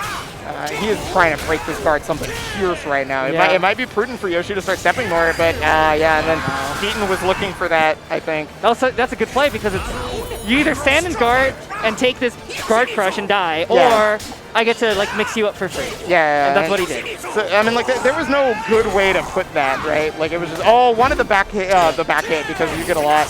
Nice. Yeah. Can't get a reverse ring out on that. Missed the hit, unfortunately. Got A plus B, I think. G2K, yeah. Not gonna be a ring out this time. Just backs off. Siegfried doesn't have a ton of reverse ring out options. I'm surprised that Yoshi backed off. Right, and I think it's just the pressure going on right now. I believe that is going to be the round finally getting onto the board. Yeah, the hard part is just this guard stamina right now is so prevalent for Yoshimitsu 6. Could just get guard broken and die for it, possibly. Or you get guard broken early and you go, okay, but now the guard stamina is back at least above 50. Yeah. So. Boom. Okay, now we're back into the 50 to 80 range. Oh. Up against the wall? Oh, no, that's death, I think. Can you get the ring out from this? You're going to try. No. Oh my gosh, the taunt? You Lord God. Oh my. You absolute Lord. Oh my goodness. Like the respect and disrespect at the same time. I feel like it was an accident, but you know, I'm going to call him the Lord for it anyway. Knock down. Okay, this is great for Yoshimitsu 6. Yeah, Soul Charge is going to come mix-up. out. I feel confident that... Oh my gosh, the Soul Charge is going to have to come out from Siegfried right now. Oh! Oh no! And then boom! Mix up nice block, and there's the punish! Oh, I mean, Heaton needed that mix-up to be able to make the comeback, right? Yeah. The original combo was not going to kill. So, went for the standing reset, which is, I mean, honestly, a good option no matter what, I feel like. Right. He knew he wasn't going to get the ring out there, so... Yeah, reverse side hold K, not finding its mark, unfortunately. Stage of history retold. Okay, back to character select. Nightmare? My nightmare. Oh my goodness, it's Oh. time. Okay, so Heaton has switched over to the nightmare. Now this is the sauce, because definitely known for Siegfried. I did not know he had Nightmare. Well, now you know. Yeah. I mean, I feel like Siegfried and Nightmare players know how to switch between the two. Okay, so I mean there are a lot of similarities. So at the very least you can get away with that. Yeah. But you know, there are a number of differences that are very important to note, right? So okay, yeah, and use that Grim Stride to be able to get away from that punish. you Wow, see that stance fade? switch to fade away. Yo, he be shooting them threes. 2A plus B, one of my favorite moves in the game. I always do the animation in real life. And now people can see it because we're actually at the venue. I do it at home and nobody ever sees it. Yeah, it's EVO, baby. Yeah. Okay, up against the wall. Yeah, so you don't want to try anything versus Crane because you're up against the wall. Or, I mean, excuse me, Dragonfly because you're up against the wall. So, and if Yoshimitsu hits you in Dragonfly up against the wall, you're done. So you're just like, I guess I just take it. Oh, missing, yeah, that's going to be a free 2A on that one. It's very smart for Yoshimitsu 6 to not go for anything that could get GI'd, right? For sure, for sure. We are seeing like a slower kind of game plan from Heaton right now, especially with the Nightmare, and he's not really going for Terror Charge either. He's playing kind of neutral. Yeah, I mean, he got one Terror Charge earlier and it was off of the 2A plus B, right? Yeah. So it's like, relinquish. Oh. Yeah, really wanted that 2-2 babe. Okay, but here's the chip damage. Oh, big hit on that one. Yeah, look at the damage. More chip damage available. And now, that chip damage is so immense that it puts you in the situation where anything is going to kill. Yep. That's like 20-something? It's like crazy. It is a number that you got me on that one. It is something that you should react to, kind of thing. Ooh, caught him dunking. No donuts, though. Okay, wait, is that? No. It's too far, okay. Yeah, and it whips as well, so. But right now, Heaton. Up against the wall! Yeah. But it's off axis. I don't think it's possible. Yeah, but he's gonna, oh, what? Drop on it. Oh, okay, yeah, 9K. Yeah, but the trade. Avoiding the puddle, as it were. Yep. All right, getting them good counter hits, being able to keep that momentum, forcing the Soul Charge early from Nightmare. Oh, yeah, the knockdown here. That's good damage. You still have the Terror Charge on top of that, too. No punish there with the -20. It is kind of difficult, but you're going to see another wall splat. Oh, was that an attempt at... Oh, we got the back throw. Yep. So it's a little extra damage here, and yeah, you go Look for at 2-1-4 KK. Caught with the 4-4B. Yoshimitsu 6 is going to take it over Heaton. Yeah, moves past into top 16. Yeah. Good stuff right there from Yoshimitsu 6. So, I mean, you know, still in losers bracket, so not out of the waters yet, but at the very least, you have a little less to worry about now. Indeed. Well, okay, that's a lie too, because now you're facing stronger and stronger opponents as the tournament goes on. Right, no, you only There's got one shot. nowhere is safe. Nowhere is safe. Hey, no, but Yoshi 6 makes it out of pools. Yeah. So Heaton's gonna go home all the way back to Korea right now. Has no other choice. Yeah. Must jump on a plane immediately. Yeah. And just like, yeah. Get in there. Go home. Salt. All you know. Yeah, because in the online era, you must turn your console off and then go to bed. Yeah. If you lose a match. Not or I allowed. mean, if you get knocked out of bracket, you have to do that. There's no other choice, right? So.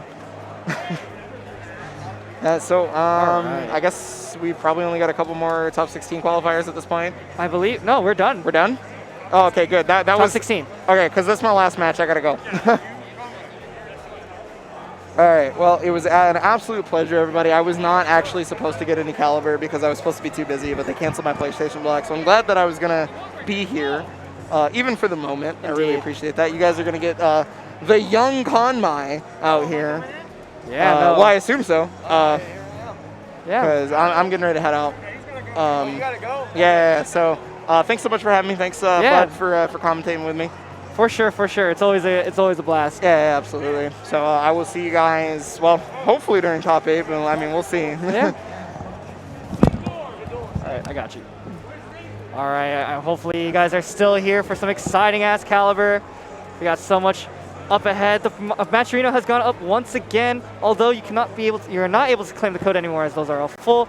We are still accepting donations. And hey, yo, welcome. And once again, back to the match arena. We want to thank everybody for donating. And, even though we're like a side tournament, we still got that fat prize pool. So if you want to keep contributing, you could do it directly or do some of the sponsored quests. So, just keep it up, guys.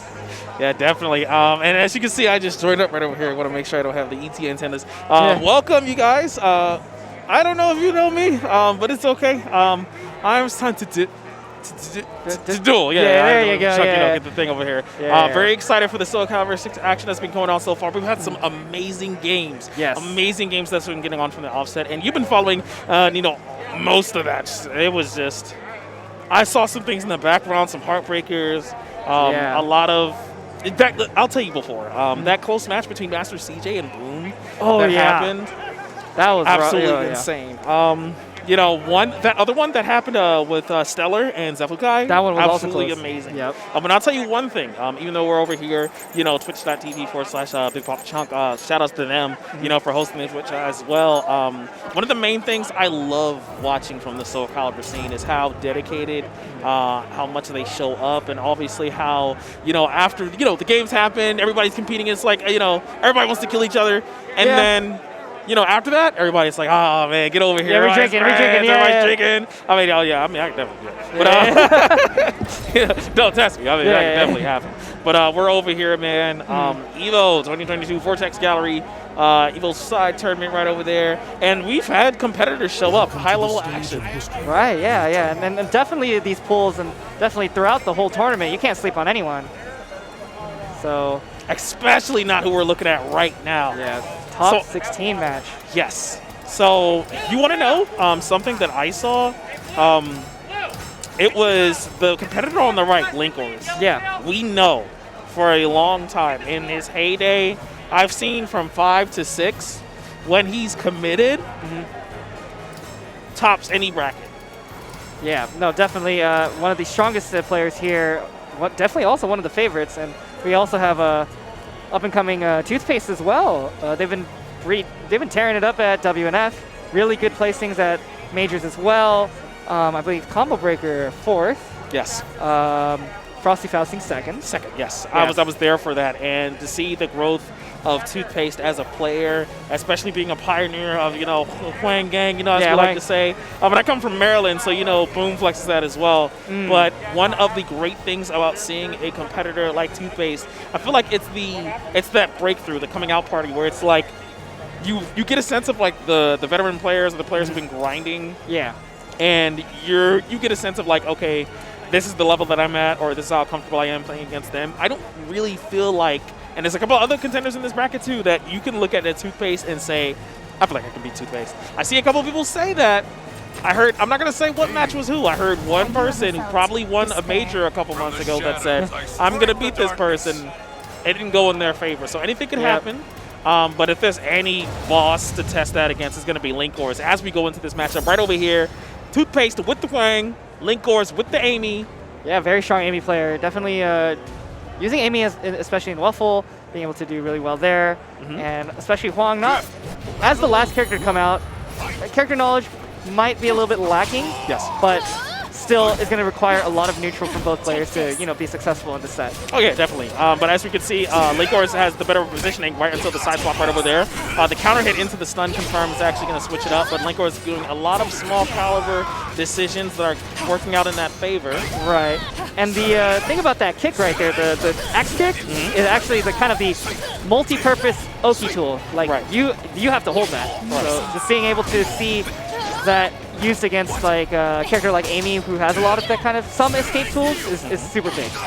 It is super big in that sense, and we'll see how that's going to dictate, you know, the Oki game and Toothpaste benefit on that. But an interesting thing to identify, and we've all seen it from Amy, the Red Rose mechanic, which I think is very helpful for her mix-up, went for the committing after that. That was very peculiar off of the punish. Good stuff to Toothpaste. I wanted to point out, even though he's sitting on 3, he gets that 4th one, he gets access to those damaging like hit confirms, the moves, you know, 4A becomes a very viable option. You know, he gets increased staggers on the string. Dasui powered up to that. And that's one of those right there. Yeah, the Red Rose Perception is one of the biggest power-ups Amy could have. So much so that not a lot of Amy players today even get the White Roses anymore. Yes.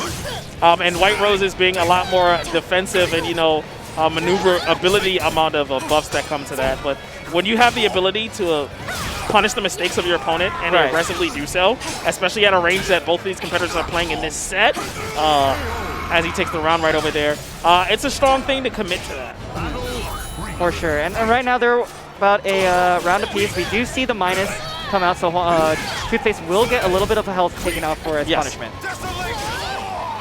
Okay, that was a nice little punish over there. Where does the minus sidestep and take a brick at the... Oh my gosh. Yeah, no, this is big. And another thing about this matchup particularly, it's like the resource management from both like characters is totally polarizing. And you're about to sleep eternally, but not really. But you see, the more Huang uses his stuff, he's not rewarded. Yes. But the more Amy uses her stuff, she's super rewarded, but she has to get there. So we're seeing kind of the opposite kind of thing. Yes, one thing I would say about him is that there's a lot of, Huang in that matter, is that there's a lot of things to work with right now. We see he has the funk, and, you know, that's going to help him get certain, I guess, buffs on what he wants to do. Yeah. But as we see before, he's sitting on -5 talismans at the moment. If he wants to commit to certain strings that allow him to get more damage, as he did one of those right over there, it's hella risky, because if he takes the round and evens it up 2-2, it's definitely going to be a point where he's going to want to play out of that. Counter soul charge is going to be good. Nice tap. Right. And another thing about the auras that Huang has, so the funk right now, that looks a little rough, but what Huang has is the green one, and he heals off of his talisman moves, and if he's under 30%, he gets another talisman back. Yes. So again, he's just trying to use that to strategize, trying to counteract what's going to be happening to him. Started off with a little bit of health there, but negligible because Linkors is blocking with his face. Yes, and that's the pause button right over there. Try to get the momentum off of there. That's a fat whip punish. Right, and especially at round 5, -9, who cares? You're not going to go next round if you win. This is true. Okay, -12. Wow, and the 1-8. 1-8 to close it out the round. Yeah, it's not online. So it's not. It's not online. That's a in that context, that was a very viable hit. You know, where you did an approach like that. I got to think that Linkors, the anticipation of that, you know, because definitely when it's not your turn, you have to respect it. You know, you're sitting at negative I-12, and you, of course, you got to deal with it per se. I see a lot of players who, in that scenario, they want to commit to like a GI, you know, to try to get for an immediate check. Or like backstepping. Or backstepping, you know, to get out of there and go for an immediate whip punish if the normal doesn't reach them. And it's something that, in that case, he was not prepared for that 1A. The 1A with the range, a little bit on the slower side, but again, player wasn't prepared for it. Now, if you would have told me that the first game would go to Toothpaste inside of this top 16 bracket that we have over here, I would have said, who are you talking to, and why are they selling you this dream? But I will say, on the other hand, as you said before, historically, Toothpaste, especially in 2022, grinded, traveled, leveled up, and is a threat in that bracket. So, rough bang bang right over here. Immediate run-up throw. Devastation. Yep. So the red one, definitely one of the auras as well. Gets more meter off talisman moves, and I believe gets a talisman back in soul charge, I believe. So on the more aggressive side, as you can see right here, already with the life lead and just going in until this moment of neutral. But that's not such a smart way to like move. I think Two-Face did. He had the life lead. He's not overly extending himself. A lot of step blocking and putting out a lot of small buttons as he's putting out right there, figuring out the timings for staggering. I think that's very good, especially in a momentum base, because I think at a higher level when you play SoulCalibur, dictating the pace of where to, you see how he's trying to get in there? Nice defensive one. I think he kind of, when he goes in and he starts to be a little too proactive, that's when he overextends himself. Right. All right, the GI is going to come out, try to go for a little cheeky 236K right there. It is a launcher that Hwang has. Nice. Goes for the vertical into the check. -2 already, although a round up, so it's not the biggest issue for Two-Face at the moment, but it seems that Link Wars will get that round pretty convincingly. But it's going to be an issue now because they're even on negligible even to the bar and then even on rounds, but now he's sitting at a full red rose, and the way that Link Wars is going to have to get in to reinforce it, it's going to be interesting right over here, but that range is actually pretty bothersome for Link Wars to approach right at the moment. Oh, you saw the twitch stuff. Yeah. You saw he immediately read that as the option, but he got up a little bit too soon, and he got grabbed for it. That's unfortunate. Indeed, indeed. And wasn't able to get the lethal hit either for that being -2, because you do get that at -3. So, you know, I don't know if it was intentional, but definitely, as we can see, resource management as a Hwang player is super important. Yes. Oh, wow. Went for the lariat right over there. Break attack. Oh, and he interrupted there. Beautiful duck blocked. What an... This man is conscious. He knows the punishes. He's doing them. He is conscious. But let me ask you this. Where do you have the presence of mind where, and I see decisions as we're players, when you get hit by certain things repeatedly or you fail to go for an option, you see the last time he did the twitch duck and then he rose up in time and he got grabbed. Yeah. Where did he have the mindset to still commit to that low block and held for that punish there? Was that, you know, the assessment, the risk assessment, you know, the close out of the round? Like, that was a very ballsy decision, but a very risky decision in that sense. Right. And I think that needs to be acknowledged as far as Link Wars' play. Right, definitely as a seasoned player like Link Wars, always thinking ahead and just being able to commit to certain things, because, like, you know, at the end of the day, did I guess right or wrong? Right? So just being able to, you know, assess those risks and punish accordingly, that was the most important part. He was able to close out the round with a very high-risk decision, and that's what matters. And now we're sitting at the same situation that we have again, where he's going for the buffs again, and it's negligible whether you're in negative frames, because now it's 2-2 on rounds. Two-Face is up by 1 game. Nice whip punish right over there. He can commit to the risky stuff. Ooh, whiff, but he's not there for the punish. Oh, that's unfortunate. Right, and we are seeing -9. A little bit of neutral going on. All right, this could be the start. Yep, here we go. Boom. Into the mix-up right there. Out? Another, no, oh, he tried to go for low. Nice. Okay. All right, great force block opportunity right there. But I love the awareness from Link Wars, knowing that he's at -9, that lethal hit was blocked. Oh, that's a huge whip, and he's out of there. Woo! I see that. Sweet of history, indeed. Good stuff. Link Wars rallies back with that last whip punish off of the vertical. Indeed, indeed. Yes. But let me tell you that. If you're Two-Face, who established that momentum in the first game, and then he switched over to that second game, didn't make a large amount of mistakes, but for those few mistakes which were based on movement, the lack of the risk assessment, obviously we can counter that, you know, based on Link Wars, assessing what's most likely to hit and then counteracting that option, like defensively blocking or just evading it entirely by sidestepping. What do you do to kind of just ascertain the mentality that Link Wars has? Like do you commit to stopping, you know, those defensive and movement options, exposing them? Do you commit to the mind game aspect of it? Do you continue during your game and kind of, you know, depend on Link Wars to like work himself into that? Yeah. What do you do? What do you think? Definitely having that kind of approach into a game 3 that was super close at game 2. It's like, oh, I could have closed it out if I did this or whatever. No, you just gotta just think about the other player, what information they gave you. Like, well, how are they adapting to my new game plan from game 2? Right. What can I do in game 3 to mitigate those risks that that my opponent is giving me, right? So just a lot of it is just being level-headed, especially. You don't want to panic. It's like, oh, they came back from my strat or whatever. So, and definitely seasoned players like Link Wars and Two-Face right now are just trying to, you know, try new things, see what works, while keeping that sense of, oh, they're probably going to do this. And again, that last bit, they're probably going to do this. But as you see, the last bit of decisions that are happening, defensively, he's just not been there. Toothpaste has, whether it's been overextending on a very hard read that he was trying to make on movement. I think Ligors has picked up on what sets Toothpaste off, where he's at, and it's not looking too good. Yeah, and the run counter right there. Committing to a hard backstep instead of backstep guarding probably could have saved him there, but still had to play that game. Like, there's so much life that Toothpaste had to cover in that option, like that situation. Yeah, I feel that on that sense. And now it's just looking ugly right over here. Okay, stab, stab, pow. Yeah, and just like any punish Amy gets on any character with Red Rose, it's just like it is high risk, low reward at that point. Yes. And the thing about high risk, low reward, especially when you get that buff like that, is that the punishment for that and the mindset of like, okay, teaching your opponent and making the right read as it's probably going to be the end of the round over here. Yes, indeed. It gets to you because like you have to work a bit harder in order to like expose your opponent for that, and that's very hard to do against Linkors, especially when he has a gauge of what you want to do. That was a great timing on that auto GI. Gonna have to use some meter. Has actually really good resource management right now, but the likely what are these risks happening right now? Not even using. I'm surprised meter. he didn't even pop Soul Charge at that point. Yeah, no, I think that Soul Charge needs to come out. There you go. With purpose. All right, now has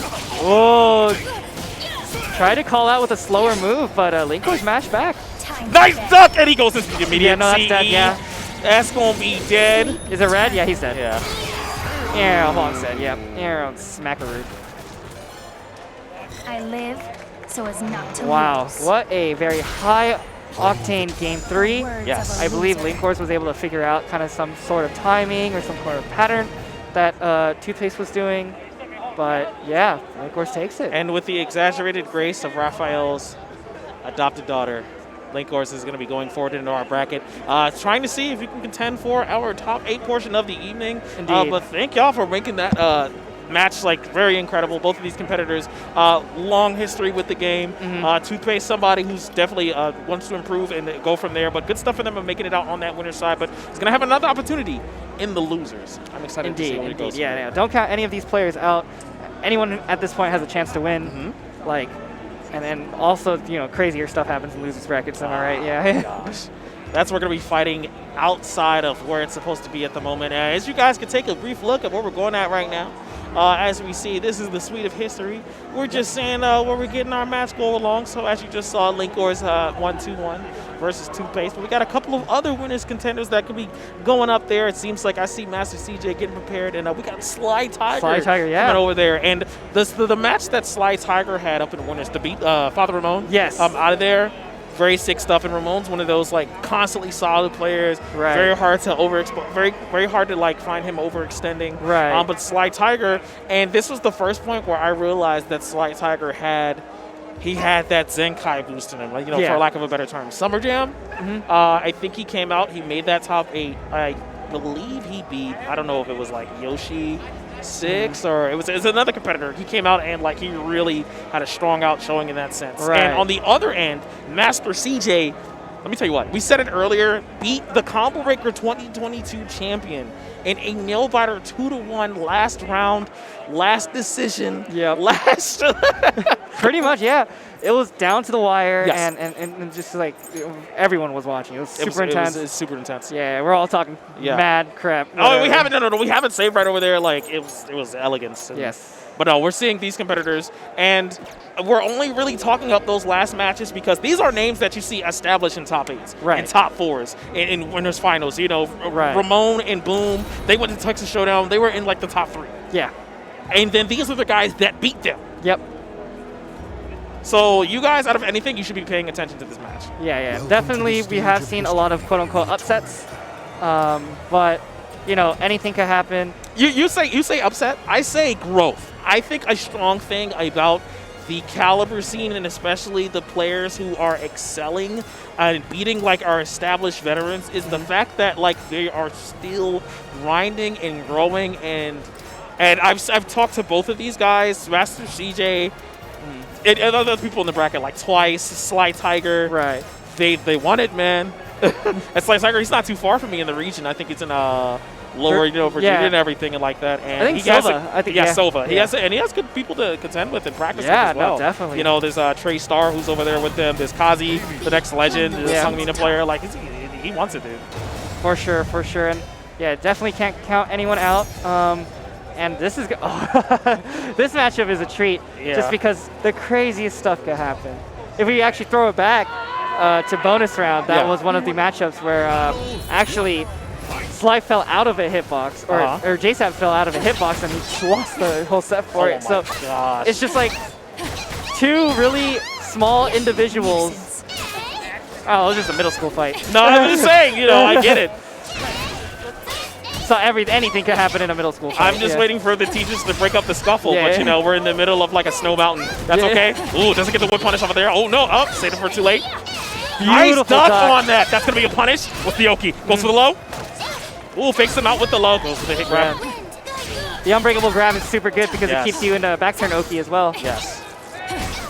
So the thing about being back turn and the disadvantage about that as he loses the round though is that it's going to be a lot more slower for you to use all your face buttons. Of course you have to turn around. There's going to be a couple of frames to do that. You do have access to certain back turn buttons and moves, but it's not going to be coming out as fast as your regular moves. Indeed. But as we go on forward, Master CJ taking that first round after cleaning it up in that last setting, goes in for the buff again. Finally rolled up with all roses. Yeah, this is still really big for just because like Amy has 4 roses now. Tom is definitely a character where it's like you have to guess my crab instead of me having to think about my decisions. Yes. And I think that's a strong thing because it's like there's a variety of mix-up characters or characters that can make choices to like kind of put you in awkward situations. I think the type of style that Talim goes for is that she will test you and she will make you believe there's a certain thing that you can do, and then she has all these little victories. They're not as damaging, unless she gets her buff and then she can truck you. But they're not as damaging. But there are a lot of things that overwhelm yourself, and it's like, oh man, I feel like I'm getting hit by everything. Like And the funny thing is, I think from the set, Master CJ has been doing really well to stop Sly Tiger from starting an offense. Definitely there, as we just saw, like block a couple of the break attacks, block the staggers. Was able to check the move until now. Unfortunately, that whip into that scrambling situation was not it. And it's sitting on guts, so it's not going to kill, but it's very close. Yeah, Sly Tiger inching his way towards victory. Wait, is that a... It's a hiccup! Was that... Sleep eternally. That's a thing? I didn't know. Is that I don't know, because I don't think it looked like it wasn't counter hit. Yeah, I guess it's like plus enough for like plus 12 or something. Right, so I'm assuming that he just wasn't blocking, or... I don't know. I couldn't say. Wow. Yeah, we can say Chuck is confused. I'm confused. EVO's confused. We're all confused. Yeah, it's Caliber, baby. Caliber, that's cool. All right. As we're going into there. Oh, plus 14. Gotcha. Okay. Oh, I didn't know. So it does sync up. Yeah. Yeah. So the math does sync up. Okay. So I guess, that's a guaranteed hit. Surprisingly, I would have thought it would have did the damage off a counter hit because Yeah. Wait, Red Rose is 14 only? Jeez. Wait, that's messed up. It is. That's messed up. I ain't a fan of that. Buff baby. What? Yeah, what? As we're going back into the match She needs it. As we can see, she does not. What we need is to see Sly Tiger actually find some form of a comeback right over there. Goes for the 2K. Right. Ooh, goes for the transition shift into the stagger. Ooh, hits the vertical immediately. Oh, what a beautiful lethal hit off the jump. Nice. Back turn mix up right there. Just being able to get any sort of offense going, and it's going great for Forward grab Sly. is good. Checks the reactions again. Nice tech. Ooh, makes him whip punish again. Another whip punish and another back turn mix up. Yep, thinking of the duck. Nuisance. Oh, but the GI still hits there? Yeah. How many active frames is on that? It's like 20, I think? Oh my goodness. It activates on frame 4 and it goes to like 20 something. Oh, great air control. He almost died. Okay. I like activities, but not like that. Oh, but he's going to get hit by that. Starts mid into the low right over there. Right. Takes that round. CJ's looking like he wants to close out this tournament set earlier. Wants to approach that top 8. Nice. Auto GI again. Soul attack. Yeah. Oh my gosh, getting that 2-2-B. So that lethal hit, I believe, is landing those GIs, I believe? Yes. So that was actually something that Master CJ had to build up to because he hit some of those GIs beforehand. And it's strong because like the positive bonus on the meter is very good. The damage scaling on that is very good. Oh, but it doesn't even get hit by that. Goes into the break attack variation. Right. And Sly Tiger is still trying to get that offense going, but just that. It's not going to do that at all. Yeah, Red Rose Perception for AA. So good. How would you feel like if you were just getting beat like by like a young lady with like a wand and like, I don't know. Ooh, it's a magical girl. It's a magical girl. It's a magic. It's a Maho Shoujo. Oh. Slide Tiger needs some magic right over there. I'm not sure. Nice block though. Oh no, that could be huge. Oh, that's huge. Oh yeah, that's huge. That's actually gonna be the end of there. Massive. Oh my God, CJ having a master performance right over now, going into our top 8 section of the evening. That's so good for him. Yeah, indeed. Yeah, no. Just being, when you get two like Vortex characters against each other, kind of, and just like being able to see like how one stops each other's offense or one is able to run an offense is just like crazy. It's just like they either got really lucky or they seriously have a grasp on their opponent. Yes, and I think a benefit of having characters that want to be up close and run that Vortex and especially run that offense, I think it tops over with Amy as if you're a consistent player, like if you have great defensive decisions and you have great offensive decisions. Right. I think it tops over more on average once you get your Red Rose buff.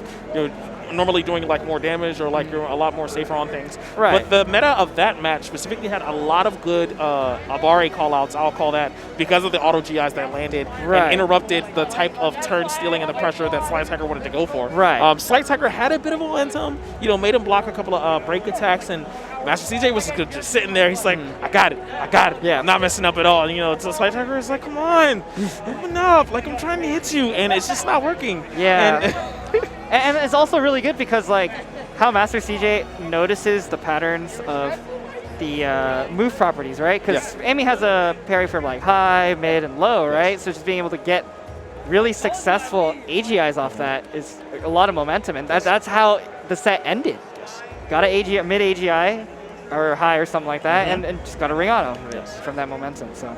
But we're going over here as we're putting up, and we already know these competitors right here are back to the old school, as I like to say. Zefukai, some people call him the best. I call him the GOAT. That's the GOAT, yeah. Unbiased commentary. Yeah, of course, unbiased commentary. But as you can see right over there, Consummate, we saw before, he runs the X. Yeah. Very atypically, but has a very comfortable, before the X was out, had very comfortable Sophidia. Solid player all around, has been playing the game for forever. And when you say forever in SoulCalibur, you cannot have that conversation without having Omega. Right. Especially with his performance that he's had like this year. Went to Combo Breaker, made it to the top 8, beat Incendiate. Actually, beat him 2 times in majors. At Winter Brawl, I was there. He beat him over in the pools before he made the top 8. Yeah. And then he beat him in Winterside again on Combo Breaker before making it into the top 8. So he has the capabilities to beat a Xianghua player. Yeah. And I think the strong sense in that is one of the things I see about Omega is once the player has a control of like where to position, especially away from the range of Taki, because she's not the best range-based character, but like at the tip range of like another character. One of the games or one of the sets I saw that was a key indicator of that was when I was at CEO just about a month ago. I was watching the set between him and Ferromontres up in Losers Top 8. There was a lot of mid-Horis that was like containing and controlling wherever Omega XEN wanted to take Taki. And then after that, he just felt like he couldn't approach, and like he just felt very stifled in that sense. Right. But I'm excited to see what the match is. What are your thoughts? Definitely they've met a lot, albeit sometimes online. I've seen NLBC sets of them. I mean, I've interviewed them both, and both of them are very, very solid players. Both of them have been very active for a very long time. These are 2 old school players. Yes. So definitely we're going to see a lot of neutral and how timings work with it, because, I mean, Xianghua and Taki matchup, if we see that, is going to be a lot of safe stuff, but Taki and Xianghua both have to go in to engage and do damage. So kind of playing around that, I believe, is probably going to be the most exciting thing to watch, at least for me. I feel that. Okay, as we're making sure they get set up and everything like that. Wonderful event we have over here. We are at a portion of the Sweet History.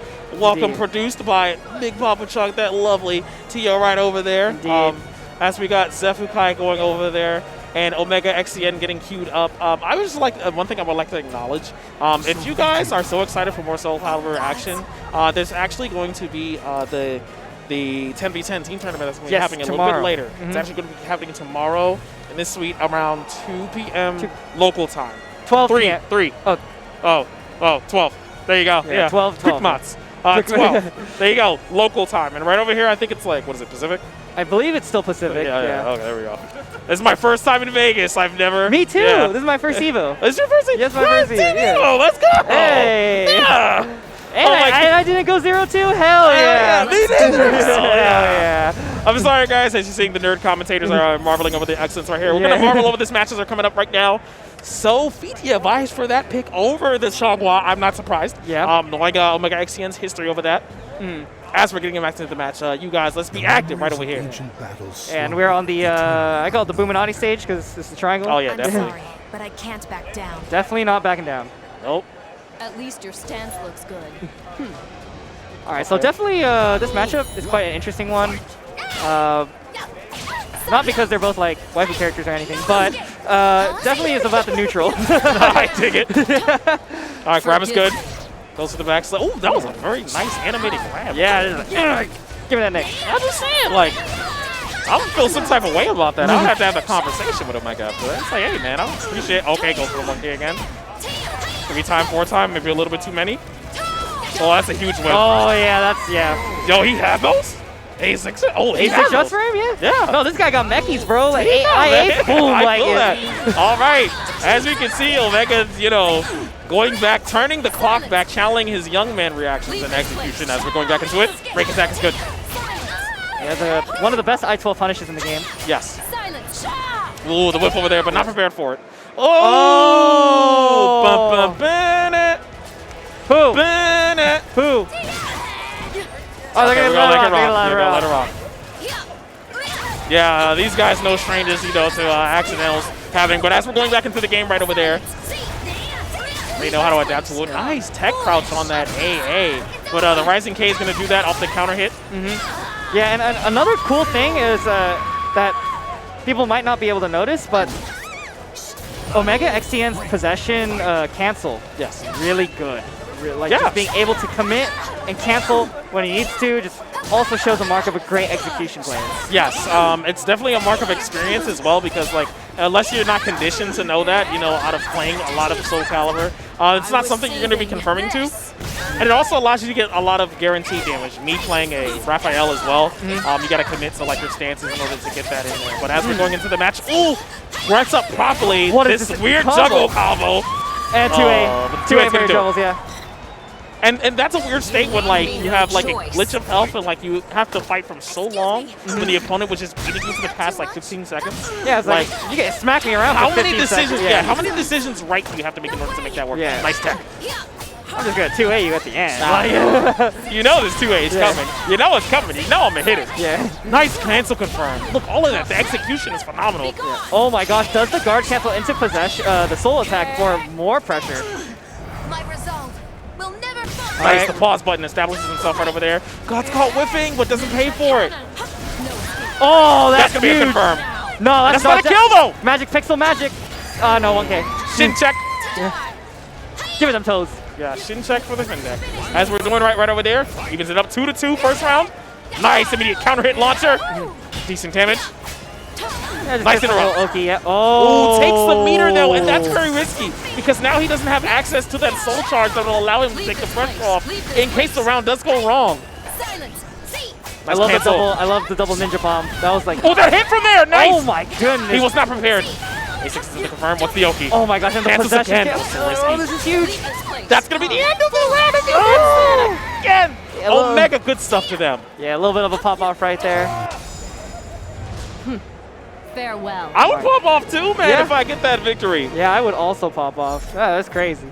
But the experience, let me say this, the experience of like where to put a normal like that, to close out a round, something to catch like, because I feel like that was the thing that would catch like evasive movement, like trying to do like backstep, into guard or stuff like that, rather than trying to go for like a semi trap or blocking low or anything like that. Because the punish on that was like not there. Not there. Anything to like stagger or confuse or just kind of like throw off their rhythm, Yes. Oh, that double cancel that we saw again. He was prepared for the opponent. Is that like a delayed, like non-Bukemi or like rounded guard like setup? Oh, I think it's big. Kinda. I mean, so the idea of possession is possession A is super unsafe. Yes. And then possession B is +4. Right. But you could, the idea is to condition them to stand still by, like, because you don't want to be -4 against Taki, right? So you That's just what like, I'm saying. He could, in theory, just jab out of that first cancel because he would cancel it and then he would go into the transition cancel again. Right. And then he would go for the meaty. Yeah, but what if he guards, right? What if he does True. something else? So it's True. the mental stats. Right. So much great micro decisions that these high-level players make. Oh, he gets lost again! Oh my goodness. Oh, and that's the thing that cost him in that last round of the first game over there. Right, and Omega XCN is working on a set point right now, just needs one more round, but we have seen crazy comebacks from Zeph, so we don't want to count him out either. Okay, and it seems like he's one to start it right over here as he gets that 3V launcher. Nice with punish. All right. All right. XCN just standing still. I like it. Yeah, the I wanted to intensity. commit, you know, but like it's also a momentum thing because you know if you're putting at a pace where he can catch up, that's a tech trap, baby. Try to force his way up over there. I can tell you it was a little bit tilting for him to get hit by that counter hit soul attack. Right. Oh, ooh, counteracts that right. That's the auto GI you want to go, especially since that move is plus. Oh my god. Oh my gosh, and that's gonna hit. There's gonna be huge pressure. They tap stab. It completely whiffed and he was able to just keep that counter hit, lethal hit. Oh my goodness. Great duck, just knowing that character knowledge. All right, checks the vertical. Oh. Ooh, sidesteps, ducks again. Okay. Oh my he gets god, sidestepped again. This is the damage confirmed. And Zeph's sitting on no meter right now. Sitting on losing round. The crowd is going to seal his deal. And Omega makes it into our top 8 winner side of the evening, beating Zephukai, sending him to loser's bracket. Wow, that was sensational. Yeah, it's so intense. Like just the amount of timing and like just that mini, like maybe 3 to 5 frame difference of like doing stuff. It's just like, so it's just like that decides the round, and that's amazing. Like that was such a calculated but like also like a composed decision. Yeah. Kudos to them for doing that. But let's just talk about like the competitors and like our experience knowing them and talking to them outside of the game. Like for Omega, this is a big confidence booster, and Omega's a competitor that he's beaten.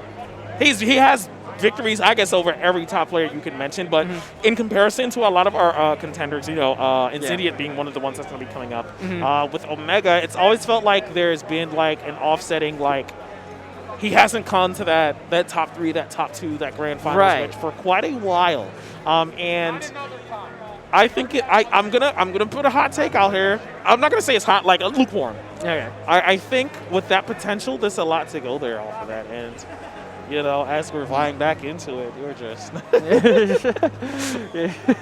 But yeah, no, definitely Omega XCN, very, very strong player. Yes. Like, obviously, like, as you said before, not being able to really break the consistent top 3 level, but very, very close. But this is the first step, though. Yes, definitely. And as we're going into it right over here, we have seen the Vortex Gallery, and basically Vortex Gallery has allowed this tournament to occur today. Check it out. Check out that match arena. The bracket is provided up there. We were sitting at a prize pool of, you see on that screen, 17, 49, 59. All you have to do is go and do those quests. That's on the right side right over there. Right. We are live action here. Big Papa Trunk Twitch.tv/. We are at the Mandalay Bay. We're all the way at the side right over here. It's Vegas, baby. Action. It's Vegas, it's Vegas, baby. All right. It's Incendia, baby. Oh, man, no, this is It's Vic and Artgraves, baby. Artgraves. So, fun fact about Artgraves, have you tried lifting his hitbox? Let's do this. Oh, he has one of those? It's like 50 pounds. Oh, okay. It's like etched, like he got the metal for it. Right. And he like etched in art. Oh my gosh. And then he got steel keycaps. And he got like custom buttons and like elevator buttons and stuff. Like it is a beautiful work of art. It's kind of interesting he's lugging that thing around considering he had at Texas Showdown he had a robust injury that he had over there. Yeah, we don't talk about I'm just saying this. No, Artgraves, what I'm saying is, as a skilled player, as a Faustian player, like so skilled with the execution and the things, it was so hella great. And, I'm just salty that his top 8 spot was taken by PB. There you go. I knew you were going there. I was there for that. Save that. The pressure is going in. Artgraves looking pretty good right now, containing Incendiate. It's a small part of the screen. Indeed, indeed. Chases him back off the counter hit step. Yeah, all right, stuffs out with the 2A. Very good. A6 still is a very unsafe move. You say unsafe, I say, risk, risk defined. Risk, yeah. Yeah. There is a defined risk that you are doing, and you will be punished as such. Yep. But that was hella risky for that lethal hit there over here. Take that second change. Did you see that tech crouch with the 4-4-A hold? I didn't see. Did you see that ring out right over there? Yeah, that was also spicy. That wasn't spicy. That was ghost pepper. Yeah. That was pain-inducing. My forehead is shining right now. Yeah. I can't. As we're going back into it, counter hit confirmed. Nice stuff on Omega. Rallying back from whatever that first round was. Oh, GI isn't good. A6 punish. Goes for the low. Oh, that was so risky. That's minus a billion. Yes, but still having a pretty even life lead at the moment. Incendia actually kind of just running over it, though. No, it's okay. He's not watching his toes. It's okay. Ooh. Oh, yeah, and the Great Wall. 2-2 beat meets the forward. Yep. The Banshee cry. That's what I call it. Ooh. Nice. Break attack. A6 contains the movement. Goes for the low. Right, just so many good counter hits, but Artgraves does have the life lead at the moment, both with 2 meters apiece. Probably going to try conserving a little bit and not using it off the bat. Oh, it's definitely the round that could be going away from him. It's Artgraves' round to lose. But I don't think Incendiate has the proper shin check 2 times. It's going to seal the deal in order to counteract that. All right, still in a kind of comfortable spot for Incendiate at the moment. We are going to see the Soul attack come out. Okay, we're going to see the Abari off the low into the stance. Blocks the break attack. And Chases him over there. Nice. Close it up with the counter hit, though. Look at that damage and the reset. That was a nice duck into the whip punish. Are we hopping? Oh, puts him in the corner, though. Wonder if he, intended to put himself in the corner just to, kind of throw Incendiate off his game plan, maybe? I think he did that as he was expecting a certain button to come out, and he wanted to get, a whiff. I mean, repositioning as well. Right. Okay. Oh, clash. But it's all but even levels, so nobody gets a punish. Okay. Deciding to conserve meter at the moment instead. Just going to go for maybe 2 to BCE. Yeah, see? Yes. Just kind of close it out. But it's a such. There you go. Interrupts the gap immediately. A6, and that's going to be the round. But as we're saying, as the super is going, I'm going to let her do her thing.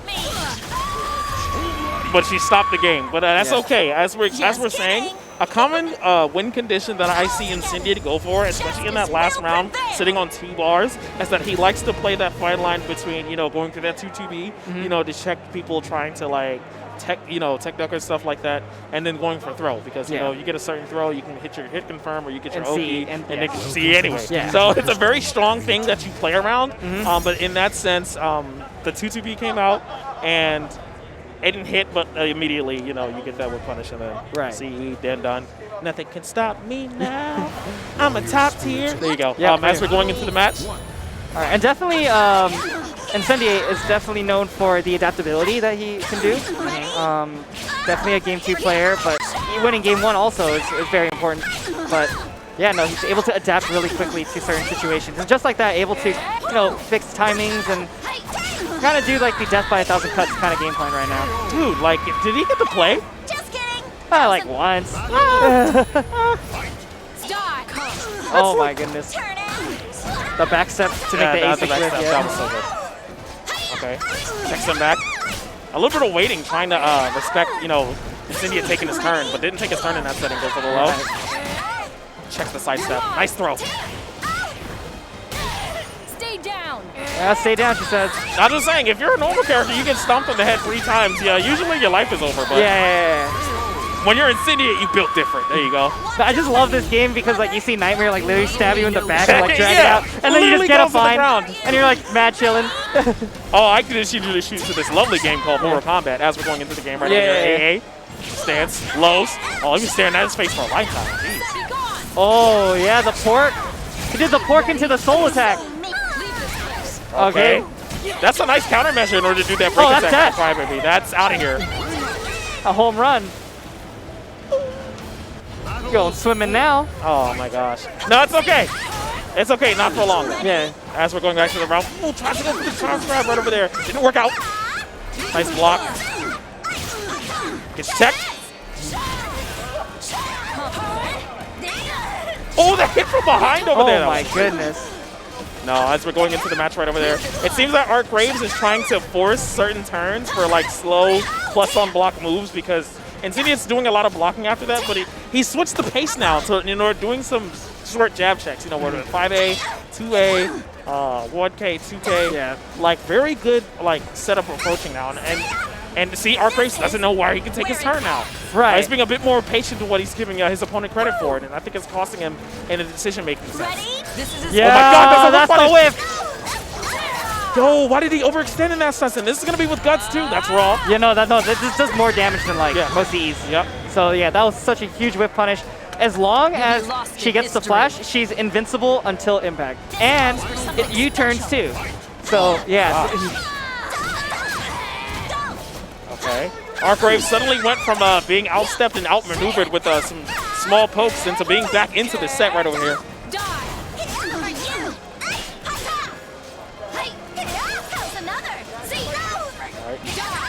Nice committal. Goes for the low. That's a whiff punish. Yep. Oh, no, not completely, though. Oh, my. Oh, and it works. It worked from the air. Oh, my goodness. This is the GOAT right over here. Oh, my goodness. Look at me, mama. All right, goes in there. You do it one more time. Oh, great. Well, okay, yeah. The more messed up part about the CE is not that it does so much damage from an I-12, but the fact that the Oki afterwards, and that's death. And you immediately have to guess. Now, you know, in that sense, Insidia doing very good. Art Graves is going to have another opportunity in our losers. Yeah, in the losers bracket. But that is going to round out a majority of our winners. Winner's side, at least, yeah. Do we have more winners stuff to go? Okay. We're waiting on, hold on, we're waiting on Stream God to tell us. Yeah. Okay, as we're going back into it. Yeah, we'll go back in a second. We'll get the players set up. But as we go into cardiac arrest from the matches that we recently just saw, let's just give a summarization of what we basically saw before.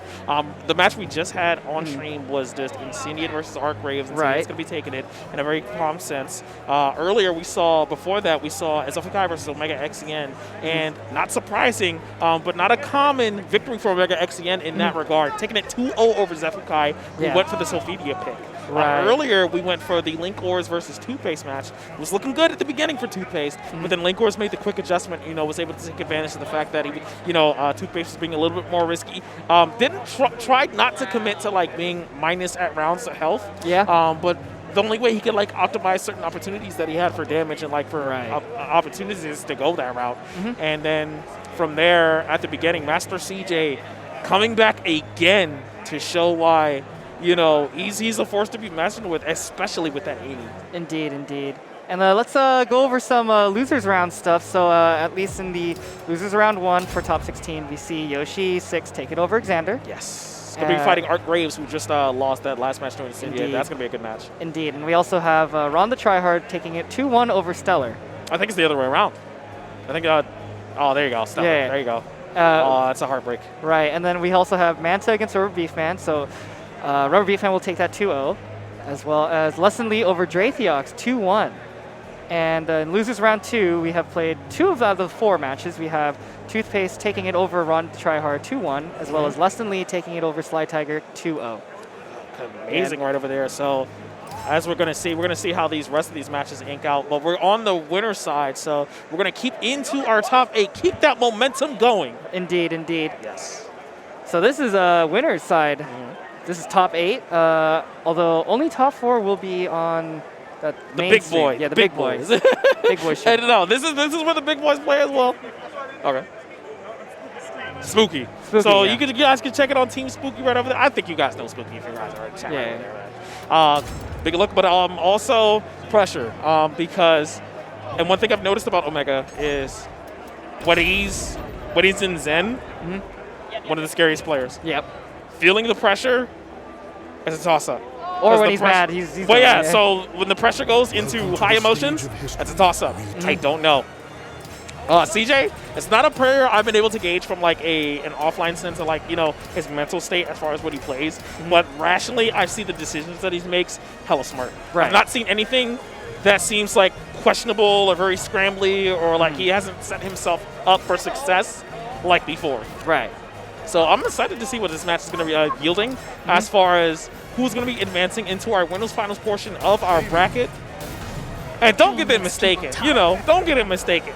We're not here as like the main presence for this evening, but this is the main SoulCalibur presence for this evening. And we have top tier talent that's come from here in order to play. Right, this is one of the biggest tournaments for Caliber offline so far. In a while. Yeah. I haven't seen like this level of talent since like I believe NEC last year and yeah, even Combo Breaker.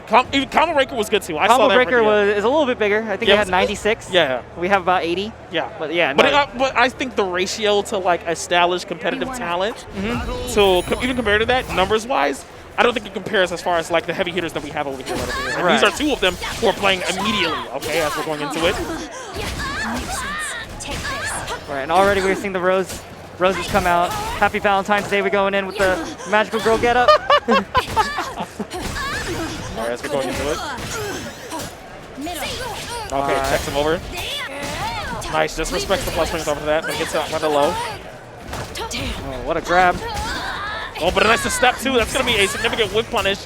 And isn't loaded with the roses, but not even going to matter. Yeah, no. Very commanding offense from Master CJ right now. Already up around with 4 roses. Yes. That would be huge.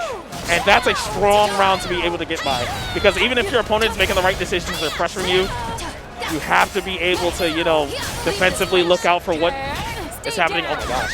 That was hella risky. Counter hit off of that launcher. Just going to do a chunk. Oh my god. This is so much. No escape. That was a nice confirm though. Yeah, Red Rose is pretty messed up. Oh, what is going on Just here? goes for the guaranteed. Oh my goodness. That was a robbery. You leave me no choice. Yo. SoulCalibur's a fun game, everybody. Yeah. As we're fighting it. All right, goes into the stun hit confirmed. Look at that brick of damage right over there. How much you want to bet he does some cheeky ring out? No, I'm not betting. Please. My heart cannot take it. All right, watch your toes. That last round gave me high blood pressure. Yeah. Nice. Deep low. Nice. Yeah. That was really good because Omega XCM probably expected the mid parry to come out. Yes. So decided to let it rip. Nice. Unfortunately, Check. it's time to end this. Unfortunately, it's time to end this, she says, and she goes in with the crazy pressure going on right now with the Vortex. Okay, that's going to be a confirmed grab. That's good. Goes for the lariat. Puts him out of there. Counter hit. That's going to do a brick of damage. And then she does the cutscene. Oh, that's... Look at that damage. Be gone. Ooh, gets hit by the chase. Yep, and there is that's enough negative. meter. Yeah. Didn't even link, but unfortunately didn't have the right defensive prowess to go for that rest of that string right over there. Indeed. Master CJ looking hella good. Man. Yeah, they're looking kind of clean. Especially that one round. My goodness. I dig it. We thought Omega XCM was going to take it, Yes. and then the crazy pressure and Vortex happened, and the ring out. I didn't even know 3A slide B could do 3B slide A could do that. And that's the tail of the tape, In any fighting game that you see, the goal is I'm going to delete this health bar before you delete my health bar. And when Amy gets that win condition, the roses, she rushes to that end of the life bar right over there. And she has the tools to do so. So he's getting set up right over now. And one thing that Omega needs to do is in order to just establish his steps and his pressure in order to make it less likely for Master CJ to get set up early. Oh, and I don't like this so far. He's already got 2 and hasn't even lost half of his health. No, that's going to be a brick of damage. That's unfortunate. Back row is confirmed. Goes for the 1B. All right, get a little bit of pressure. +4. Decides to give the turn up. Like, oh my god. Interrupts it. Ooh, but the jump, he's going to work. Oh, what a reset. Ooh. Try to go for the little kick right there. Oh, continues to string instead of canceling. Oh my and the fake out is going to go immediately. Yo, and the flex comes out. He went into that raw, and then he tried to interrupt, got counter hit into the hit confirmed. That was so good. As long as Omega XCN is able to stop Master CJ from getting an offense and vortexing him, Omega XCN is probably going to do a lot better. Like, we already saw it last round. This is huge. Hella huge.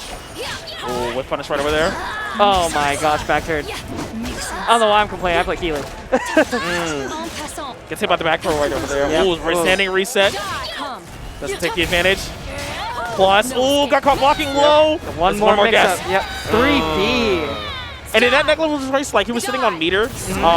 He probably could have committed to like a wake-up soul charge, probably wanted to invest in having 2. But now sitting at a 2-round deficit. Like, and of course you want to burn the meter now and you want to have the choices. You're sitting at 4 roses, but depending on the decisions that you make, your punishment game is better, your damage output game is better, but if you make 1 or 2 wrong decisions, like you're just losing the game. Right. Oh, he jumped over that. That was so God, good. I knew that was an option. I didn't see anybody do that yet. Oh my gosh, just barely out of the skin of her teeth. But he hit that! That's going to be the end of the round! My goodness, just barely getting it back. Good momentum coming from Master CJ at the moment. If he could keep it up, he might be able to keep moving on to top 4. Taki stretching out her vocal cords in that last end round, showing that Master CJ is still in this. Unfortunately, it's time to end this. Yeah, unfortunately. Oh my goodness. It would be unfortunate if, you know, they did that and then the round is not going in his favor, but that's not even the case anymore. Oh my goodness. It's confirmed. Yes, it is. Ooh. Pushes the button. Chase. Such a good hit confirm. What a hit! About to jump. That's a whip. Oh. Chase this. Doesn't work out. Could have got Grab, and that's going to be. No, that's just a regular? Okay. Oh. Oh my gosh. Woo. And suddenly it changed from Omega stealing away this game into Master CJ being 1 round away into going into our winners finals bracket of the evening. Break attack is going to be off the block. Gets hit by the counter step. Nice, confirms into the soul attack. Oh my gosh, that's so much damage. All right, minimal whiff punish, that's still good. But it's not going to matter in that set. Oh, nice block though. I was saving this. Soul charge is going to space him out. All right, saving this. Okay, that's huge. Look at that chip damage. Oh my gosh, that's there! Oh, and Omega stays alive with an emphatic hit confirm off that rings him out. I'm playing baseball with. Yeah, I saw, man. My goodness, yeah, barely by the just robbed him back. Yeah, I don't know. I felt like I saw Super Smash Bros. You know when Ness like hits the final hit Yeah, in Ultimate. Ting, yeah. Battle 1. Fight. Oh my god, they're staying on the same stage too. Yes. So it's a very big stage to contend against, but no wall sitting over here. But it's going to take a long time to get to those edges to where a ring out scenario to even happen. Goes for 1 rose. Nice confirmed. Punishes the launch setting. Okay, goes for another launch right over there. Yeah, 2-2B, kind of nice. Getting as many roses as possible. It has a great life lead. And he's sitting at 3 so far. It's kind of scary. He hasn't even lost half of his health bar yet. Yeah, oh, that's going to be another one. That's 4. It's confirmed. Locked in. What a blunder. But he's still fighting out over there. Okay. Okay, takes him out of the air. Ooh, take the side step. Indeed, That was indeed. like a courageous jab over there, but that's going to be putting it down. Yeah, one more mix up for that. Primary Lotus is good, but that's a punish! What a punish! Oh, the... Oh, yeah, the drop is going to do it. Yeah, the drop is going to do it. My goodness, just the awareness. Yes. I live. Master CJ is officially conscious. That was a ballsy low duck, if I could say so. Could have went for just the safe vertical, you know, in order to counteract in that setting, but oh, that's a confirm. Nice hit confirm. A6 transition gets stuffed. What a jump nice again. Yes, he has those. Omega has those. Okay, step forward then step side. Tries to chase the movement. GI isn't good. Plus frames. Steals it. What are you moving for? What you step? Yo, he is heated. He is heated. I can tell right over there. Yeah. And so many times that Omega has conditioned him to respect it. He goes for the B option, and then immediately he goes for the A option, goes for the E. I'd be heated if, like, I respect my opponent so much, I did that one thing to counteract that option, and then they beat it. Yeah. I would be so mad. Oh, that's going to be chasing off of that counter hit. Okay, rolls out. But doesn't get the whip punish off of the jump normal attack. Oh, but that's going to be a catch again. Oh, that's going to round. Yeah. Woo! Yo, look like a rocket. I'm just saying, shows the flames. Send Amy to the NASA program. As I'm saying, if he can project himself inside of this winner's finals in the next 30 seconds, we're about to find out. Goes for the low. Okay, no stepping for you.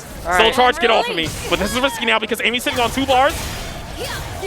It's just the pressure right there, barely getting out of it with her own charge. Yep. Oh, that's gonna be fat because she gets the cutscene too. Boom, boom, boom. There we go. Oh my Elegance and grace. That's a whip punish. Ooh, but doesn't confirm into the primary Lotus. Whip punish again. Yeah, another 2-2B. Doesn't get the cutscene. Has one. But she is in CE range. Yes. Don't whip. No. And the benefit of that, as I said, CE range, he didn't spend the bar. Now he's sitting on it in order to use it for a potential soul charge pop or potential launcher into a, a CE damage confirmed. Nice switch duck. Oh, that's gonna be fat.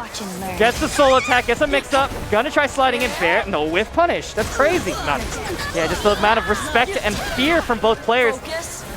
Okay, so possibly the last soul charge of the game. Freezes the screen. Gets counter hit. That's not gonna be. Boom! That's it. Yo, is that okay? No, it's not okay. I don't know if that's okay. Or is this okay? Regardless of that, great stuff to the competitors that we're seeing up from here. Right. Master CJ excelling going into our top 4 winners finals of the evening over here. But Omega, if you love to see this competitor and the Taki, he has another chance up in our losers. Sitting over there in our losers, I believe it's our round 5 or... I think so, I don't know which round, but it's going to be happening after some of our competitors face over here. Indeed. Let's take a look at our bracket if we can real quick. We'll get there soon. We will. All right, we're starting Incendiate and Link Wars. And so far, this is the winner's side still.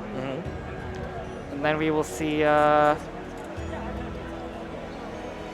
right, yeah, we got a couple matches to go for sure. Of course. I think they're going to be updating it in just a second. We do know, as far as where it comes to that roundabout for the top 8 section, Toothpaste is on one side, Less Than Lee is on the other side, and then they'll give us the details on the matches between Zephykai and Ruber. And they just updated. So Arcgraves went down to Yoshi 6. Yoshi 6! Yeah, Yoshi 6 doing well, yeah. Oh my goodness! And then whoever is going to be the winner between Yoshi 6 and Toothpaste is going to have to fight Omega XEN, who just went down to Master CJ, who is in our winners finals bracket of the evening. Right. Oh my god, I get to see Yoshi 6 on it. Look, I'm a fan of so many of these players, but the thing about Yoshi 6 as a competitor, they have come out and played. I believe the last time I saw them was at Summer Jam. Yes. Yes, and a very good run there. But a lot of play that he's had, the practice that he's had, especially in the online sense of things. Like I said with Omega, one of the players that everybody thinks I could lose to, but one of the players that just hasn't cracked that elite top ceiling of top 3, top 2. I definitely see them as a top 8 player, but depending on how they are that day, how they're feeling, the type of run that was, who's their path, they could definitely break that ceiling. Right. And then definitely, I feel like Calibur, although we're like a small community, I feel like there's not really a defined like top 3, but definitely. Yeah, I could say like maybe like a defined top 10 for sure. Yes. And like half of them are like here in this bracket. Yes. Like more than half. Like literally like. That's what I was saying before. Like you said, that you were talking about the quantity, and of course there were godlike players at Combo Breaker, but the quality over the number of people that we have at this specific bracket, EVO 2022, Vortex Gallery provided, Big Papa Chunk stream based. It's a lot. It's a lot of value. It's a bigger value than I think in a lot of other brackets. I don't think it's anything that you see unless you're nitty gritty into the SoulCalibur community. You'll either see it like a biggie event or like some like invitational or a very specific set. Right. So as we're going into it, we got Link Wars versus Incendiate. Tell me if you've never seen this match before. That's okay. You don't have to see it. We have seen this match about 1,000 times, and I could watch it for 1,001 more times. I'm telling you right for this. Yeah, no, this is literally kind of the peak of East Coast. You think you can keep up? Yeah, and definitely weird to see the Changhua. Truly so important to you? Battle 1. Okay, as we're going into it right over there. Okay. All right, on Gerald's stage, one of the smaller stages, both have pretty decent ring out game. And a good wall game as well. So we just kind of have to see how they're going to utilize it. They definitely play with each other a lot, so it's going to be how they kind of present their options and how they're going to deal with the opponents. I feel that. As we're going from there, even though we're presenting those options over there, it's seeing less in the middle. 2B. Ooh, it should be guaranteed, but drop the combo. Unfortunate. But it's not looking strong for him to even take the round from there. Yeah, that was a Hail Mary. That was a Hail Mary reversal edge. Probably trying to cancel out of it, maybe. I mean, even then, like, if you acquiesce the round, even if like the reversal edge would have hit, he would have at least had a little bit more meter to go into the second round. Probably even up the proportion to what Incendiate has at the moment, but a little bit less right now. Now he has another round, another way to think about it, another way to slow down the game. And as you can see, he's less committal with his strings than you would see him in like other players in like practice before. And I think that's because Insigniate has proven to be as a player that knows options against Amy and just check those properly. Yeah. So, but as the first one in the second round, the first Rose is set up over there off the launcher. Yeah, I do enjoy the patience of these two players because although we see small pokes and stuff, we do see like Linkor's doing an AGI and just Incendiate just standing there. Yeah, it's just kind of like punishing accordingly, and like the engagements that they do are high enough rewards that they actually have to really pick when they're going in. That was such a unique setting, and I get your point completely, and I think it makes sense. But in that last interaction, we saw an evasion off of the cancel stance into the Abare check, into a counter hit. And when I see things like that, I think a lot of these players that get to play as we're going into the scene, perfect time for me to talk. As we get into those interactions, you'll see a lot of layered player interactions that, to the outside looking in, you question why those decisions were made, but knowing how they like to poke at the opponent and go towards certain defensive options, you get to expose how they think. And I think to the outside audience, it looks questionable and like, I don't understand why you did that. But to the players sitting first and foremost, and then to me and you, it's kind of like, oh no, I can see why they did that, as far as like thinking ahead. Because like, especially when you're in the moment, like, you're not going to be like, oh, my opponent delayed their input by like 10 frames, so my plus like 2 is like still like whatever or something. But like, so, yes, I'm thinking one of these guys, I can tell you for free. Linkor thinks like a mathematician, and I can tell you, Incendiate, he thinks like a biochemist. So both of these guys real smart, you know, they went to the SoulCalibur School of Hard Knocks, and I wish, you know, I graduated there. You know, I got an associate's, so I got basic things, so I'm trying my best. But they're out here flexing their PhDs as we're going back into it. Nice, educated Soul Charge pop. Indeed, indeed. We are seeing the 4AA come out a lot, but not really committing unless on counter hit. Okay, so try to go for the crowd grab right over there. Not working out in that sense. Oh, that's not. Oh, shoot, that's going to be huge. That was a big miss, and that's going to be closing that out. Oh, no, the drop didn't do it. I thought the drop. Oh, and a little kick right there. A little Pisky-wesky kick. Oh, man, as we're going into that. Okay, as we're trying to get established. AA string is complete. Gets hit by the last hit of the counter hit. All right, great grab. Yeah, it's just so back and forth with these players. It's just such good neutral, such good patience and pressure. It's just, and this is where it starts because we don't normally see Xianghua Soul Charge. Yes, you don't. I think that was more of a defensive thing. Like, he didn't like the situation he was being put in. The advantage point that Linkor's had, the spacing, having the fact that, you know, he could just do small caliber pokes, move backwards, force a whip punish. He wanted to put him off of him. But this is why I don't think it was good, because I feel like it was more of a move to like kind of assess and freeze the situation. It didn't work out in that setting. And you can't say he should or shouldn't use the meteor right now. Okay, nice. He's waiting for an advantageous position where he wins. So you can't do it. You can't do it like you did it before, where you get the screen freeze, and he's not going to get a chance to. But I guarantee you, his mindset in that last inning was like, okay, we'll see how it is. I'll see if he makes a mistake.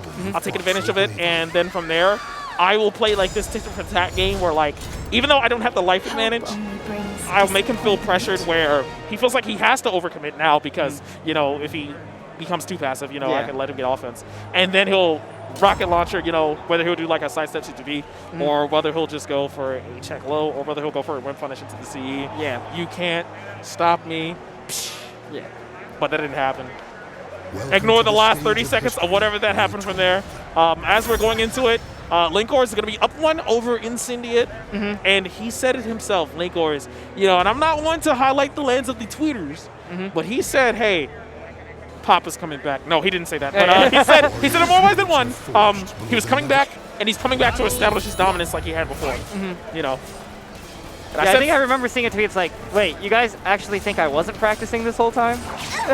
Yes. And we see the fruits of that labor as we're going back into it. Right, already like on his way to winner's finals. Yes. As we're going into it, checks him. Oh yeah, that low is not going to go for off the vertical low. Good block. Auto GI is going to be checking him again. Knows the gaps. Yeah, it's still like it's such even like gameplay right now. There's about a life lead. Even life lead for both of these players. And they're playing very dangerously around the edge. A 2-2B can just bring any of them out. Nice launcher. He had the confidence to launch that. Went for the throw! Ooh, I wish he would have been able to react to that. Oh my gosh, such passive options as well. That was the most lukewarm reversal edge I've ever seen. You guys, you don't commit. Okay, as we're going back into it, checks it into the corner. All right. Oh my gosh, this is how 2A could do it. Yeah, look at that. Just trying to get bait out the 2A with the 8V right there. It's crazy. All right, as we're going 1 second in there, and you can see, I can see it from the corner of my eye, Incendiary reacting, not liking how the result of that round came through. Both of them are incredibly patient, and this is what it looks like in high play when like both players aren't extending, and they're using, you know, their mental game and like their options in order to, you know, chip away at their opponent. Right, the craziest thing is, you saw last round, Incendiary was jump B. Yes, jump B. Just to bait out any sort of low that he's trying to do. And once Link was caught on that, oh, he wasn't going to do that anymore? Yeah, that's what we did, yeah. And that's why an extension of that frustration came through, because calculated, smart. This guy went, you know, to the school of SoulCalibur. That's why he got that round over there. But, you know, when you're dealing with somebody who's just as smart as you, there's a lot of Yomi that's going in that aspect. And that Yomi of, like, that jump B, I'm just going to block and then that low option off of that. Incredible. Going into the round, immediate soul charge, uses the meter early. The grab. Oh, that grab works out in that setting, though. The AMS grab. Oh, that tracks. Still has a return. Okay. All right, doesn't get a full combo for the launch. That's what doing it. Okay, 2A is going to check them out of that. So establish the distance. Nice.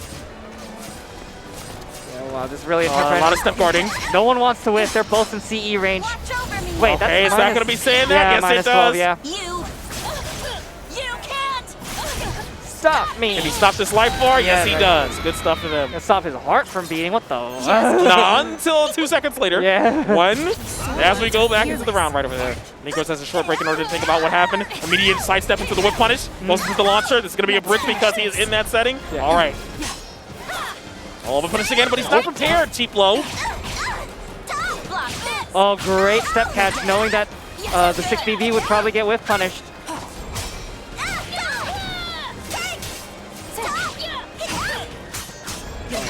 Oh my gosh. Goes for the immersive string. Yeah, you know, like, at a lower level, when you, like, do the whole string, it's like, oh, it's because he's mashing. But here, it's because, no, I'm trying to catch out your timing, trying to counter hit you back, kind of thing. Yeah, I definitely see that. And right now, we have a Game 3. Oh, my goodness. Game 3. First, started off with the win from one side, goes into the win to the other side. This is the rubber match right over here to see who's going to be continuing in that portion of the bracket and who is going to go into the losers. Right, and we are seeing a couple loser side matches happening right over there. Yes. And that is the Yoshi 6 Toothpaste. We're going to be fighting out who's going to edge out that loser side of that top 8 right over there. Okay, establishing, going back to the character side. So they're going to a little bit more time. Yeah. What do you think the play is here? What do you think the play is here? Welcome to the stage of history retold. Amy. Have you ever felt despair? Let's do this. But yeah, no, now as we're going into a Game 3, we're definitely going to see, I believe this is back to the Geralt stage.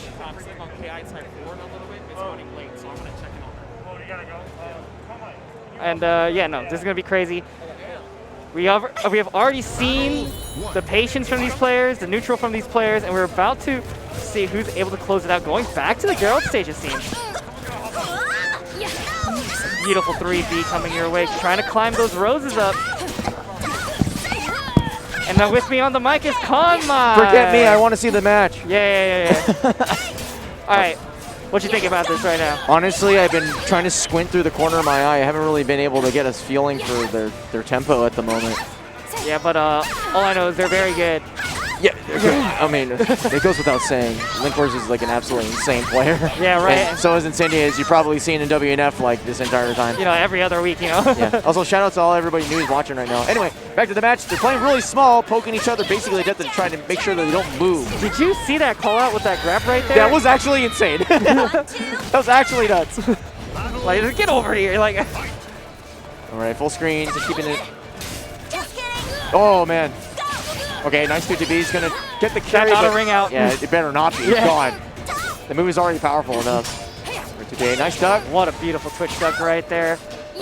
Oh, okay, good tempo. Really, again, they have a really weird cadence. They're both like kind of like running up, stutter stepping, moving, not really committing that much to offense. But once they start ramping up just to try to get each other to, frankly, stop moving. Right. It's just like they play each other so much. Yeah. So it's just like they don't want to like have them like read each other. Yeah, they don't have to really spend the time to establish what their rhythms are. Like, they don't have to carve their rhythms as much as start really go up and kind of saying their effective ranges and start dancing around. Like, that's the thing that's probably most notable about these two particular players at this point. It's like, it's really hard to like force your game plan, so they're playing pretty small. Unfortunately, it's time. Okay, Soul Charge to get out of the pressure. Again, walk up block. Very cautious approach by Linkhorst. Goes to the low. Getting Red Rose, so he's been able to start amping up his offense big time. Right, and still in Soul Charge. Oh my god, he's going to get so much damage off of this. The cutscene. Yeah, look at that. Yeah, not fair. Oh, nice block. Oh my goodness. Okay, in kill range, both players. Whoa! Okay. Okay, Soul Charge. All right, refuses to lose. Okay, full screen. They're down to one. Who knows? Might come down to low. Okay, double A, trying to stop each other from moving. Oh, Raccoon kick. The 6-6K. Oh my gosh.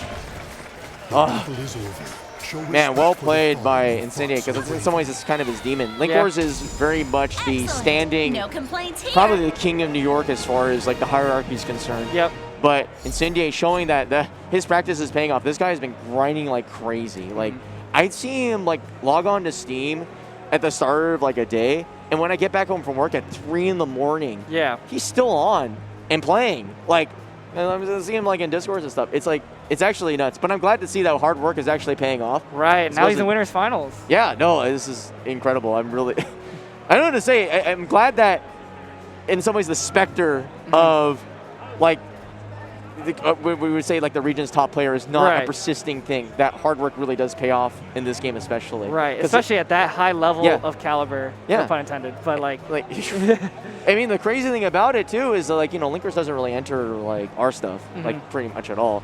But Incendiate does. And, you know, I don't know. It's almost like I'm rooting for the home team, even though he's like the invader. Yeah. But I mean, as a WNF like regular, you know. Yeah, he knew quite literally when he started coming around after the basically dethrone Zephykai as the new king of X, right? Yeah. And it sort of became his story, but then started going back and forth.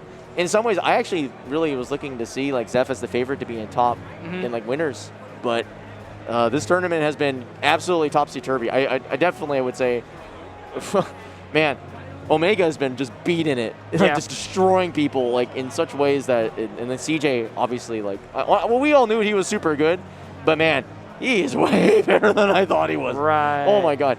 All right.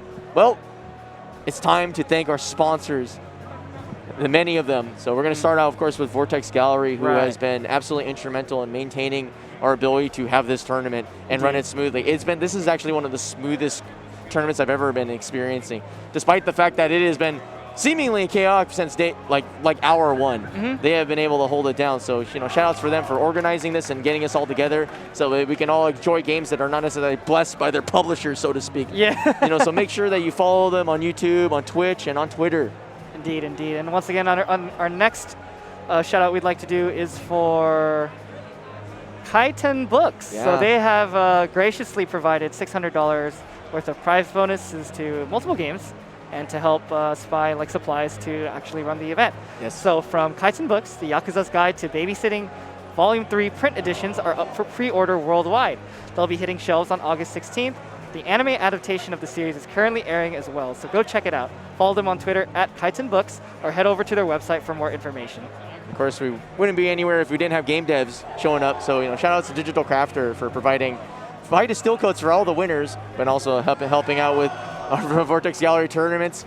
You know, thanks for them for like sponsoring, obviously, and then, you know, but if you haven't seen this game before, Fight of Steel Infinity War is a new fighting game with ultimate freedom. And I mean that seriously. You literally get to pick your moveset, and you get to pick like basically how your character looks. And the game is just wild. It has so many cool cluster combos, and it's just really sick. Like, it has rollback, so you don't have any excuse if you live out in the boonies like I do. So pick it up on Steam, like real talk. It's a really great game. If you like fighting animals, you'll love this game. It's just wacky. It's like Mugen kind of, like an official Mugen. Not quite like Mugen, more like it's actually kind of like a DNF kind of style. But it feels good to like just grind combos in this game. You feel like you're labbing every second of the game. It's like of course, coming up next. Yes, and then also we would like to thank MSI for providing laptops for all of the PC tournaments that Vortex Gallery is offering. Yes. And they have this new laptop called the Katana GF76. And the Katana GF76 comes with a 12th gen Intel Core processor and an NVIDIA 30 series graphics card to give you the power of Darley's Punch and Sam Show while being as thin as a 2D Teddy in Persona. Thin. Yep. Head over to MSI.com to grab yourself a katana and sharpen your game. And of course, you know, we wouldn't be here if not, like quite literally, we as a community probably would not be here without Matcherino. Matcherino is the way that you fund tournaments in 2022 and probably onward. I can't imagine how, because it's so hard to get like sponsors, air quote, right? They have basically completely ripped out how difficult it is to do so by basically having the fans, you know, crowdfund do it for us. Yeah. And we don't need to do a Patreon either. It's not centralized to like a specific dude, right? And that really makes that really important because, you know, there'll be days when like maybe Chunk is going to be like dead and then I have to pick up the mantle again, you know, stuff like that. But, you know, shout out to Matcherino for really making the FGC flourish and especially for the players, a thing that you could do weekly, monthly, anytime. You could just run something and still have a prize pool. Indeed, indeed. And once again, we would also like to thank Punch Planet for they are also putting $500 into the pot for their own tournament, as well as a copy for the game for every event winner. We'd also like to, Anyways, thank you to our grand prize sponsor, Punch Planet, which is an indie fighting game created by only 3 developers that rewards players expression and fighting game fundamentals. You can play Punch Planet on Steam and Apple Arcade with GGPO rollback netcode for seamless online gaming. Unique elements like double time cancel and a modern sci-fi art style will have you playing for hours. So join the Punch Planet community today on Steam, Apple Arcade, and Discord. Thanks again to our sponsor, Punch Planet. The dog's messed up, by the way. Oh, it is? The dog's super good. All right. And of course, well, there's us. Yes, hello. Indeed. Tomorrow, we're going to have casuals like crazy. We're going to have a team tournament that's going to be absolutely wild. Yep. I know everybody's been saying like, oh, why is it later? It's like, well, it's because we were tired when we got here. But this is going to be a really good way to cap off and frankly be able to alleviate the salt that we've been all experiencing at a massive level by having just a really grand time. You know, shout outs to Chapter for putting this together. It's going to feel like home, I swear to God. But like, definitely check it out. It's going to be on Chunk's channel.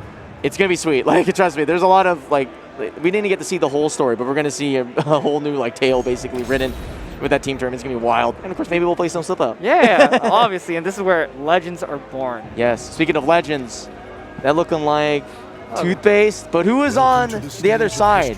I wish I could see. It's Omega XCN. Oh, yes, Kwong, beautiful. our homie Kwong. Oh, my God. This has been, like, a really wonderful tournament for him, like, specifically because, you know, like, we kind of slotted in for commentary. He got in a little bit late. Obviously, you heard us earlier. Yep. But, man, he is just beating people up. This guy has been showing so much passion and so much sign. Like, this guy's, like, literally been popping off every game, and it's giving me life. I feel jealous of him. I wish I had the time to sit there and grind as hard as this guy does to get good at this game so that I could have the sweet taste of victory. Like, this guy has been repeating over and over and over with his Taki. You know, that's the hard man's life, too. Like Taki is not a character that makes you feel great at the video game for a very long time. You just send there grinding some of the most ridiculous execution on this character. And on top of it, you're just like, you know, string-based pressure, right? Yeah. You can make decisions that just feel like, oh, man, this was the wrong dumb one. But, man, he's not guessing. He's reading his opponents, feeling them out, doing such a good job at really kind of breaking them apart. But, you know, on the other hand, we have the wildest Wong in the West. Toothpaste indeed is paving the way of the -9.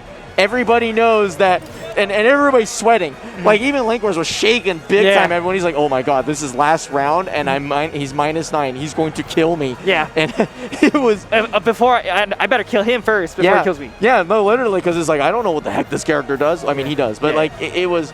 He's kind of a sight to behold. Like, when we saw Boom obviously fall earlier in the bracket, so it's kind of, in some ways, strange to see...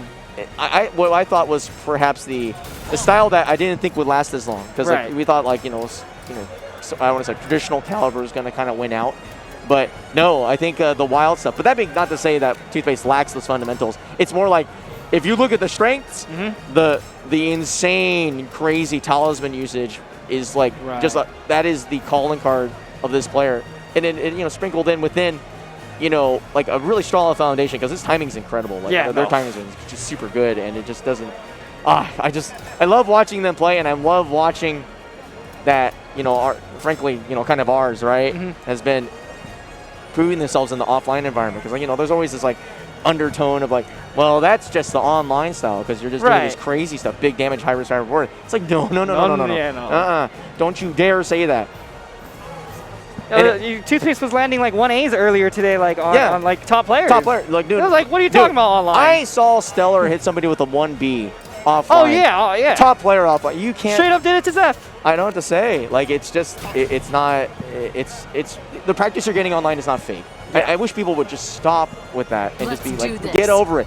Like, seriously, as long as the connection's playable, you're learning something. Don't try to downplay it as like, this is just nipplay. It's like, bro, that's all we got, bro.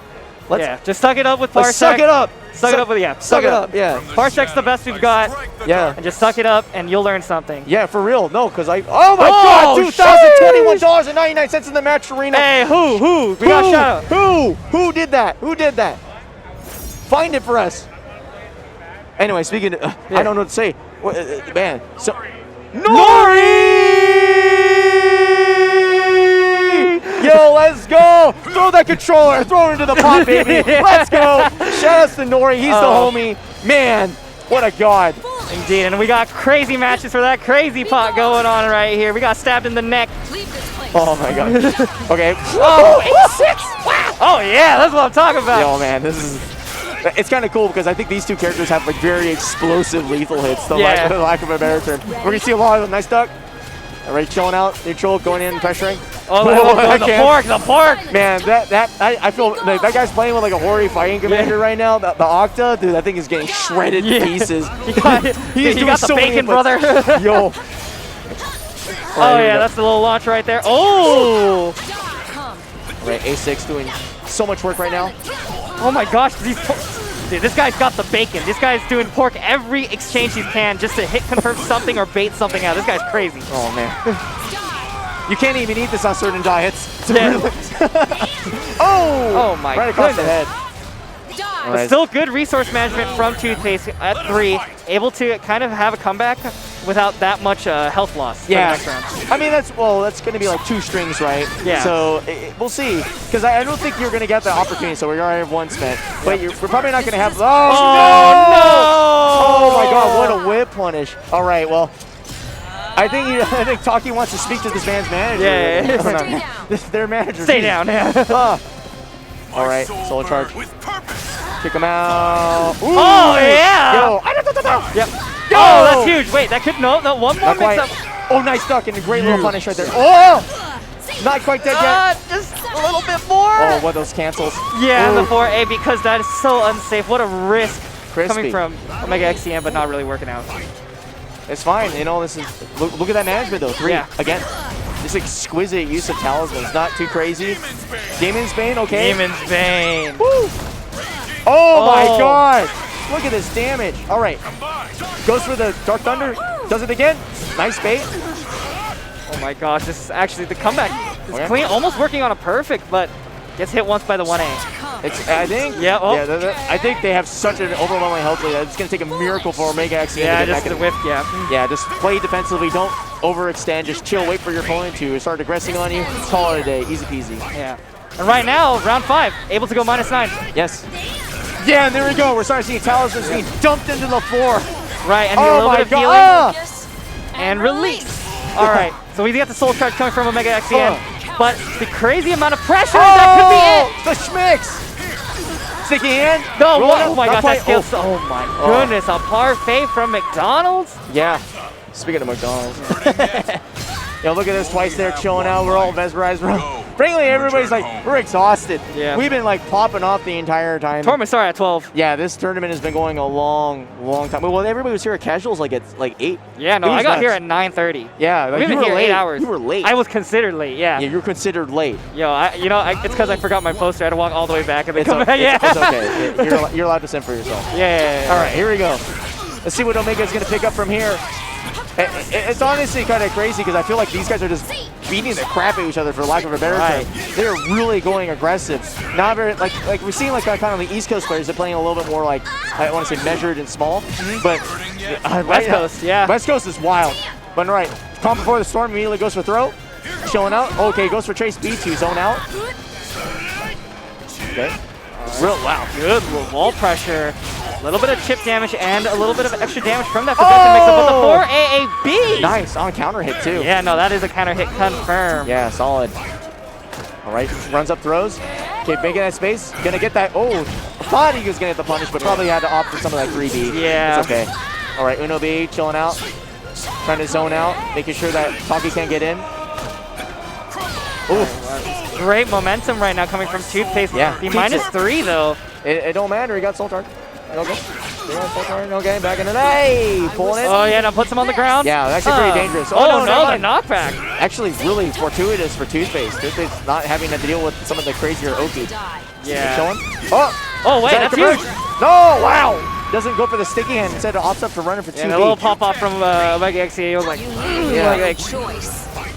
Yeah, Omega's kind of hard on himself a little bit, but you know, like he's a passionate player, and I really respect that. It's hard to be like, you either be like a Stone Cold, I don't know, Stone Cold killer, or you know, you play with passion. This man, like every time he gets, like he sort of like self-flagellates, he gets stronger. Look at this life lead. All right, pulling in. Yeah, no, but this is. Oh, goes for the block. Okay, yeah. Great punish from. Oh my God! That is gonna. Oh! Wow! Okay. But look at that guard gauge and the minus. It's actually gonna be not very good. No, really good position for that's Omega a launcher combo. Okay, nice. Goes for the Oh yeah, baby! Really smart. He's going for like really high point economy, so he's gonna go crazy, knowing full well that he can probably recover to get out of the -9 territory. Yeah. Devastation. Okay, switches back. Oh, great GI. Okay, Desolation. Okay. They're trying to fade it out. Took him out. All right, with purpose. Oh my God! What a challenge. +2 situation gets disrespected by the 4BA from Taki, one of her fastest moves. Ah! Oh no! no! Duck! Doesn't get the wall spot though. Oh no! Is gonna get slapped out of the ground. Oh my God! No stomping for you, dude. Wow. Damn! Look, you can feel the passion from here. Oh my gosh. You'll be lost in history. I saw Toothpaste make this hand gesture. I was like, what the? Who would do that? I like the recklessness though. This is what's so critical. Oh my God. And Toothpaste is in such a danger zone when it comes to health. Yeah, but still. Oh! All right. What? Oh! Oh! Oh my God! Oh! Wait. Okay, doesn't catch the back tech. Get his No! One more mix-up. Oh! The guard damage. He's trying to get the full charge. Okay, has enough meter. Is he going to aggress or is he going to say pass that thing? Oh, no! He ducks into it. Holy crap. Holy. Jeez. What a game.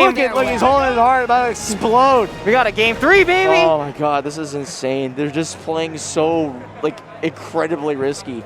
Like, Dude, their hands are shaky. No, this is like, I can't imagine the pressure both of these players are feeling right now, because they're both having to make really crazy decisions mid-string, constantly back-to-back, because they're not able really at this moment to stabilize because they're both kind of wilding out. You saw the disrespect. You pointed it out. Yep. That's the kind of pace that we're going through, where it's like, hey, I'm like kind of like, you'll see, even like you'll see Toothpaste, they'll be like, hey, I'm -8, I don't care, I'm still mashing. Yeah. Like even like the front approach, like the smallest, most minuscule form of movement in this game, which is like forward step into like canceling with guard, is getting challenged. Right. And like at that pace, it's hard. Like you start adding layers to the mental stack, it starts getting really, really heavy and difficult to deal with. It's like, this is amazing. Like I feel we might see a blowout just because like somebody's brain's gonna stop functioning at some point. All right, just a grab right there, thinking that they would run up, but no, I'm really working it out. Oh, just out of the range of that 1A. That's a kind of a comfort move for Toothpaste, being able to open people up with something that stops them from moving in. And I believe it's plus on hit. Yes, very strong blow. Yeah, not a meme at all. All right, AAA. Call the tow truck. The Dose trying to get off. But there we go, more disrespect from Omega. Just AAKing. Oh, boy, oh the my back goodness. swing. Knockdown, 4K probably incoming, trying to get some Oki situations right here. Oh, my. Big back turn. All right. No! Goes for traditional Oki, but Omega has the trick in the sleeve. Foot turn forwards, kick him out. Oh my goodness, and just like that, Omega. Oh my God, that was disgusting. What a tech crouch. just knowing that that Omega was about to get zoned, it was just like, nah, let's get some huge damage on the board. Right, and the breather's not really working out for Toothfaces right now because Omega Exian has quite the confident lead right now. Well, it's evaporating a little bit. They're getting stage possession. That was a 1A right there. Yeah. No! A6 counter hit, slapping the damage down. Oh my God! Wait, that could be it. No way, no way. No. We don't got that many miles. Oh my God, the disrespect. Oh, the A6, the gunpowder kick. KK coming in. Oh, this could be it. The Regi comes in. No, the Ori gets smacked in the face by A+B. Oh my gosh. Omega's going crazy right now. All right, here we go. Let's get a little bit of neutral, calm before the storm, but the second they start swinging, you know they're going to start beating the crap out of each other. Oh my God. What a stagger, but not really working out. Oh. Okay, soul charge. Kicks out. Getting close, fielding stage position, but Omega's kind of slowly getting around, but the mashing is not working against these auto GIs. Still got a lot of mileage off of that. Oh! The disrespect. Oh my gosh, what a block. Oh, okay. Happy place for Omega. Okay, Omega is slowly climbing back into this game. Oh, tries to disrespect the block. Oh my gosh, what a whiff punish. Bringing it slowly back. This is not out for any of these players. Yes, -5 is not a particularly great position. He's going to have to play economy from this round and hopefully be able to recover a little bit more. But Omega has basically full resources at this point. Right. But oh my God. A little bit of guard stamina right there. Yeah. The blue are really working well. Oh no! Okay. Okay, great soul charge to get out of the pressure once again. Immediately challenge. Oh my God! But the auto. Wait, no, that's a combo. Is he gonna carry? Yeah, that's a ring out. Oh my God! Literally last round. Oh my gosh! But 97, pretty dangerous spot. Oh my gosh! Just picks him up. Boom, boom, boom. Yeah, we're -9 already, baby. We're going crazy. Drop it down. Flying in. Nice GI. Momentum continuing. 0. And release. All right, backing it off. Soul charge. Oh, that's huge. The fat launcher. Just sticky gargantuan. Another mix-up. Delay. No. Oh, nice. Goes for the low. No! That could be it. Oh, goes for the that block. It's so hard to block. Okay. Rolling out of the big. And we'll close it out. Wow. Toothpaste will move on to top 4. Toothpaste absolutely wilding out right at that last minute. My God, just absolutely cranking it. And then we knew this was gonna be a slobber knocker. These characters, when they start brawling, they're so explosive. But you know what? I really have to commend. I'm loving the change in the meta. Everybody said Resolve sucked. Everybody said it sucked. That was critical. He was able to stabilize by allowing him to block more. Yeah. Right? It created opportunities. It made it so that you didn't have to take the risk because guard damage is Taki's game plan. Right. It's not so like, hey, don't let anybody tell you that something's bad. Resolve was literally considered the worst of the forms. And I love the switch between that and Devastation. Just being able to juggle both of these forms and get the resources you need to kind of close to the victory. Right. There's no one-dimensional thinking part of this. This is very layered, and it's awesome. I'm just so glad that, like, to this day, we're still discovering components of this game. Right. And like finding that you don't take those kind of like black and white, like ways of like attributing the game. Because like, hey, like Huang, where is he on the tier list? Not really. He's not like killing everybody. He's like an A, right? Yeah, he's like. I feel like it takes a certain person to play him, but on paper he's like. On paper, he's right outside of top 10. I think, yeah, because he's not like a frame monster. He doesn't have that many crazy properties, and you're taking a lot of risks, like left and right, I think. Especially when you're doing with your resource management, right? You could literally just kill yourself. But, yeah, man. Good shit. Yeah. That was incredible. Because like Omega has been like playing this kind of passionate style, right? But the Toothpaste is almost like in some ways the embodiment of that. Right. Like just the risky, wild, explosive way of playing the game. Yo, that's such, dude. The Calibur is too good, man. This game is insane. Like it just doesn't. It just keeps on giving, and I don't know. Oh my God, Zeph versus Seed. No. This is Zeph versus Link course. Yeah. Oh my God. And this is losers. This is losers. This was literally supposed to be. This was supposed to be grand. This is supposed to be grand finals. We all predicted honestly, if I went to the betting table, if there was like esports betting, I would have been completely tanked. I did not think that either of these two would be dropped down. Especially like for Zephykai, this is kind of probably going to be like the last major for a long time. Yeah. It's doing the family man stuff. But he's like the quintessential champion of this game, especially for us in the West Coast. Right. Like, there's nobody more dominant, more persistent, more consistent than this guy. Like, he makes characters that we all think they're like all kind of mid. Right, we're like, wow, like Sophie's pressure is broken. And then X is like, oh, this is unbeatable. What do you do? But Linkors is, even though you don't see him that much on the tournament stage, like on a weekly basis, has been like an absolute force. And really, the hallmark reason why everybody's like, man, Amy is top 1. Like, there's no question this character's the best. Like, you've seen it with the meter, right? You get 4 white roses in your soul charge, you do like more than a CE does on like just a random string. It's like, bruh. But here we're going to see the X instead. More of a measured, like, kind of safe game plan. Right. But this is eventually, once I think Zephyrkai starts getting used to what's going on here, we're going to start seeing some very interesting anti-movement reads. But Linkors is a master of disguising what his intentions are when it comes to like his movement. He's almost inscrutable. It's really awesome. It's really close. Oh my gosh, that was... Okay, RE, locking out. Yeah. Okay, just showing. Okay, yeah, there we go. They're trying to measure each other. They're not really playing that big commitment, which is really smart. Because like, these characters don't have to play big commitment. I mean, Changhua is the definition of low commitment. Oh! Wait, what? Yeah, he missed the whip punish. Oh no, the 2-2B is going to close out the round. Oh, heartbreaker. I mean, it's one of the best moves of the game. It is probably, like de facto probably the best overall package. Although 3BA and like the Senate on Amy is pretty close in terms of like what it does to the game state. Right, and there's going to be a lot of damage from that 2-2B plus K that just landed on Linkors right there. Yeah. A White Rose, interesting. Oh, wow. Man. All right, I see that. I see you. I could barely block that thing, much less like, jump over it. What a god. Oh my gosh, that micro spacing from Zeph looking real clean too. Yeah. Oh my gosh. Okay, but they're just trying to stop each other from moving left and right. Like, notice all the horizontals, just back and forth. Okay, going for weird strengths. Oh, wait, what is that? Oh my goodness. But I don't think this kills. Just outside of the tick range at full health. Yeah. So one more mix up.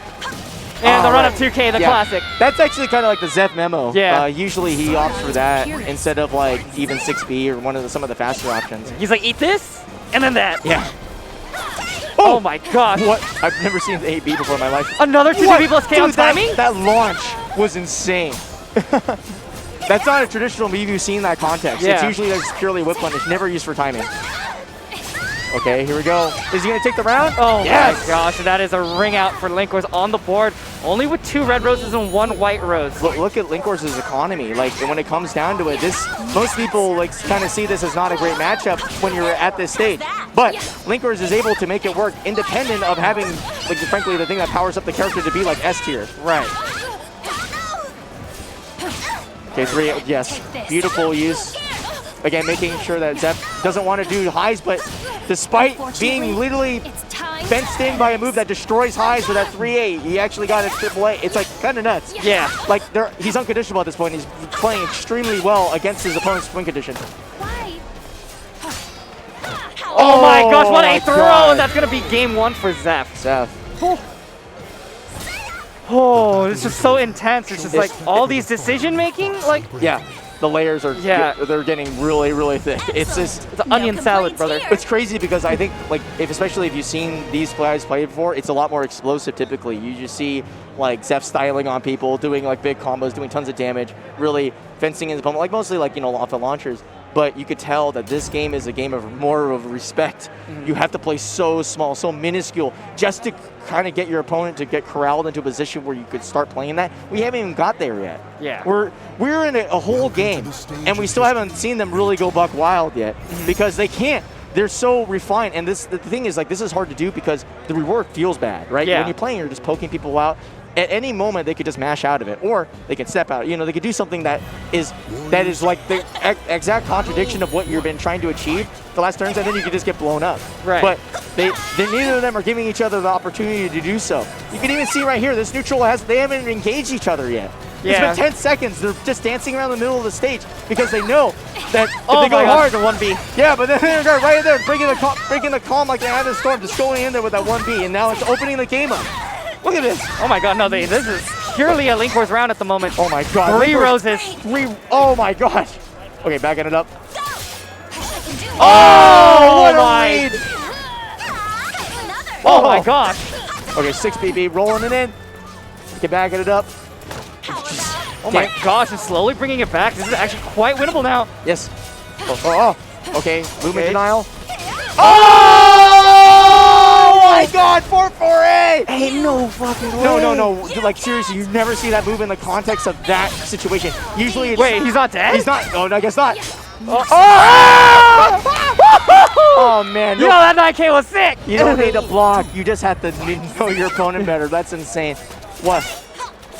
Oh my gosh, what a call out. Zep. Oh yeah, baby. Zep is just running this absolute train of read after read. This is nuts. Oh, okay, great interruption. Doesn't let Zep get away with murder. Nuisance. Punish time? Oh, very no, small. decides to go for a smaller punish. Okay, there you go. 2-2-B. There you go, pick it up. Goes for the throw, okay. But Okay, +2. Oh! Okay, not too bad of a punish.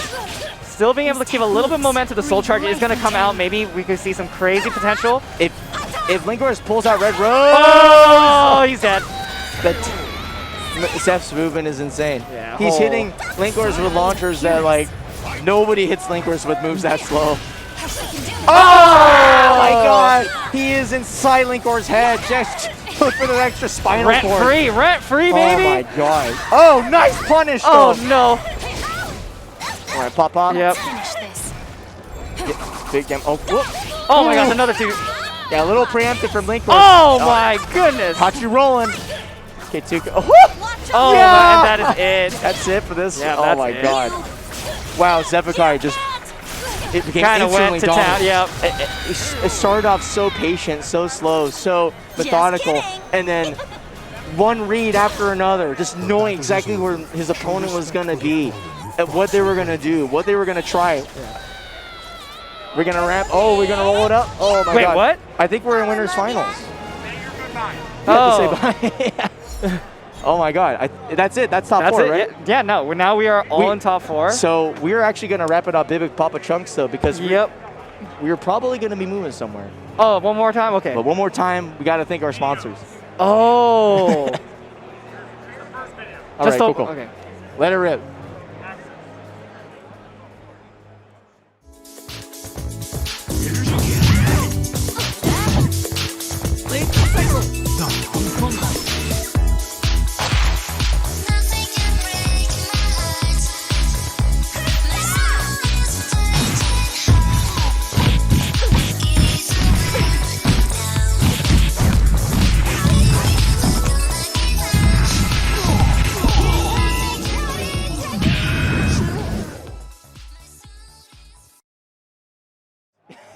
You just saw Blazing Strike.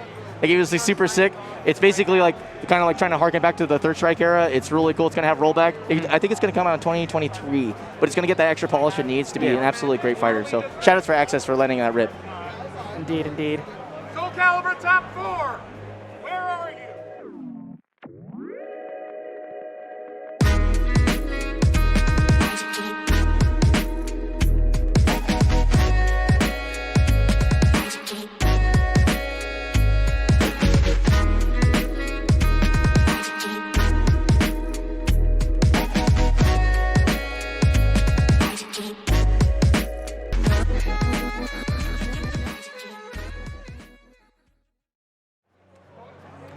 All right, so once again, snack box micros for all Vortex Gallery tournament winners. Check them out on junkfoodarcade.com. And check them out on Twitter, too. And really sick. on Twitter as well. All right, well, anyway, we're going to move over to a bigger stage. Indeed, indeed. It might be historical of some sort. Yes, indeed. So once again, tomorrow at 12 p.m., we got the Suite of History, which has a bunch of casuals. We got Salty Suite. We got so much stuff, especially the one and only 10v10 team tournament. It's going to be amazing. Yeah, dude. with the with our team captains, Linkorz. And Blue God. Yeah. And they're gonna. It's a huge activity. It's not just gonna be some random tournament. There's gonna be some like, this is cool stuff too. This is gonna be S-Talk Central. I will tell you what. Yeah. I know what to tell you. But anyway, we're gonna be moving over to Team Spooky. Yes. If I'm not mistaken. So let's let it rip. We'll see you guys there. Yes. Oh shit, you're right. Yes. Please just keep an eye on it, okay? Just keep an eye on it. Oh wait, yeah. Once again, thank you for having me. I'm Nemo My Nemo. Fish VTuber. I'll catch you guys later. Peace. Yeah, unplug everything. I'm taking them too, right? Okay. Are we settled on that? I don't know. He went to get water. Okay. I think he really wants to. How do you feel? I want to do it. He's hype. I'm taking it. How's your voice? Okay. Well, we have volunteers here. How did we go through that? No comment. Stop it.